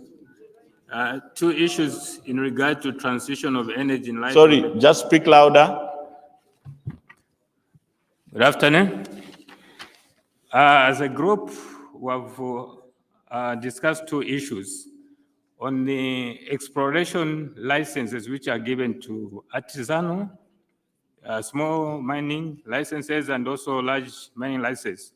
There's a period of 2 years or 4 years before they are actually given the mining license. And during that period, they'll encounter maybe the actual mineral. They're not given a temporary mining license, but they actually have the mineral. They will sell because they've got no right and they're not monitored. So maybe the ministry should actually give a leeway when they're given an exploration license. They also give them a temporary mining license so that when they have minerals, they can sell, the government also can have a revenue. And the second one is pilot projects. we need to have a pilot project during this transition period, whether it's solar energy or whatever this transition, so that we monitor and evaluate to see where we are going rather than having a holistic change. Thank you. Thank you. The ushers, you can pick that one. The next group, this group had lifted their hand, right? Is it this group? Which other group is done? Eh? Okay, let's go. The other furthest. Just put on your mic and you proceed. What we need is that ZAMI should consider social corporate responsibility. Sorry, sir. The previous speaker, kindly switch off your mic.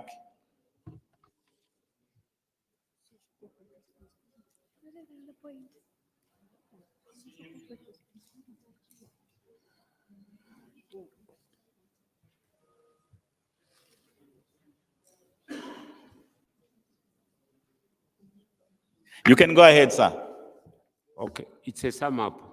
What you need in social corporate responsibility is that children should be involved in the times of ZCCM. When who are children, ZCCM has provided infrastructure, schools, including recreation facilities. But of late, I don't know. Sorry, sir. Sorry, not to cut you. Are you reading or you're making a submission? It's a submission. Read the group, what the group has written. Just read. ZAMI should consider having a panel for children and moderated by children. 2, community voices should be enhanced. Have people from the mining communities share their experience and their recommendations. Thank you very much, sir. So sorry, we are not having any submission like narrative or debatable. We're just reading exactly what the group has discussed already, yeah? There was a hand there, yeah? Yes, from our group, we have, there's need to better regulate the mining sector and ensure control of child labor and health and safety. Need to educate ASM miners on dangers of child labor and health impacts of manganese, for instance. There's also the need to strengthen tax compliance in the mining sector, as opposed to having less than 10 companies, for instance, contributing to the majority of the tax take. And lastly, increased funding is needed for ASM in order to allow them to have access to more equipment, because the lack of capital is what leads them to use methods that are destructive and unsafe. Thank you. Thank you very much. The next group, the next table that's done. No, there's can we get that table, then we come to this? Is that hand, yeah?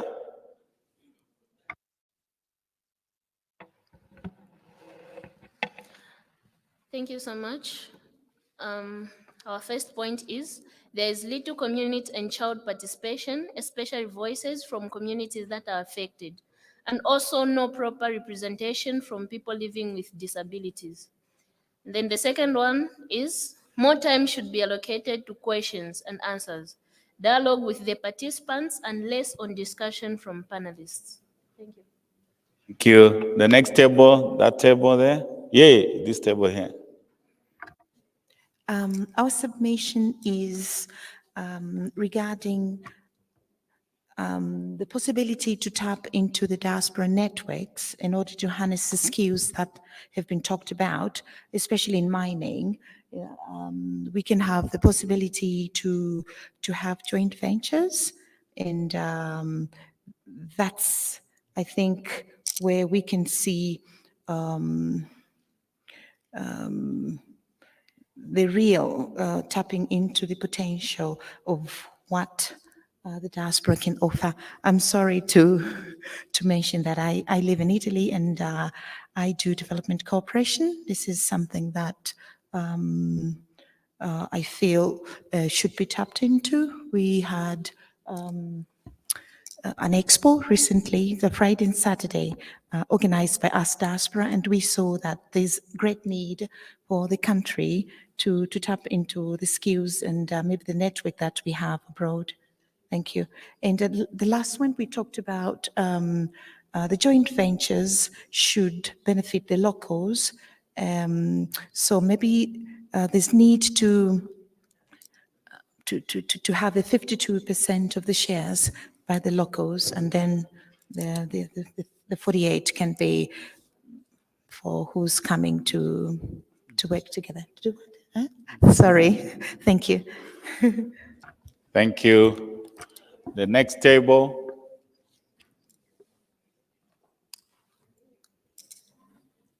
We can have this table. I know they are done already. Are you done on that table? Yeah? Please switch on your mic. Good afternoon.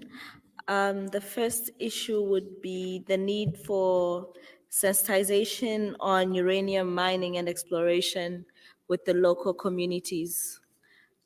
And the second one would be engaging children that are facing difficulties due to mining activities in their communities. We realize that there are child-led households in some of these areas. So if those children can be identified and effective help is offered to them, and bringing success stories of children who've been taken out of mining and are leading better lives than they were before. Thank you. The next table, the children's table. Are you ready? You are saying we need to be in the space. The space has arrived. It's just two. So the children are not ready to have been in the space, right? Already? Yes, sir? So our group, the first point was we need to come up with zones for doing mining so that mining does not override other sectors. For example, agriculture, housing, and protected areas. Because as it is, it's being given undue priorities. Number two, we need to develop proper structures to support small-scale miners so that they can actively contribute to more benefits for the country. As it is, they are disorganized, and we seem not to be getting much from them. Thank you. Thank you very much, sir. Has that group done? Yeah? Don't be like you're in a pastor's meeting, then you say, let us pray. Everyone is looking at each other. Just say we are done, we will present. Okay. Right? Yes. Yes. The next group after that one, the children, you have no option. We'll start with that group for children, then we come to this group. Okay, so we talked about formulation of policy and detailed master plan to guide production, processing, and exporting critical minerals that are needed in the energy transition. Something else that we talked about was need for combined efforts from different government agencies to come up with an agency or regulator that can monitor mining operations in the country in order to ensure that there is correct reporting in terms of production figures and exports for the nation in order to have maximum benefits in terms of revenue collection. And in doing all of this, they need to also include a gender lens in the sense of including how men, women, and children are benefiting from all of this.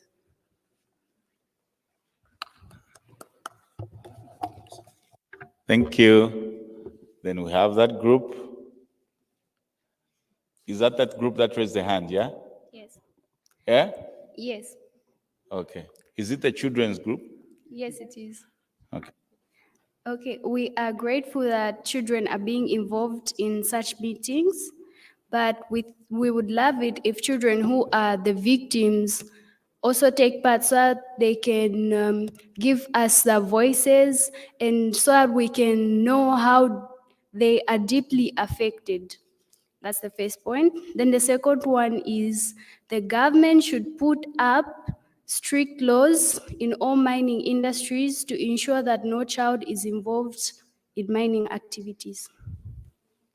Thank you. So you've done a good writer. This group now. Okay, so our first point is monitoring and evaluation of mines and the environment around us by authorized authorities is not done in best interest of the communities affected, and it is discovered that a paper does not marry with what is happening or what happened on the ground, as there is no proper community engagement. Henceforth, going forward, we look forward to transparency, checks, and balances where all are held accountable. Second point, sustainable alternative livelihood sources need to be put in place for communities, especially child-headed homes and those involved to combat child labor. Thank you. Done. Well done. We can have this group. Is there any group that has been left? Is there any group left? We'll not treat it as group 3, but is there any group left? Okay, we can proceed. All right, thank you. For us, the first one is inadequate accountability frameworks to address the energy transition. We feel that this needs to be considered more. The second one is strengthening both the social and environmental safeguards. We still feel that this also needs further enhancement. Thank you. Thank you very much. Thank you for the session. So those, the ushers, please collect all of them. Those that I have some of them that have been submitted by individuals here. So they'll be captured by our coordinator for the day, Mr. Sama. And so today, before we close up, we get to the wrap up. We just want to get a 2-minute session. What are some of the recommendations would you propose that the ZAMI would be for the next year? Just a minute, 2 or 3 people. What are some of the recommendations for the ZAMI? So the children, when it comes to problem, their hands are very fast. Okay. Yes. On that table. The lady, yeah, yourself. Either of the two, you are the first ones to read. Okay, so the changes that we'd like to see from the ZAMI are that they should actually put a zero policy of child labor in the mining sector, and as well as since there are already children that are working in the mining sectors, so we'd like them, there's some who have health mental issues, and we'd like them to be taken care of. And the other thing is that, okay, that's the only thing I'd like to say, zero child labor in the mining sector. Thank you. Thank you. Another, I saw a hand, is it there? You still want to speak? Yeah. Okay, please go ahead. So I'll only focus on 2 things. The first thing is we want more children to be on the panel discussions when we're talking about Zambia's affirmative mining in Indaba. Like this time, it was good that we had children for the first time. Obviously, we were surprised why it took so long after 11 years to involve children, but at least children are involved now. And the second thing is we want, when we are meeting for the next time, to be talking about a different story and a different issue affecting children, not to be discussing the same issue year after year. So if we're discussing the issue of child labor, we should look at a certain sector of child labor and not only children working in the mines, maybe another form such as domestic child trafficking. Thank you. Okay. So when you're in this space, this is the Zambia mining Indaba. So the conversation, if you're going to have the children's conversation, it will be in the mining sector. You understand, right? The way we have the other labor issues with the children at household level and other. Yes, mommy? Okay, some children who are in the mining sector, they don't do it deliberately, or rather they go there because of poverty. They do not have where to find money, and it's the only solution. Rather, some of them are breadwinners. Now the question is, if they're out of the mining industry, yes, it's affecting them, but if they're out there, how are they going to find money again?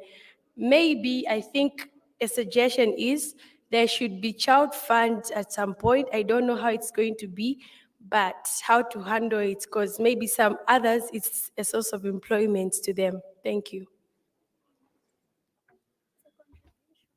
I saw another hand at the children's table, yes?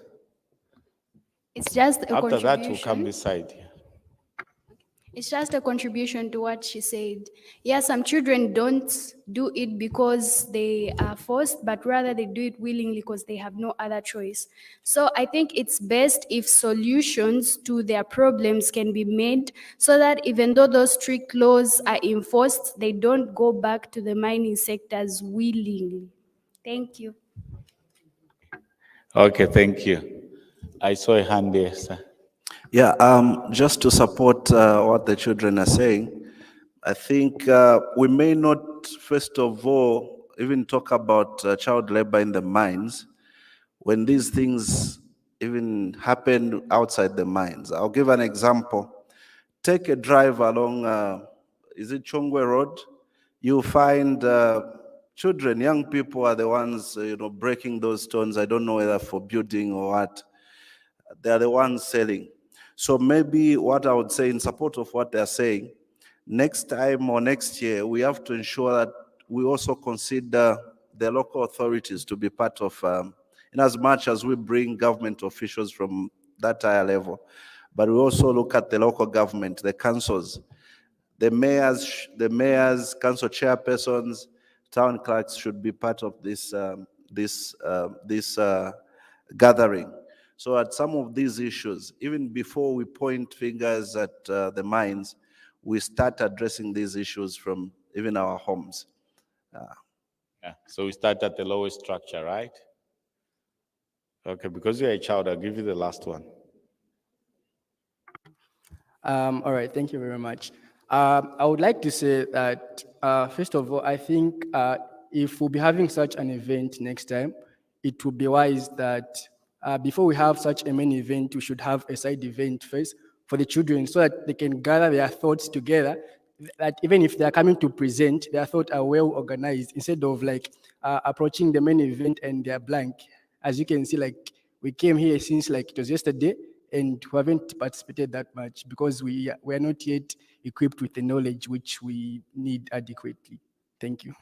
Yeah, so you are saying it wasn't wise yet, yeah? So we wait next year to be wise, yeah? So every space has got an entry point. What you children needs to be, you, the few that are here, you need to be grateful. How many children are in Zambia? That amongst the few children, even the most privileged, you're amongst that are here. So you become the ambassadors, you become the pioneers of the conversation. You become the leaders amongst the children. So you're not just going to leave this place and wait to be invited next year. We want to hear that you have also held a youth Indaba focusing on mining. Then we come and speak as experts, isn't it? So it's also a challenge unto you as a children, as you demand, he who is given, isn't it? Much is asked for him. So you are privileged with information. You are privileged with the network. I hope you have created the right networks with the adults and utilize the information, and you'll be also relevant to your fellow children, because the children at their level, they're looking at you as leaders. So you need to make sure that you can invite us to an Indaba for children or the Day of an African Child. One of the key conversation will be the issues of children in the mining sector, isn't it? So as you challenge us, the mantra and the challenge still comes back onto you, right? So the challenge is to traffic. Thank you very much, colleagues. I've not seen any other hands that would think or want to contribute. Let's clap for the children. I think this session, they have taken it and they have expressed themselves. I know adults who haven't spoken, just clap properly for the children. Just clap properly for the children. Don't be, thank you very much. Allow me to invite Mr. Nsama, our coordinator, just to share a few highlights for the part of the resolutions, and it will also be shared with you on email for further, cementing of the feedback. And after that, we will have now the final position resolution paper, then thereafter it can be shared with other partners. Thank you.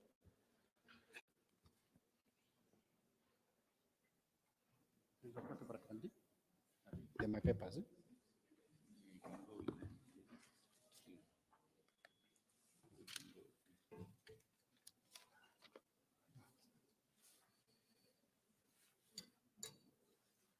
Good afternoon, distinguished invited guests, ladies and gentlemen. As the moderator has announced, we are at a stage when we look back, which essentially signals that we are coming to the end of the conversation and perhaps the beginning of work in terms of taking forward some of these thoughts that we've had here. What is perhaps showing on the screen for purposes of reminding ourselves would be the ZAMI objectives.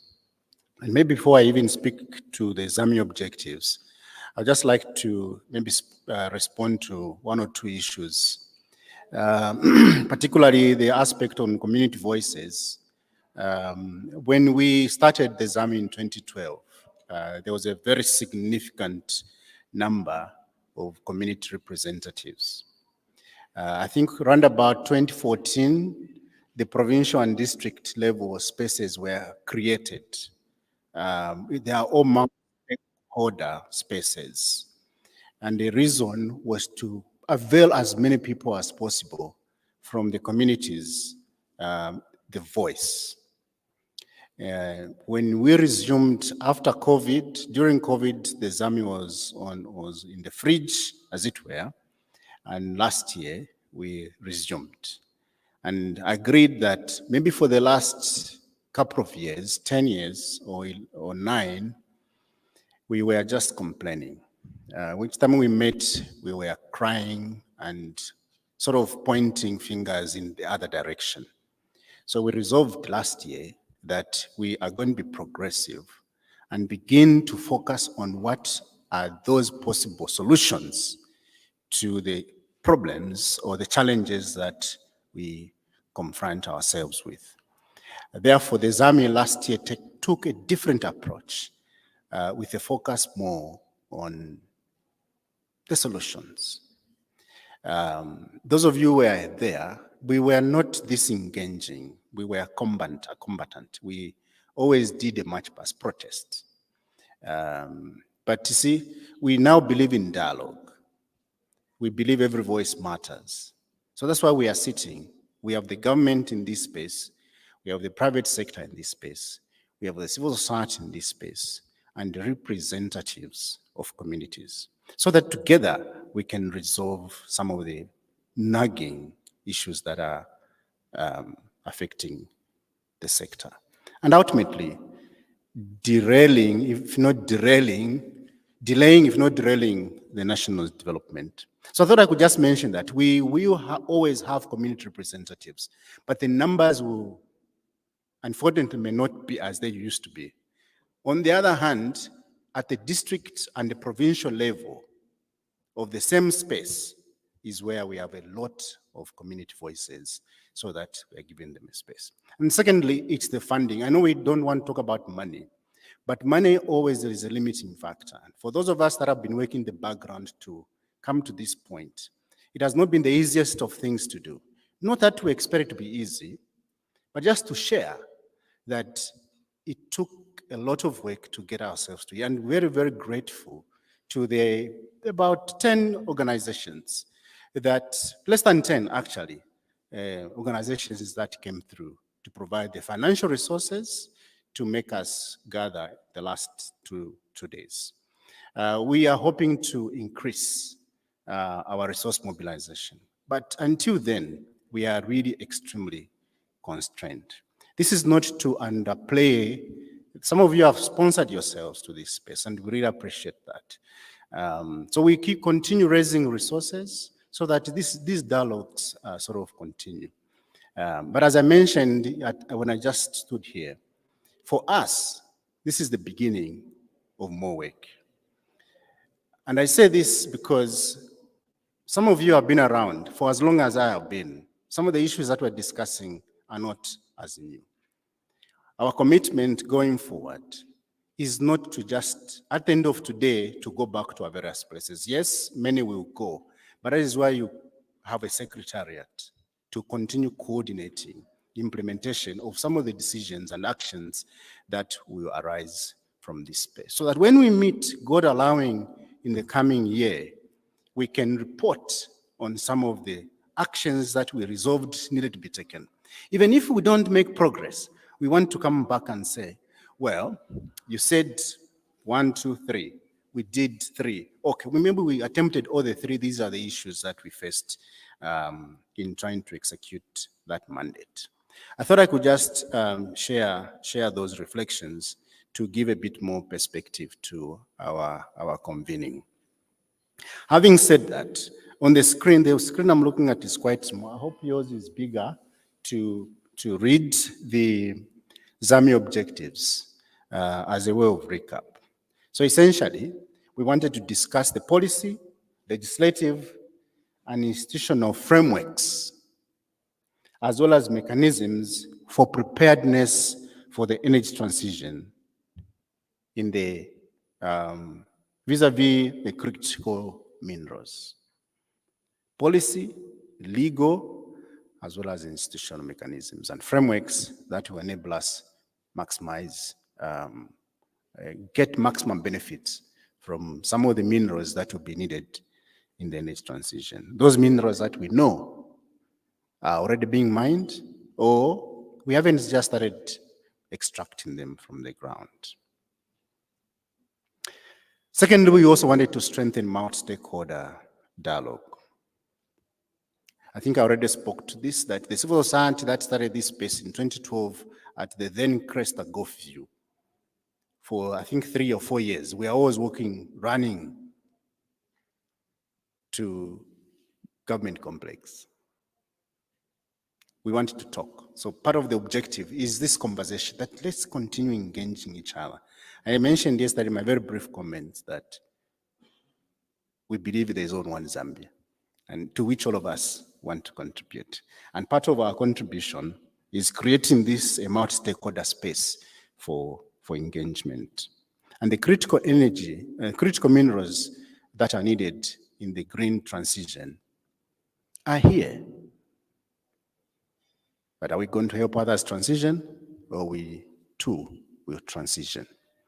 Those were the 2 objectives for this space. Show us the next slide. So the next 2 slides speak to the key discussion points that we've picked from the discussions that were going on from yesterday. So perhaps I will face this side.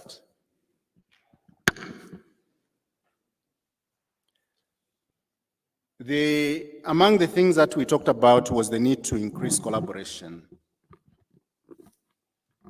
between the Ministry of Mines, the Radiation Protection Authority, as well as ZAMI, uranium mining and licensing.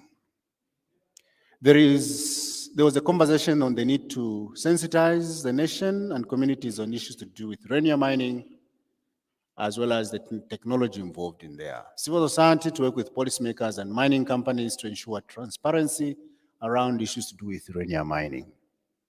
Civil stakeholder involvement in ongoing revision of the mining legislation. Separate functions, the ministry, I think this was talked about, that with the coming up of the commission, that will facilitate the division of labor, as it were. The cadastre, there was a couple of conversations around the cadastre and plans that are putting in place to strengthen transparency, a bit more ownership, including licensing procedures and so on. I think that's number 6 and number 7. Number 8, that we were informed about plans to develop the critical mineral strategy. The ownership and participation of Zambia through ASM, I think this was being talked about a few minutes ago. Government has to consider opening, and then suggestions on how we can maybe accelerate a mining license issuance processes. Beneficial ownership transparency, and the need for us to be able to screen prior to issuance of licenses. The next slide. The Revenue Authority talked about the limited number of companies that are contributing to the 77 or 78% of revenue in terms of taxes. They also talked about how the ASM remains outside the net. And if we did something around that, perhaps we can get better. Capacity, we always talk about capacity. At some point, when the Commissioner General mentioned capacity, usually when I hear the word capacity, I said, Zaka Kolarit, because we keep on talking about capacity from the time I was in young school. Carbon taxation, in light of the new position of the EU, ZRI is looking to provide recommendations to the Minister of Finance to explore how Zambia can consider carbon pricing. We are planning. People are setting up businesses. I hope we can stop planning and begin to do. Of course, you can't do that planning. Then the Moses, the system that requires the scope to be broadened. I don't know if there's anything else. I think the next slide will be talking to the overall impressions that Zambia is not ready to maximally benefit from the energy transition.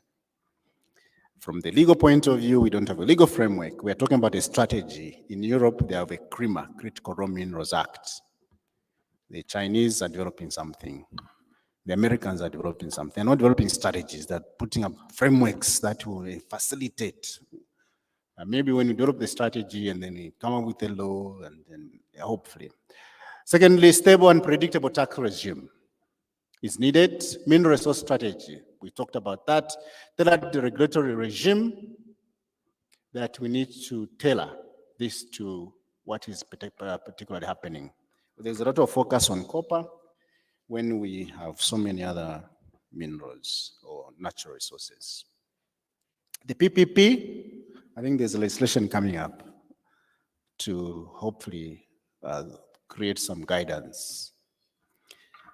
This has been an ongoing cry about the Ministry of Mines and the underfunding that goes there. We did an analysis last year, for this year, and the ministry gets less than 1%. Or the overall budget, and the ministry, we are told, is contributing that much. If you're running a business and you've got two products, you know which, and one of them is doing better, and you have to make a decision, where do you invest most? Obviously, it's in the product or the service that brings you more revenue.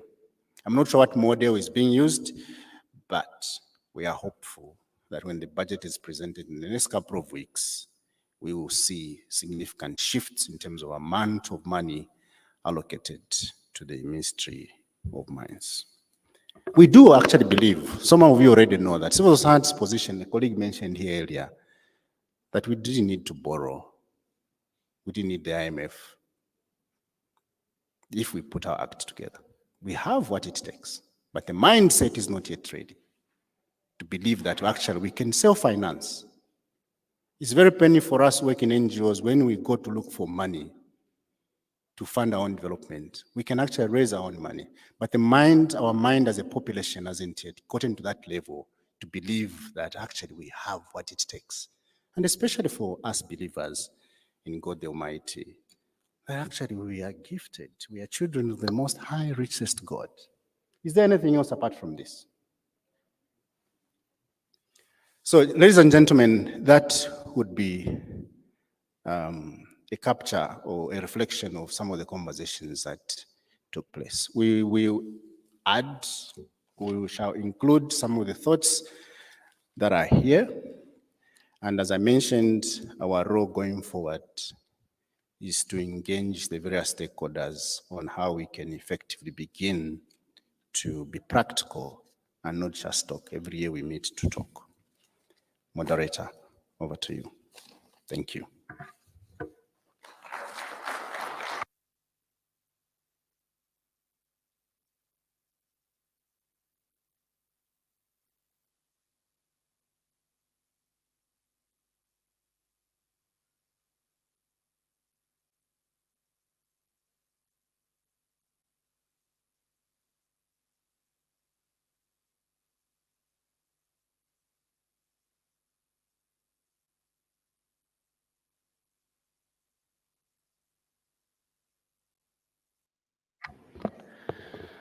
Another round of applause. That was the key takeaways. So we are now coming to the highlights and the moments of the day. So we just have about 10 minutes. Allow me to invite, if you look at the closing ceremony there, we have the co-chair for this ZAMI, Center for Environment Justice, who is the ZAMI chair, and also the Ministry of Mines. That's through the permanent secretary. So allow me to invite Mr. Manga, representing Center for Environment Justice as co-chair, to give very brief closing remarks. I'm indicating brief because it's been quite a long time. We need to come. Freeman.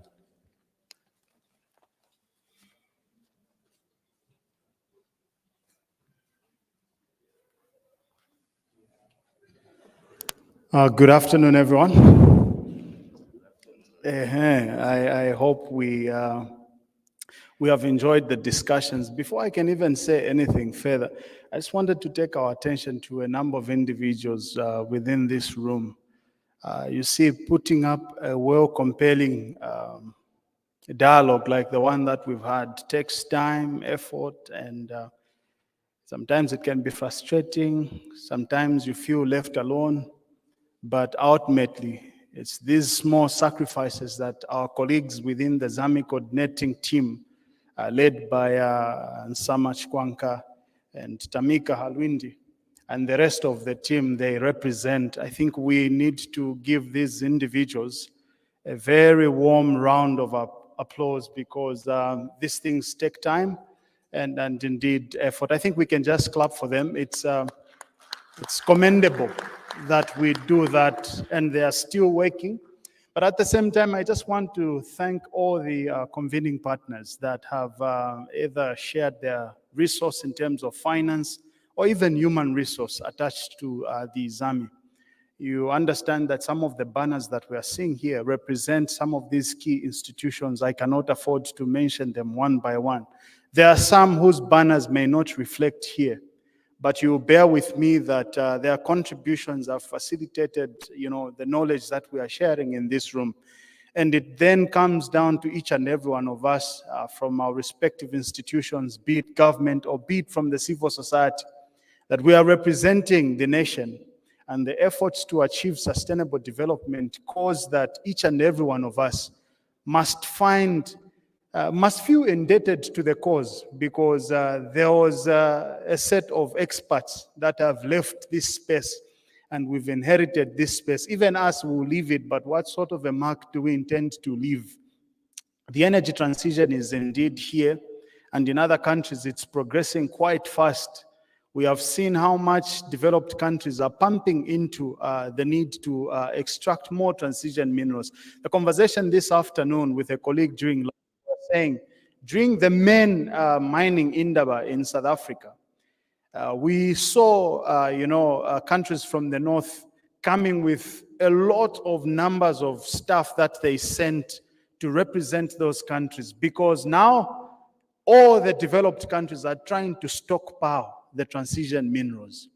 And once the stockpiling has reached a point where they feel now their production can go without the need of continuous stockpiling, I can assure you this demand that we've been singing about for the past 2 days now will come to a point where lithium will just be like lithium of yesterday, and manganese will be like manganese of yesterday. But before that time comes, we have an opportunity as developing countries that are endowed with these minerals. What is it that we are doing in our capacity as government, in our capacity as civil societies, to ensure that this corporate entity can benefit and optimize the energy transition? To let go of fossil fuels that have built economies, that have built societies, that have forged wars, also requires the same effort to let go. But the process is gradual. We heard from our colleague representing the artisanal and small-scale mining is saying some enterprises would have to shut down so that the energy transition should come in. But before that happens, what are we thinking of the millions of people that are involved in the fossil fuels, which are considered, the dirty energy? I think from the Center for Environment Justice, the message this evening is that as we go back, we still have a lot of things to do. We still have research to do. We still have partnerships to build, and we still have more engagements that need to be done. And on behalf of the rest of the ZAMI, indeed the coordinating committee, and on behalf of all the partners that have joined us to mobilize the resources and to bring everyone here, we just want to say thank you for each and every one of us for taking time to responding to our call and for dialoguing with us and for sharing your experience within the dialogue. Be rest assured that the team will coordinate the actions and resolutions, as Nsama has said, and then I'm sure in due course we'll receive those resolutions. I think with these few closing remarks, I say thank you.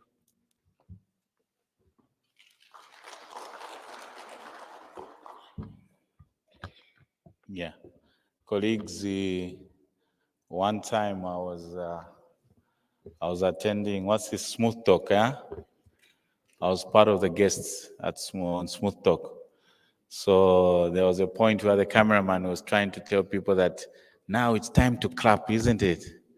So I was thinking, should I do like Smooth Talk? When you are coming to the end, when someone finished to talk, you just clap. It's the end, it's a climax, isn't it? So let's clap for Mr. Manga without being directed. Thank you very much. Yeah. Allow me to take a very rare privilege to recognize our guest of honor for this event. I would ask Mr. Tobias, is it okay if you sit there? You wanted to come in front, but is it okay I call you from there? Thank you very much, sir. So we have the Acting Permanent Secretary, Minister of Mines. It was Kamu's our guest of honor. But you know that when we close the day, no one will speak after the guest of honor says it's officially closed. You know that, eh? Apart from the closing prayer, isn't it? So allow me to say, can we clap for all our partners, like Freeman, our co-chairs indicated on behalf of CEJ. All those are representing our partners. And I would also want to mention, in case I omit someone, that will create offense, and I wouldn't want to do that. Let's just clap for our partners that have supported this event. Let's also appreciate the government through the minister and the PS. They have been through with us, and the director in giving us guidance and providing us technical support. As you know, it's their mandate. Every civil society only complements government. Let's appreciate government. Let's give them a round of applause.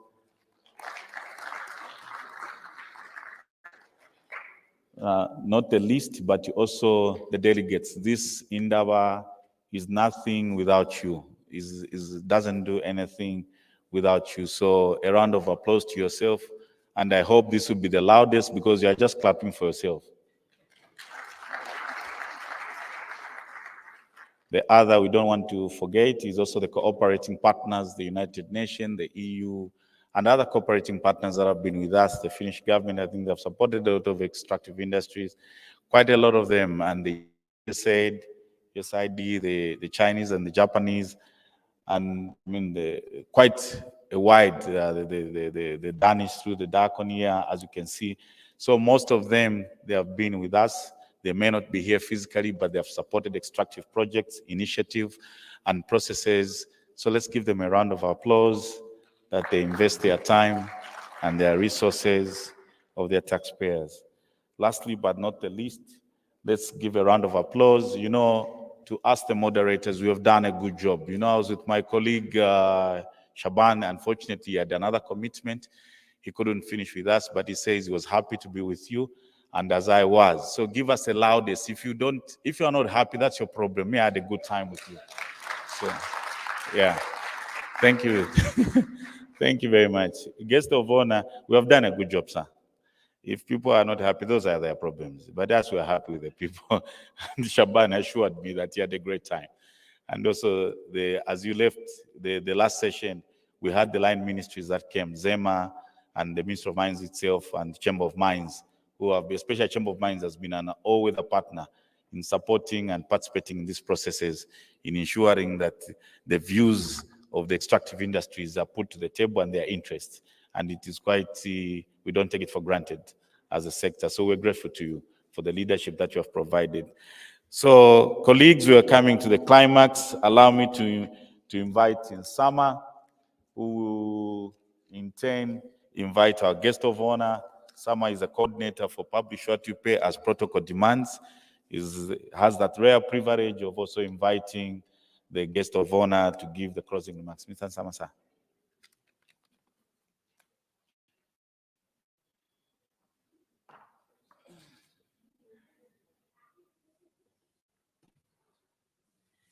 Thank you so much, Mr. Moderator. My task is very simple.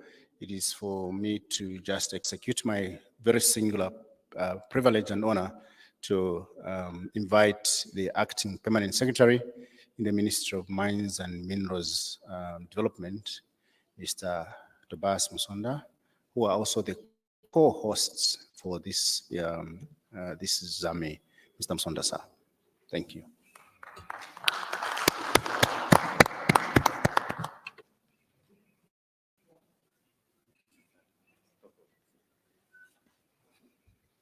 Good afternoon, colleagues.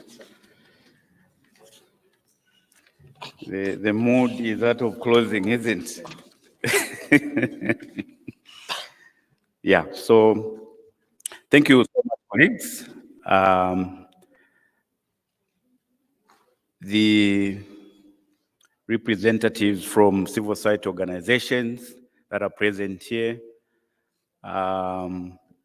Chamber of Mines who have been part of this Indaba, the Royal Highnesses who may have been part in one or another to this event, line ministries that have been participating in this Indaba.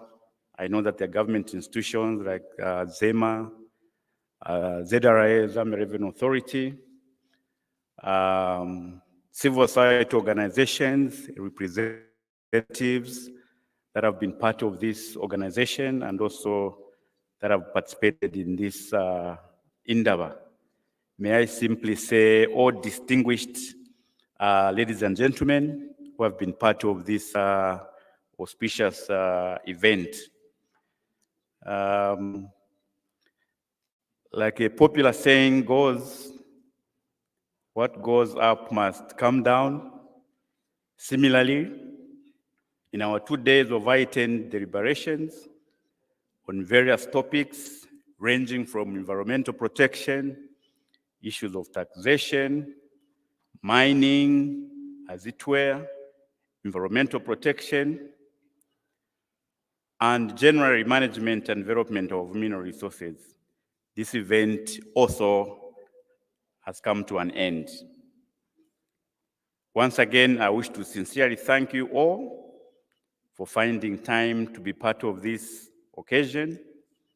I know that you have busy schedules from our institutions where we're coming from, but I think you dedicated these 2 days to be part of this important event. Obviously, the event has brought to the fore a number of issues, especially hinging on critical minerals and governance in light of the energy transition and obviously our country being part of that global supply chain. I must hasten to state that the Indaba was very fruitful from what we have already gathered where we stand as a ministry.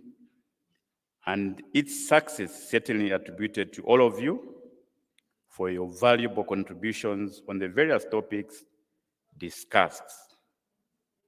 Therefore, I wish to assure you that the ministry, or generally as government, has taken note of the various recommendations and submissions because some of them were part and parcel of what was going on. And we assure you that in our quest to effectively manage our resources, some of those recommendations we'll be able to review and study, and in some cases, we should be able to implement them jointly with key stakeholders who are part of these resolutions. I want to stress that government has a huge task of attaining the 3 million metric tons of copper production. It's achievable, but all we want to call upon from you colleagues is concerted effort. I think yesterday in the minister's speech, it was alluded to the fact that a strategy has been developed. That strategy can only work and be implemented with concurrence from key stakeholders, the industry, the civil society, faith-based organizations, name them, and also the communities. We should rally behind government so that that aspiration can be well achieved by 2031. I wish to reiterate that government remains resolute to generally revitalize the mining sector, as evidenced by various interventions which government is implementing. And again, we did highlight the policy, institutional, and legal frameworks that we are working on so that the sector can contribute more than the 17.5% is currently contributing to the GDP. So again, our call on new colleagues is that as a ministry, we are open, and generally as government, we are open for new ideas, and also just to help in terms of how we implement the ongoing reforms. In conclusion, I wish to sincerely thank all our cooperating partners and various stakeholders for coming on board to support this event. To our distinguished invited guests, thank you once again for attending the event. Last but not the least, allow me to thank Publish What You Pay and the consortium of civil society organizations that have been part of this success, namely the 11th edition of the ZAMI. Job well done.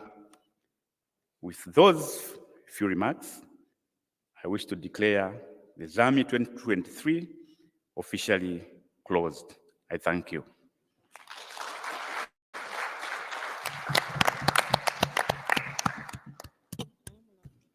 Just another round of applause for the guest of honor. It's the last one, thunderous one. Thank you very much, Acting PS, and thank you for being here physically all the day, 2 days and the time. We're grateful. I invite anyone who the Spirit reads to give us a closing prayer. Just raise up your hand. I know people are not so spiritual. It's okay, but yes, you can come here, sir, since it's a closing.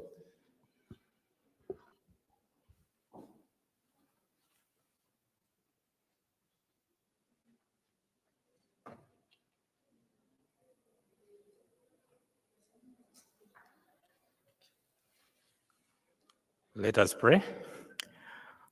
Our righteous Father, thank you very much for the 2 days that have been with us from the commencement of our Indaba.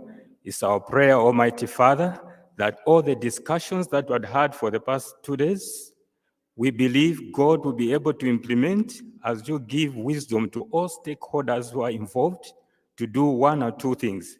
It's our prayer, Almighty God, that we have the resources in this country that will change our economy through transparency and integrity among each and every one of us and the society who are actually managing all these resources. Father, we pray that, Lord Almighty, let all the stakeholders, including the officials in the government, you give them the wisdom, and also the artisanal, from the grassroots level up to the level of the managers who are able to manage the micro managers in various industries. It's our prayer, Almighty God, that, Lord, let this thing be a fruitful to each and every one of us, that Lord will benefit each and every one of us. Lord, as we leave these premises, you guide us as we go to various places. You protect each and every one of us. In the name of Jesus Christ, we have prayed. Amen. He said a louder amen, and the church responded, amen. And the church Amen. responded, amen. Amen. Travel well. We love you. Take care. There's tea outside there. Thank you very much. It was a great, good 2 days. Thank you. Bye.